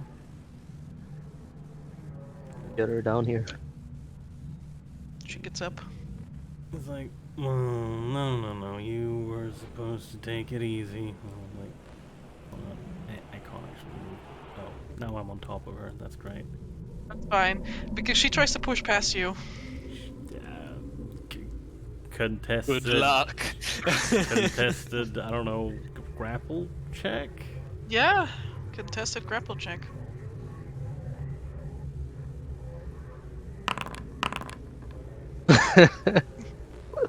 Unit. Vittorio, you grab a hold of this dwarf, this stout lady, like trying to wrap your arms all the way around her perfect 5-foot square form. As she is struggling and beating on your back with her fist. Let me go! Let me go! No, you were supposed to take it easy while everything else is getting taken care of. The sounds continue to ring through the room. They sound lecherous, like dripping, oozing. Please.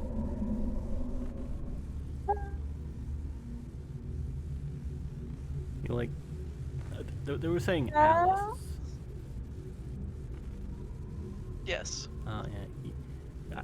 As they continue. By now, you can tell it is coming from underneath the cracks in the wall where the ichor is flowing in. He just kind of looks down at her. Alice, that's your name, right? So yeah, she's still struggling in your hold, but you can infer that this is probably, yes. This may very well be her name. Okay.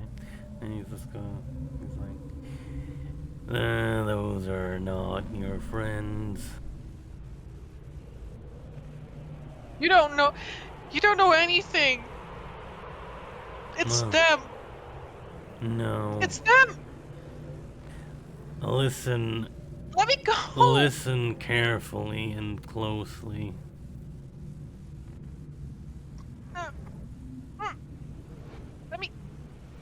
No. Her legs are like kicking into your into your upper thighs. Hmm.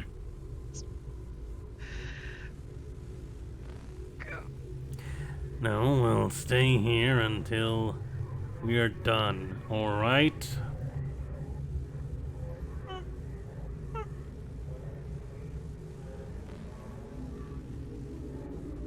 She's clearly not. She's not doing so well, you know. She's been eating rats for the past few days as a sustenance, so you know Yeah. she doesn't put up a lot of a fight anymore. But you feel her struggle, and your shoulder, where Pierre's normally sits, is like getting wet from her tears. That is okay. I mean, he's gonna keep holding on to her. And when she, I guess, well, not precisely calms down, but you know, when she stops, I don't know, fucking violently kicking him, will be like, once we're done here, we can, well, we can take whatever is left back to the Enclave, and you can give them a fitting farewell, alright? But She's just crying at this point. whatever that is, that's not them, alright? The sounds that come from behind the wall do not cease. Instead, they change. Mommy? No. Oh, hi there, puppy.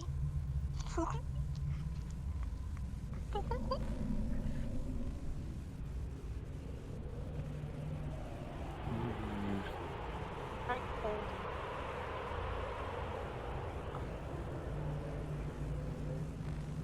Oh man, Keep going. Amber.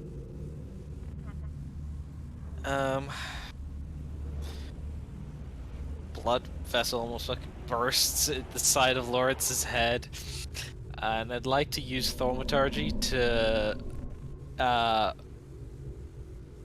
mega boom my voice up, and just start you know, doing what I did to the sirens when we were on that lake, and they were getting a little bit too close for comfort. Go ahead, As man. I will begin by, be silenced, ye foul demons, and wither before the light of lights, the brilliance of the dawn, the true shield that unites us. By the star child's light, I am journey. You make me an intimidation check. Question mark. Yeah, Zara's just like, Jesus Christ! Zarius pops 2 fingers in his ear holes. Yeah, Halbjorn never fucking expecting this anywhere. He's like, what the fuck? What the fuck? You know, fucking ringing in his ear. He's like, oh shit. You hear a faint, like, hissing sound? Echoing, almost. Moves Get away. out of here, And demons. then there's silence. Yeah, fucking get out of here. Amber, Yeah? Can I try something? Mhm. Because Lawrence is mostly lead. I want to go over to this part of the wall, where I hear the sound come from, Yeah. and I'm gonna tap it with my shield if I can. You bonk against it. It makes a sound. It's the hollow sound. If you tap around, it is far more Hmm. hollow than the other places around it. Yes. I'm gonna ask who. I'm gonna look at the wall while, and then I'll just ask, "What are you?"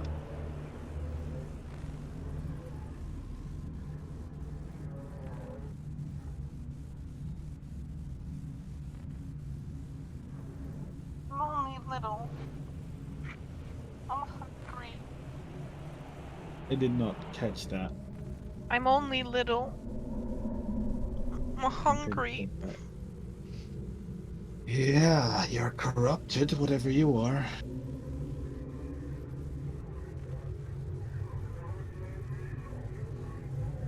But don't worry, we'll put you to rest as soon as we can. And then I'm gonna just go back. Yeah, Albion is gonna move to this side and prepare his hammer to whack whatever might, even spawn might show up from that hole. Whack their peepees. All right. What? Let's just finish it. Let's finish this ritual.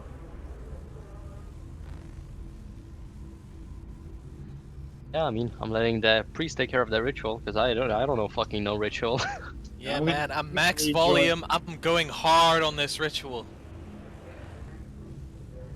For completing the ritual, the ichor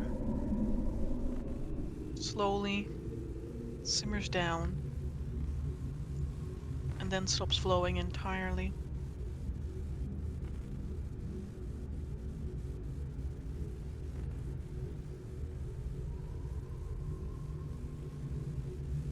Damn. Then Level. Oh, shit.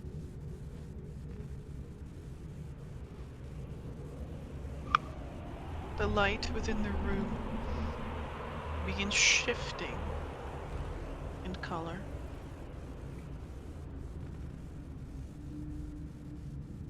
From violet to purple to dark blue, cyan, green. And it settles on this warm, radiant yellow color. It doesn't just emanate from the spire, it seems to almost spontaneously begin existing within the center of this room. It's a little, Back to the good light. this radiant light suddenly pulses outwards, expanding and then contracting once more rapidly before it shoots up through the hole in the ceiling, where it continues going and pushes itself up through the crystal bowl, illuminating all of the Baterma's ruins.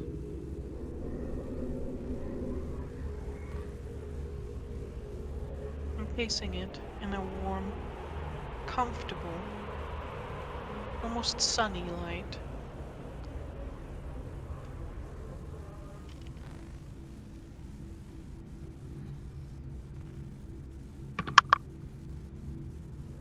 Guys, we've contacted the Emperor.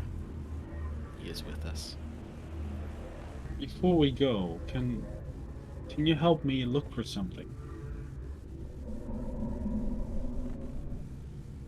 I assume we go up to talk to the ghost, but can you help me look for something, Lawrence? And Hellborn, you too, since you're here. What are we looking for exactly? I'm gonna step up, and I'm again Lawrence gonna says quenching his bonk throat. the wall.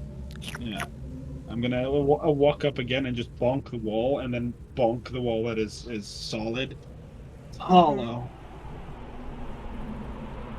whatever's down there is probably still down there.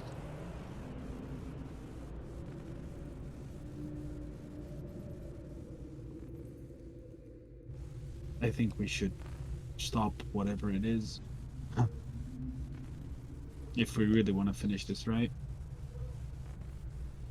Like from over the stairs. Yeah, I would have to agree with that.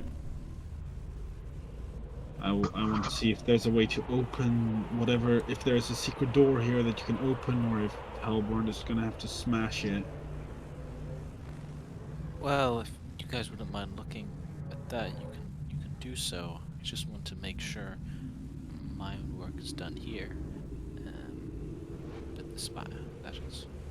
Yeah, I'm gonna look around if any. I'm gonna take a look around if I can. See if there's any mechanism I can find over the wall that would be able to open anything here. If like there's a button to press, if there's a rock to move. I'm just gonna Yeah. You look slowly move around through the rubble, Same here. Zarius, and you will quickly find that it's actually flowing down into a sort of grate. The grate has mostly been filled up with debris, but shoving it aside, there's a space large enough for a person to squeeze through. And it goes down into this long tunnel. Well, I found where we're heading to next. I look at the hole. While he's clearing that rubble, Ember, can I go to the spire and, make sure my T's are crossed, my I's are dotted? What would you like to do? I'd like to. I like to see if if the spire is in the right frequency now. You know how like you go driving in the car and you have to tune the radio station up to like a certain frequency to get the radio station you want in like a thing where there isn't just a ton of static. Mm-hmm. 'Cause I How imagine. would you like to do that? I don't know. I'll like try communing with it. Like you You want to maybe touch like. the spire? Oh. I have a wand. I will use my wand as the focus for this activity because it's good at dealing with magic. Right. You tap your wand against the spire. Tap. And nothing happens. Very well. I touch the spire.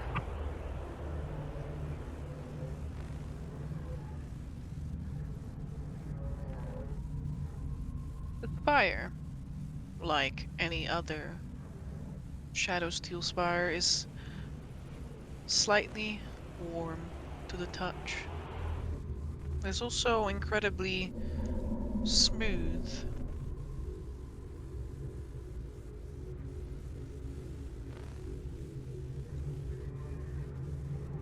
Outside of that, it does nothing but bask in radiant light, unmoving. I ask Castor if he can do anything with this.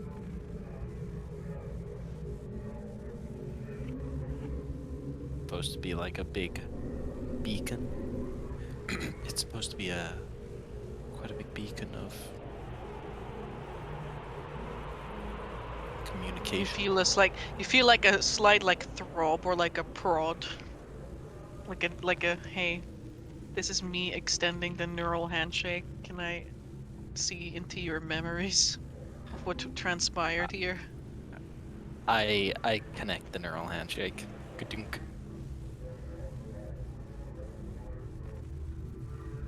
It takes a moment to go over all of the things that have transpired here.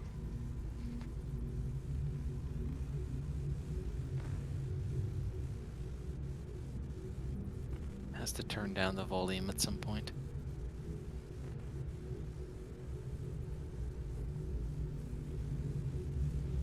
I think if we spend some time in this place,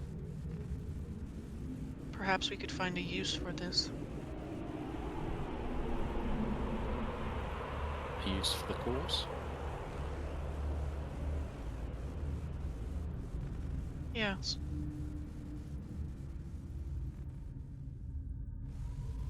Very well.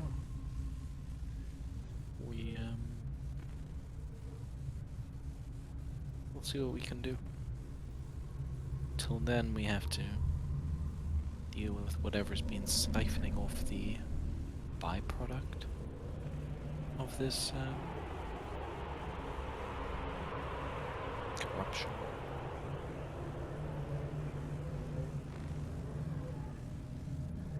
That is correct.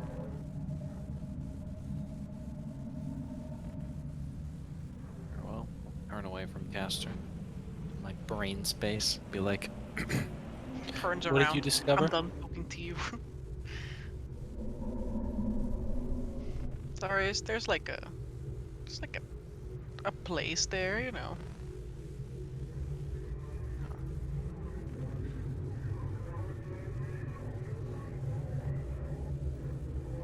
Yeah.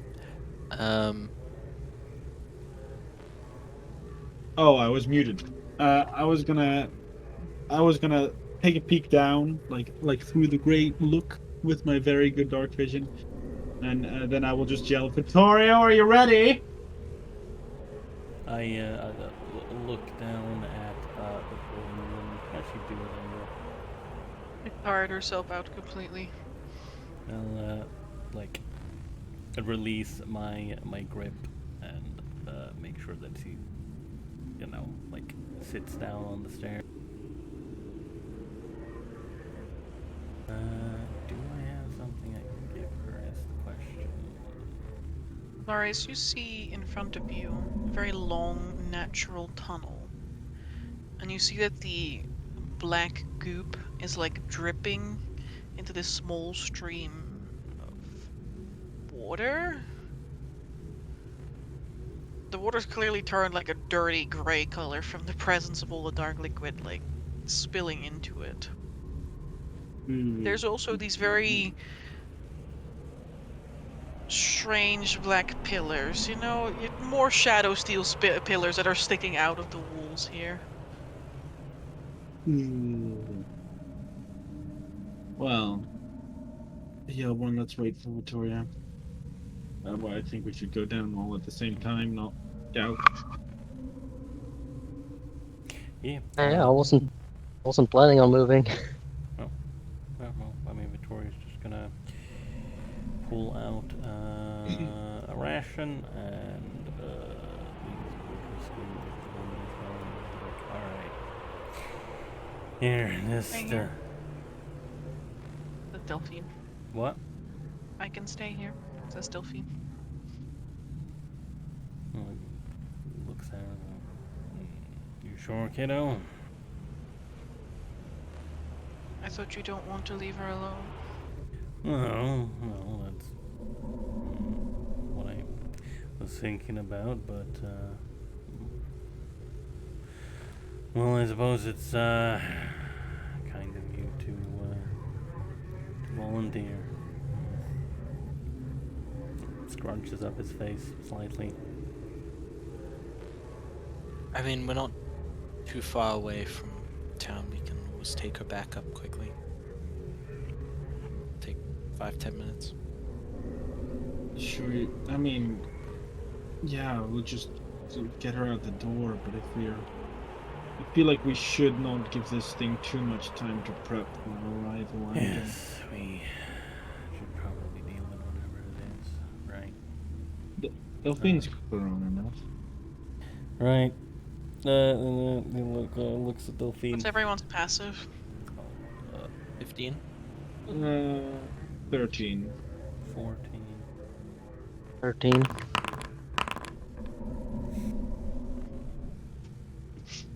Sorry, Halbjorn, you can... They're scurrying in this tunnel. Right.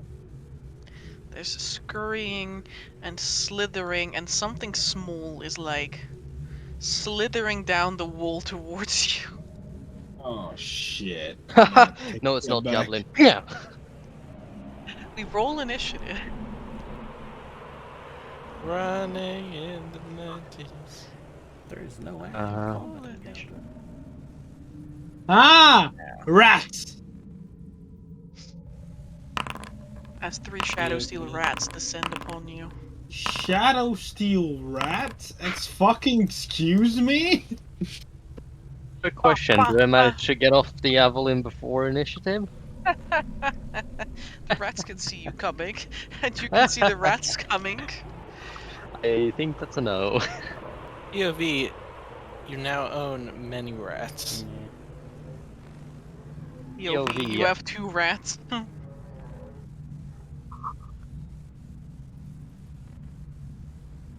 Dee, dee, dee. Tony Heelborn has wolves with them. Then they could eat the Shadowsteel rats, become Shadowsteel wolves. Brilliant idea. I feel like they could eat the Shadowsteel rats and then tear open their stomachs from the shards of metal in their digestion. Well, I mean, no, I do not have my wolves currently with me. Shadowsteel, damn. Because I assumed Just- we would be, when we went here, I thought we just when I was gonna go here, find out some information, and then go back to camp. None Inform. of you are surprised by the Shadowsteel rats, so that doesn't matter. Rats. I will bring Rat my wolf attack! the next time we come back here. Excellent. They are adorable, and they're mine. Kalbjorn, the rat climbs across the ceiling. Like, it literally just walks across the ceiling, upside down.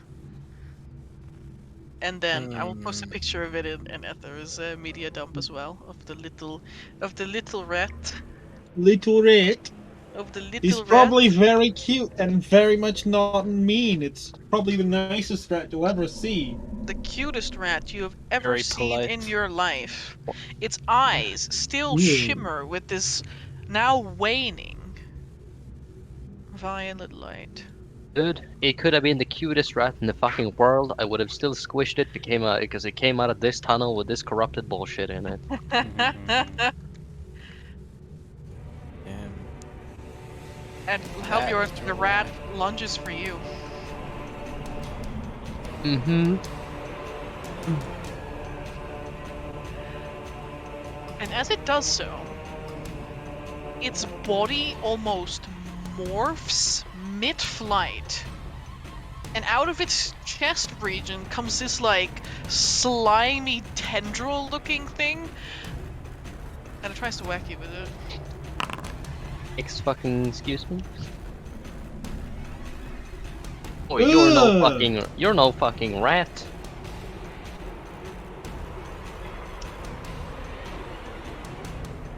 Completely missed with its pseudopod. It lands on the ground and tries to bite you in the ankles.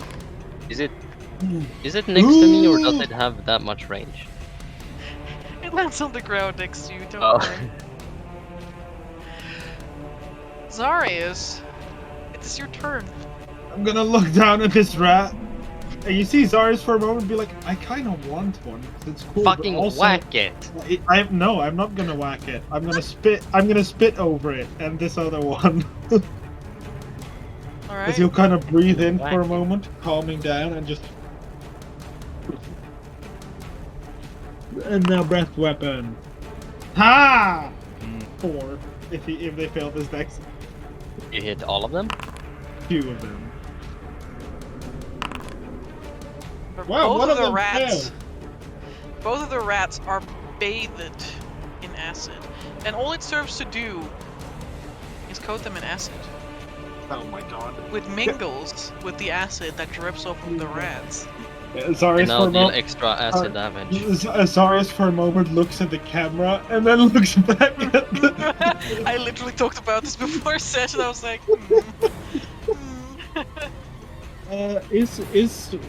Is Thorn Whip a melee attack? Yes. I will whip this rat in front of me.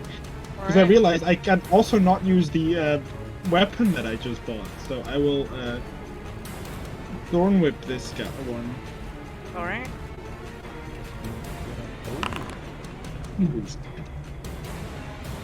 That's most certainly a hit. The rat tries to jump aside. I will just, as I hold out my hand, you will see this Hellborn, now that you can see it a bit more clearly, you can almost see this viney structure, but it's like it's covered in these the same black scales that Zarius himself has. And its thorns are more like these horn-like structures, so it's almost like a flesh bone whip instead of a more vine. Wow, that's disgusting. Like a thin tail as he just. It strikes this rat straight across the back, and when its mouth opens, it screeches. Ow! That really hurts! Zarius for a moment is like, Radagang, is that you? But no. In that moment of contemplation, this other rat jumps forward and, tries to and comes right at you with the teeth and the pseudopods, Zarya. Ow! As it latches onto you. That is It, so like- much damage. It bites you in the side of the neck, and it immediately clings to your neck, and it's now stuck there. Bitch! 8 piercing and 3 acid. Yeah, guys, I'm on half my HP. Rat moment. Vittorio, Yeah, Victoria. you see Zarius flailing about with a sort of wobbly looking rat hanging off of him. Yeah, he was like in the midst of getting ready to come over, you know, as we were discussing things. And he's like, ah, fuck. And he is. Let's see. Is this 5 or 10 feet of movement to get over here? Having to, Pardon? Is this 5 or 10 feet of movement trying to squeeze through both of them? Squeezing and squeezing, Vittorio. That uses the squeezing rules. Yeah. Okay. Let's and run past Lawrence and grunting angrily.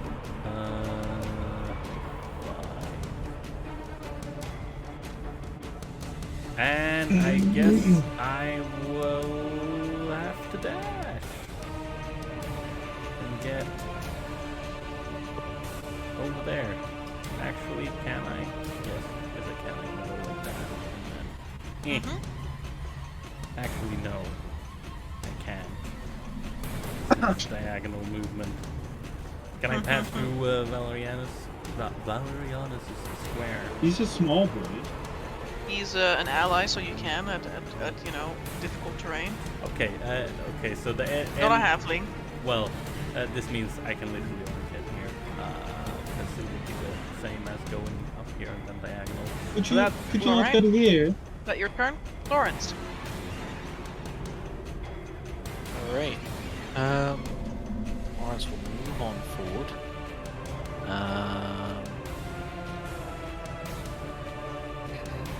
And kind of stepping to the side and seeing rats. He will hit him. One of these. And I will cast Bane on the rats. 3 rats. Pop, pop, pop. Alright. Yeah, charisma save for 3. You output in the chat. You will.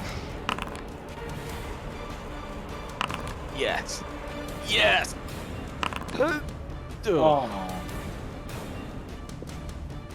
2 out of 3. I'll take it. Alright. 2 of these rats are baned, but the last one, it does not seem to give a hoot. Is that your turn? That's me.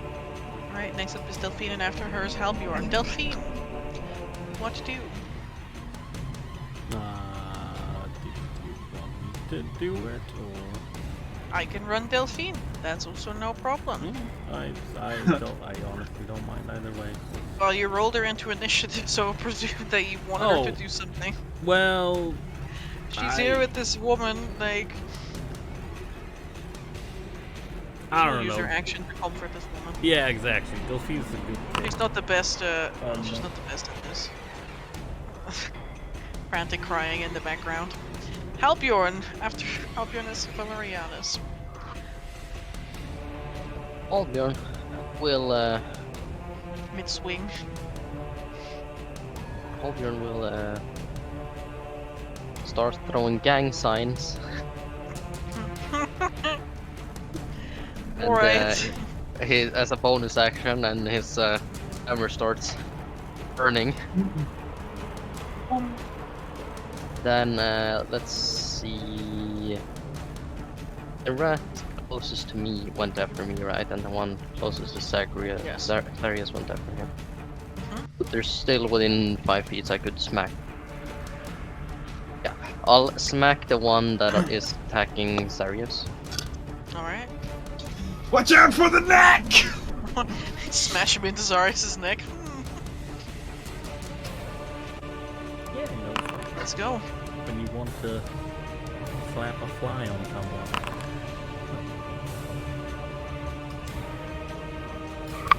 That So is that's- most certainly a hit.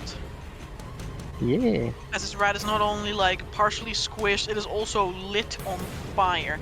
And it's almost like the rat itself is made out of this oil as it lights on fire and begins screaming, Alice!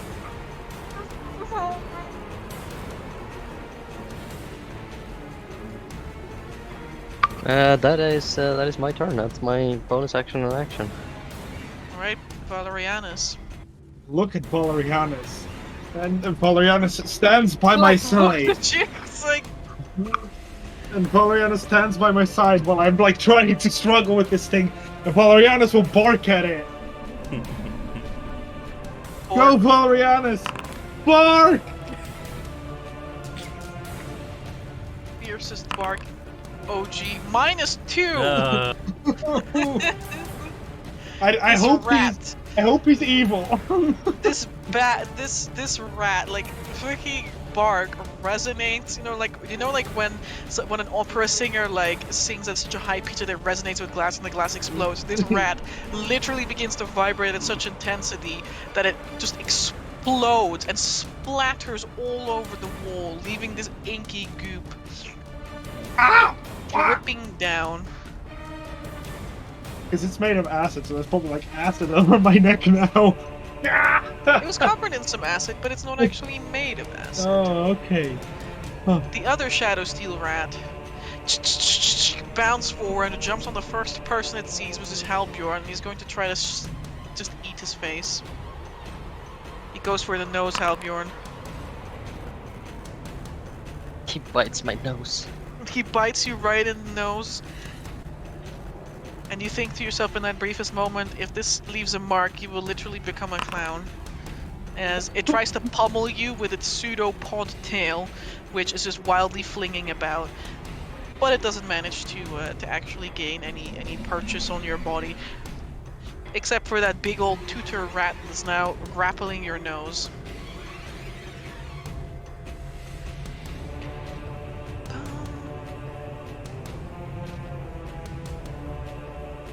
The other rat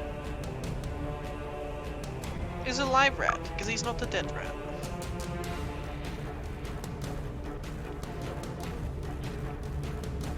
It looks at Zarius. Ah, please no. Estes easy prey. Using all of its 10 int. Zarius is also going to try to hit you.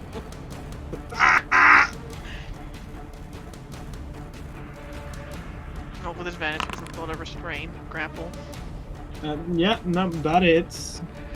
Alright, this rat also adheres to you and adheres to your leg. Ah, And it tries to like bite your Achilles heel. oh, It doesn't penetrate the scale. It's sharp teeth. Luckily not actual Shadowsteel teeth. Do not pierce your flesh. But you do feel tender and bruised there now. fucking hell. I'm gonna whip out this thorn whip. I really need to find a piece of wood that I can turn into my shillelagh weapon, but. I'm gonna grab my thorn whip, and can I use it as with the attack to kind of like pull it off? Because I mean, I get to pull it 10 feet closer, but it's already on me. So could I maybe just like use that pull to pull it off if I hit? I don't know. Let's first see if I hit. That I would probably say doesn't hit. I would say no because it's a different. If it was like someone else doing this, then maybe. But like you're currently like you can't pull it any closer to yourself than it is. That's valid. Then I'll just do the. That is most certainly a hit, It's 5 damage. which deals 5 piercing damage to the rat. Which And I'm again gonna. goes, ah! Ow! That really... Ow! Oh! And I think I'm not gonna heal myself. So that's my turn. Oreo. Victorio. Step on up. And he is going to try and cut away the one that is currently attached to. Alright. I don't think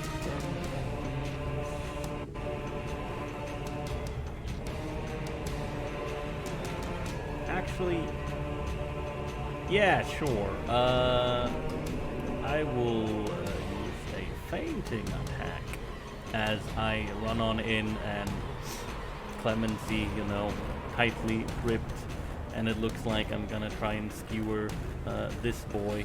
But in fact, I am going for the one on Zarius. That is the one on Zarius. Oh well, the one that's looks like I'm On going on. Halbjorn's face. It's like literally Yeah. attached to Halbjorn's nose. Yes, it looks like I'm going for that one, but I'm going for the one on Zarius. So I think I roll this first. Yeah, sure. It's actually hurting Halbjorn quite a bit, like blood's actually gushing out. Oh, that's lovely. Alright. Halbjorn is making no sound whatsoever as the fact that this thing is on his face. He's like, just another day. Go in my Oh, nose. It is at advantage, which means it's still not a hit, because, a 9 and a nat 1, that's, yeah, that's my turn. 8 and 9 is not a hit. That's my turn, action, bonus action, and, resist. Lawrence. I'm gonna move up so I can try to see the other one. Yeah. Oh. I swear there was a. Oh, there it is. Yeah. I missed the token. One is on my token and one is right above. Lawrence will whipping out his wand. This is the first time I'm gonna use this. I will cast Holy Word, and I will twin it on both of the Shadowsteel rats. Can I get a Wisdom saving throw from each of them? Alright.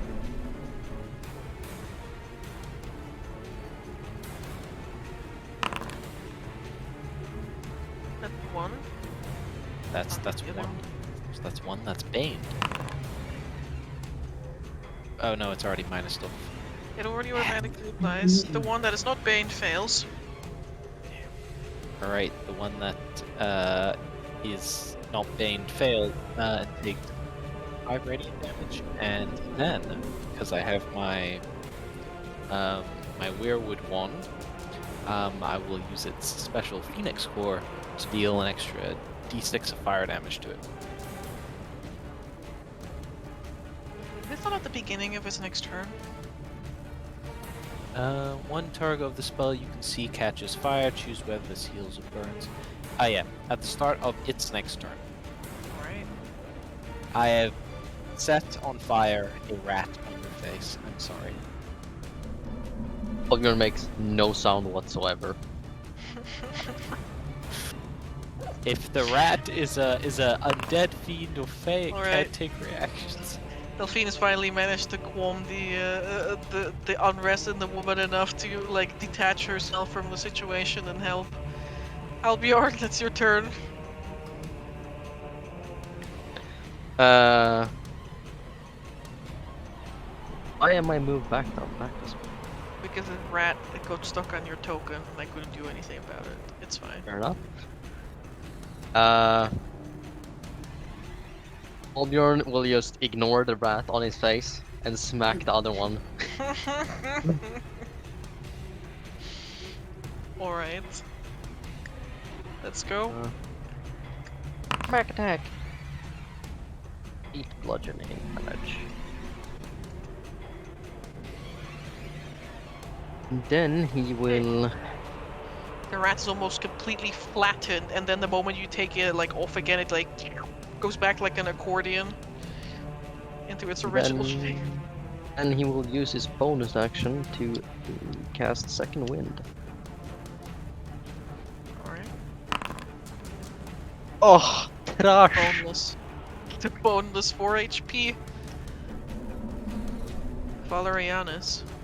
That is my turn.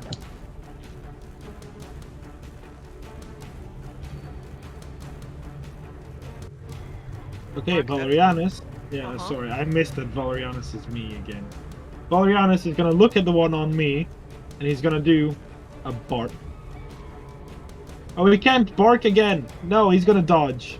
He also has charges, he's gonna dodge. Dodge. He's a good boy. Valerianus has actually, not many things, no. but you know, that's Valerianus what it is if you're familiar. Valerianus will lick me. He's a good boy, he will lick me. Lick. Thank you, Valerianus. I appreciate you. Albion, this rat on your face, it knows that you are weak because you don't want to hurt it. So it's just gonna try to continue eating you. A little. No, Will it it though? will not. It's like wildly flailing about, like while you are swinging about. You're making mole all over the place, and the rat's just going, ah! It's just along for the ride on my face. Literally. This rat is going to take damage, Lawrence. Good. I will A certain roll that amount may for- kill it. Yeah, 5. That's going to do it. The rat, Roasted with a rat. high-pitched screech that is an exact mimicry of Zarya's scream, melts into goo and falls on the ground. Not really mingling with the stuff that is laying there. It's just this strange, inky-looking rat corpse. Zaryas. I'm gonna pull out my whip Reno that I've been probably have been out that has been out this entire time, but I'm gonna pull it out and I'm gonna whip him, whip the rat, and just try and grab it off of Hellborn. All right. That's the hit. You rip the rat like a piece of like Halbjorn's skin of his nose comes off with the rat's teeth as it is like pulled onto the ground, where it makes this like slight bouncing motion. Now I'm just gonna end my turn and let everyone murder every other rat. Vittorio. Yeah, he's gonna do his best. Did this one also parry? Yep.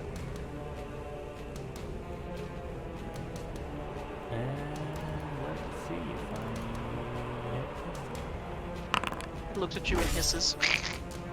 That's fucking dead. Yeah, this thing is like instantly fucking evaporated. Like it too splats onto the ground in 2 parts. yeah, he, like, Lies. moves dead. up, and if there's actually like anything left of the other ones, he kind of like slightly kicks them to the side and then goes in for a stab on this one. Alright. With that, combat is over.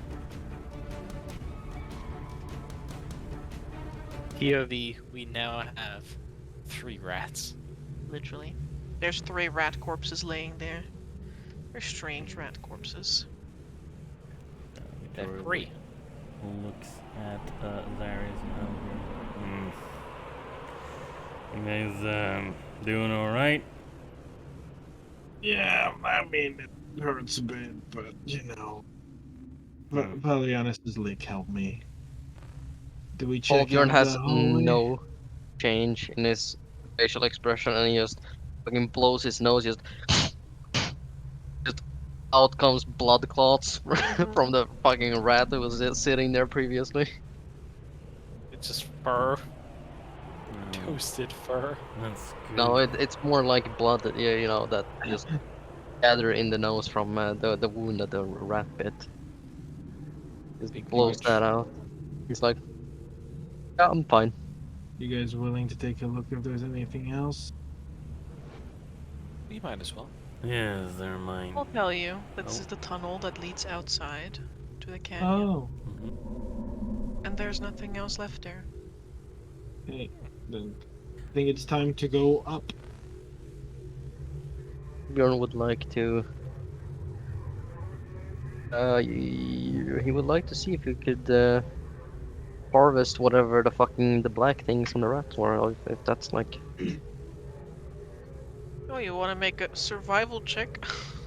Yes, I would like to make a survival check to The harvest stuff from the Shadowsteel and the rats. rats. It's free. Just take it.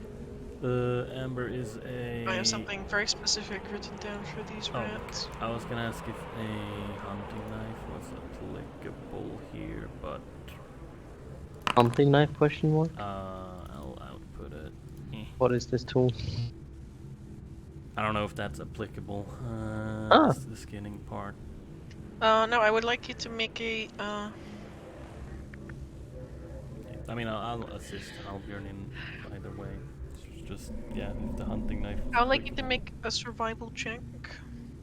Alright. See what exactly is useful on this Uh, creature. Advantage? Since Victoria's helping? Mm-hmm. Is it shift or control for advantage? Shift, I think. Yep. Okay. 18. With that, you can collect not quite the shards. The shards don't appear to be actual Shadowsteel. It is almost this coagulated form of the corrupted ichor that flowed from the statue and poisoned the waters, subsequently also poisoning these creatures, you think.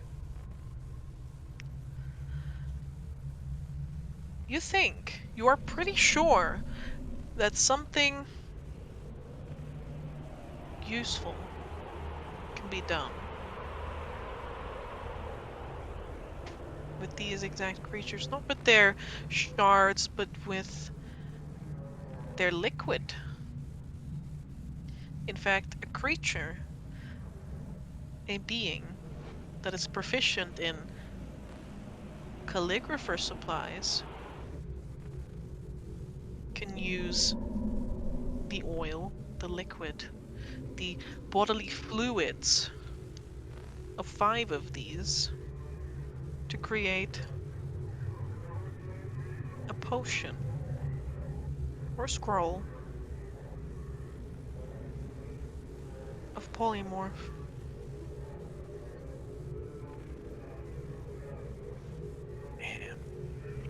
Well, if I'm counting these correctly, we ain't got fucking 5 of them. But you have 3 so far, Yeah. and Black Claw is full of mysteries. These were called Shadowsteel rats? Mm-hmm.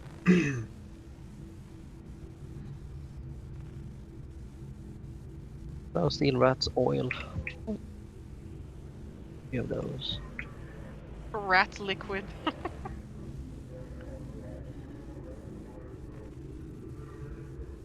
Rat juice. Yeah, well,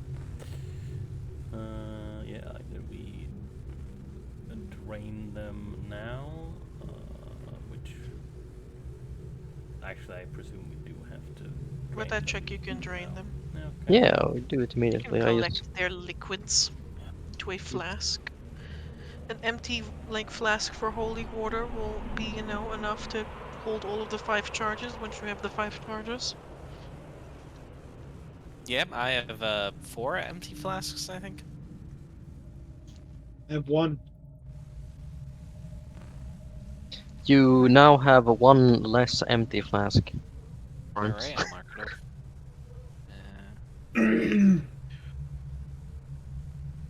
Varus, I'm assuming I can have your empty flask from the holy water.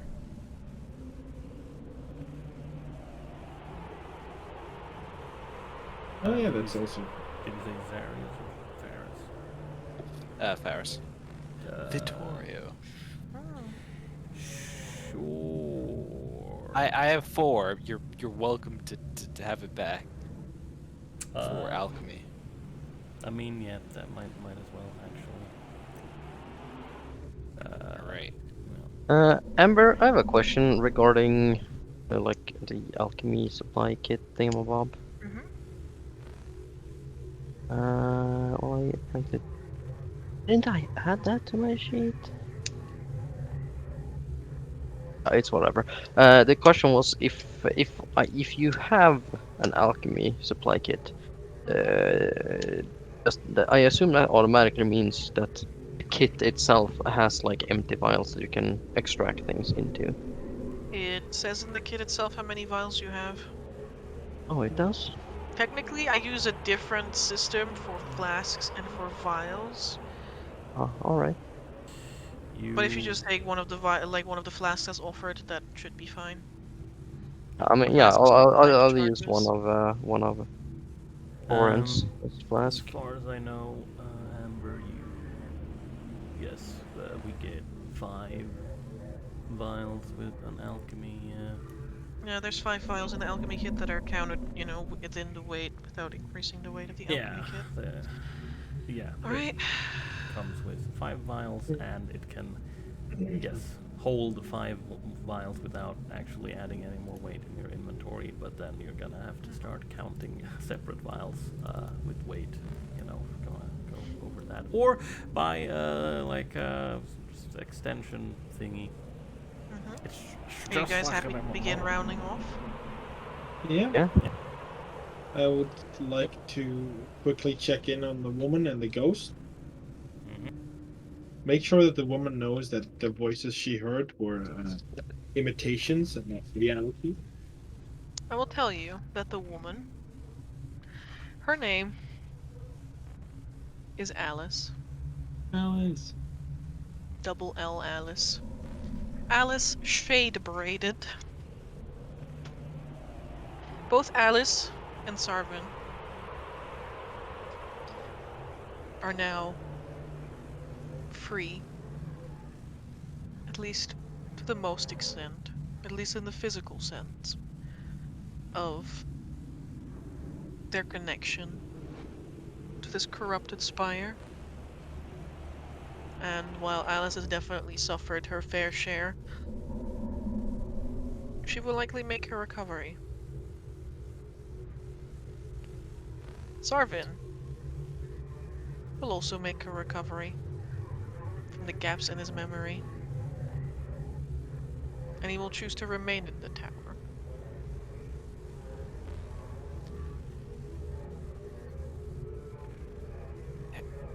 Hallbjorn would like to, well, while they are talking to the woman Alice, I presume we are going to do that after this. He would like to give the 3 griffin necklaces to her, because he assumes that He bears an they have... identical necklace around her neck. Yes, exactly. So I presume that it contains some sentimental value to her. At this point, she spent so much time, like, screaming and crying that her voice is barely there anymore. But she takes the necklaces and cradles the chains in her fist and then closes another fist over it. Brings it to her forehead. She gives you a silent nod of acknowledgement and gratitude. Give her a nod back. Blessed. Don't give Arkhona a nod. Everyone nods to We're each all other. nodding. Yeah. We're all doing the nod. Everybody gives a silent nod. Yes. Hmm. Oh, Yeah. Amber, I take back my darkness banishing seashell that I gave her. Sure. You could take the darkness banishing seashell. I would like to keep an eye on, at least for, I don't know what we're doing in the next day, if we're gonna go into tavern tonight, but I would like to keep an eye on this woman. Keep I her will tell close you. for me. You will all be paid upon your return. The 25 gold pieces. No. That you said Nice. you would be offered. And the people who are present, there's like a number of people present there. All sorts of races, all walks of life. Some of them look like adventurers, others just as shop owners. They seem grateful. Balon is there. And he will enthusiastically thank you. And he will actually offer you, if you feel like it, if you'd like to stay around in the tower, like feel free. Nobody else wants to really go there. Haha. I was We're literally not going to suspicious beasts. say We're we not should suspicious folk, but like, if you want to stay in the tower during your stay in Starsong, or during your stay in the Deepdelvers, they're yeah. not gonna get you beds there, but Hey, it's as good as a tower's place for an enemy. pad's yours if you want it. Nice. Yeah, It's gladly. now our building. Our building. Our wizard tower. All right. So first things first, we need to get like some means of like sleeping to be in there. That's the Yeah. first thing. need to Secondly, keep Yourself some beds. we need to seal the building up so we can actually warm it. Because it's freezing. freezing. Question, Amber. Now that we have traveled to this place, would it be possible to bring a wagon over here? You want to bring a wagon under the mountain? I mean, I was wondering if the passage is big enough to like bring a wagon into this town. You might be able to squeeze like a wagon through like the bigger tunnels, but the switchback going up the side of the Enclave, if you looked at the Enclave map, it is It's not big enough. it's a very narrow switchback. All right, yeah, that's fine. And you can't imagine that like any kind of animal would be happy to travel this deep underground and have a great time. But yes, Yeah. I imagine you're also going to want to identify the items that you... Yeah. Yes, the magic sword and the crystal wand. Alright. They are in fact magic, yes. Ta-da! The Ta-da! wand! Lo and behold, is a wand of mending. Oh, I see. Well, that would certainly be useful Well, in the tower. yeah. But that's still a really nice thing, though. Yep. To Yeah, it cast is. mending. With 5 charges, costs 1 charge to cast mending. Regains 1d4 plus 1 charges at dawn daily. And well, it literally explodes if you roll bad on the last charge. But if you don't, then it's fine. It's a very good wand. Cantrip The wand. sword. Yes, please. The sword is a very intricately forged e-stock, aka it is a great sword, but it has piercing damage instead of slashing damage. And it features the visage of Aurelia and the blazing corona, which is the symbol of the Order of the White Sun. A character attuned to Sunkiss can use an action to cast a version of the Burning Hand spell that deals radiant damage instead of fire damage. It can't be used again this way until dawn, but it is a magical weapon. There we go.